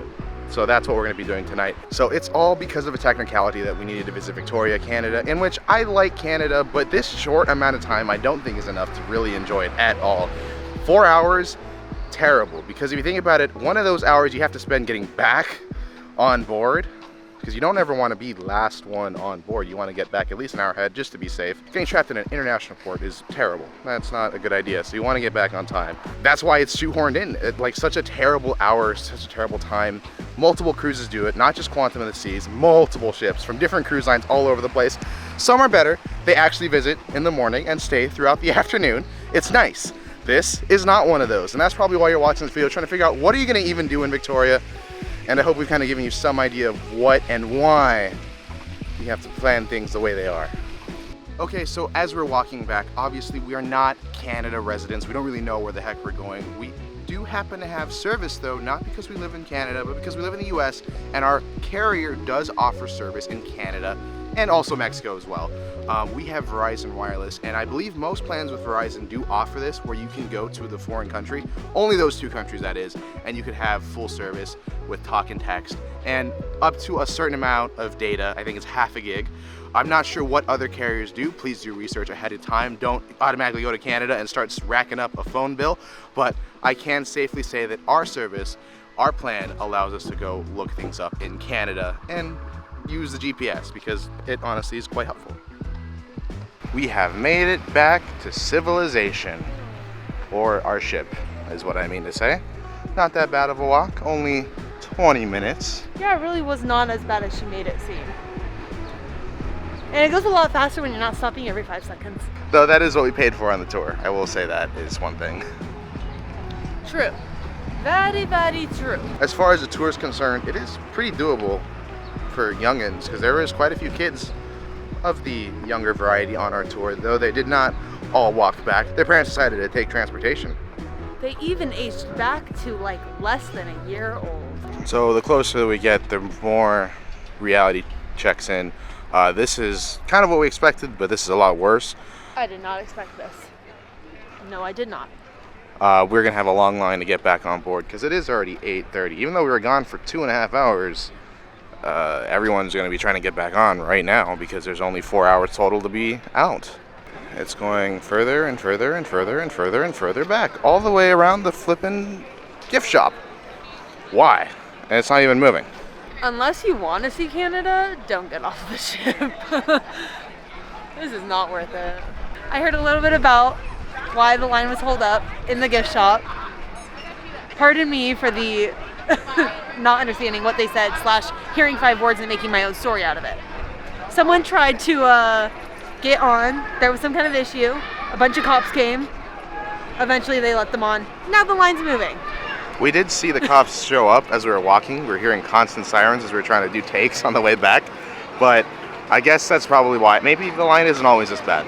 Yeah, so honestly, I think that someone was trying to bring something or lost their key card or I don't know, something. Had some kind of hold up that involved cops. But now we're moving just fine, so honestly, yeah, come to Victoria if you want. Don't let this line scare you because it should be non-existent. There are definitely some chefs sitting up on the railing over there, and they're sitting there thinking, man, this is why the dining room's empty. Because everyone's stuck in line here. Alright, we made it through not that long. Honestly, there was just a hold up at the gate. They let us in though, we're all good. We're ready to get on through security, which is probably going to be the longer line. It is now currently 8:40 is the update. Are we gonna make it to the dining room in time? Or did Victoria mess up our dining plans and are we gonna go starving? Check back soon to find out. So we're back on board. Don't click away yet because we're going to talk about the dining situation, which I think is a completely different nightmare. But we'll get to that in a moment. We're going to talk really quickly. Closing remarks about Victoria. Did we have fun? Did we enjoy it? Yes, we did. But I don't think we enjoyed it enough. There just was not enough time. That was such a weird visit to Victoria. I mean, we know why, we know how and whatnot. But this... So, was it worth it to get off? I mean, it could be if you've never been, or if you're really excited about it, or if there's something specific you want to do. But is it something that's like, I have to go here? Maybe if it was a longer amount of time, but for just a short amount of time, maybe get off the ship and take a picture with the Welcome to Canada sign and turn around and get right back on. That's what I would have done. We don't want to discourage exploring new places because we love finding new places to go and learning new things. But this one, in this scenario, maybe not. It's a little tough. The headache to get on and off is a mess because it is a long line to get off. And of course, with a short amount of time, it does not give a lot of time for people to return. So there's a long line to get back on board. Though we got back on board within about 20 minutes, it's still... It could have been worse. If we were the people who were actually stuck in the wait, when everything was held up, that would suck because then we'd be standing there for who even knows how long. And I want to really give a big shout out to security and everyone working here on board, trying to really rush the process to get through everyone. They actually went so quick. Once we got inside, they were going. They had 4 lines open, and we were in the front. They have a second gangway open in the back, which I'm sure has even more, or just as much. So really efficient, really quick. I'm really, really impressed with how well Royal Caribbean did. And I think they know that because of how short time is that they need to be quick. When we got back on board, we had some maitre d's actually letting us know that dinner is still open, the main dining room is still open, Windjammer is still open, and the Solarium Bistro is still open. We've never been to the Solarium Bistro, but we're still not going, unfortunately. It's a free included place, but they've been trying to push everyone to the Solarium Bistro all cruise long. Yeah, it seems not to be very popular. So it's supposed to be a buffet style thing, but that's for another time. Yeah, maybe if we come back on another similar ship, we'll go there. But for now, it's dinner time.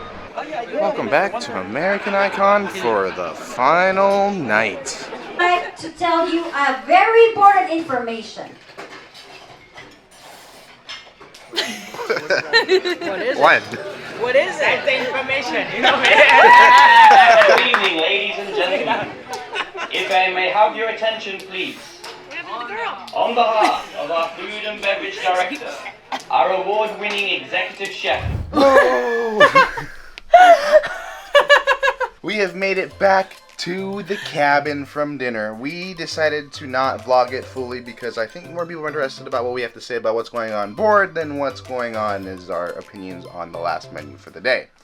One thing, we have already left. It is pitch black, not because the screen's broken today, but because it's actually just dark outside. it's kind of weird. Also, it's not late enough to be dark out yet because got so used to Alaska where it's literally bright until 11 o'clock. That was kind of trippy when at dinner it was starting to get dark and we were like, what? So typically we have dinner at 7:30, but because we have my time, we were able to select a different time for tonight's dinner, and that was useful since we got back so late. We would not have made 7:30.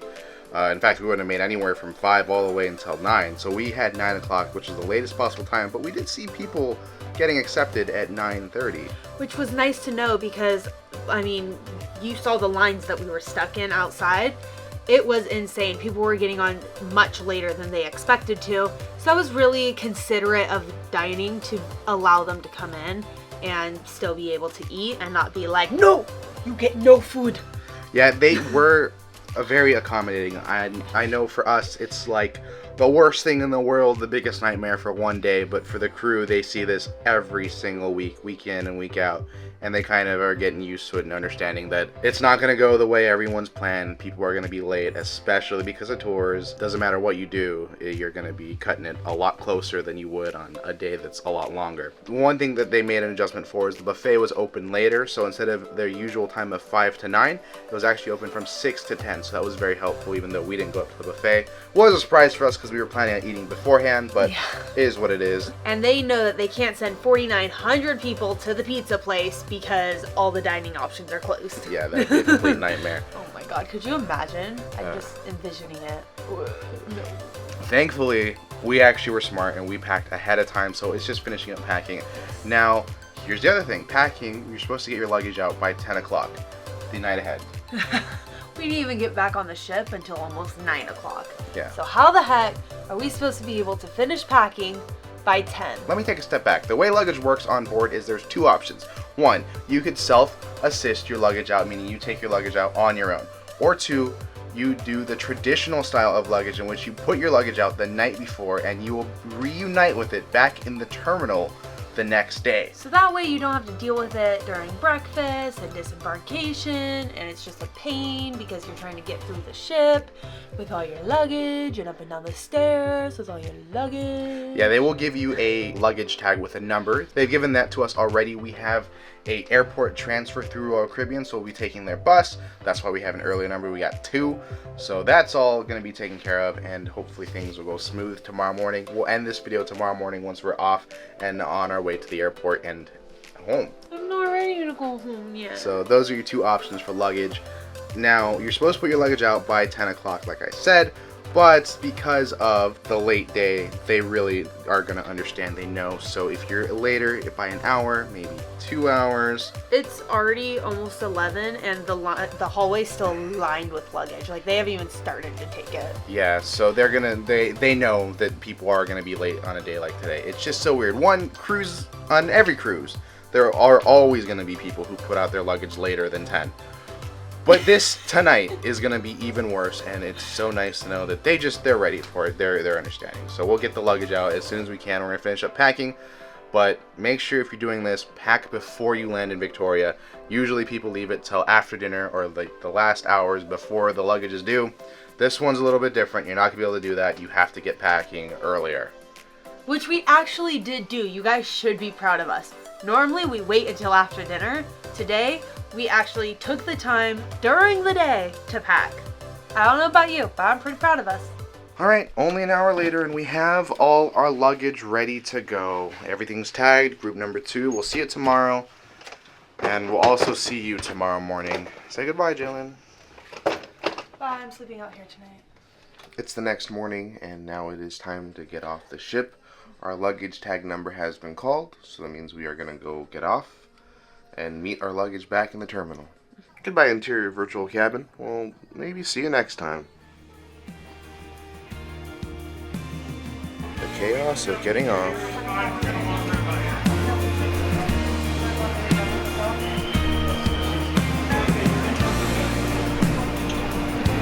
Sad.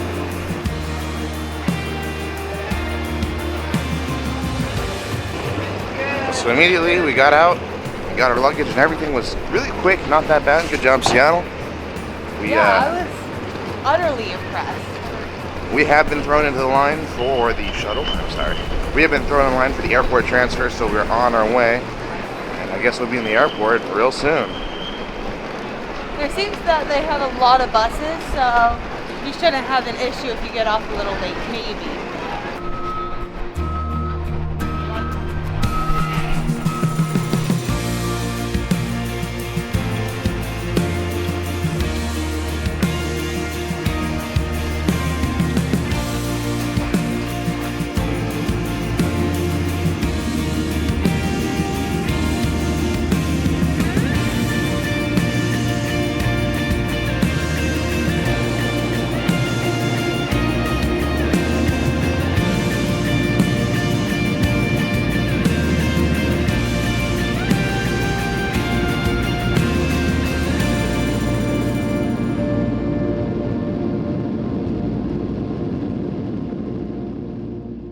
From the bottom of my heart, thank you so much for making it all the way to the end. As you may not be aware, this was our last adventure together to share with you. Though it breaks my heart to say, Jaylynn will no longer be waking up with us on this channel. This video was a perfect way to experience Alaska. To show off that you've made it to the end, and as a final farewell, please comment below, Cya Real Soon, Jaylynn. Thank you again for joining us to the end.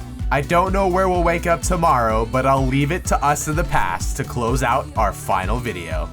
Already we've made it back to Los Angeles home safe and sound. I can't believe that this trip has already come to an end. Thank you so much for watching this video, and if you stuck with us through the whole series, thank you so much for your support. Hopefully you'll join us for the next one. As always, this isn't a goodbye, but just a see you real soon. That was way better.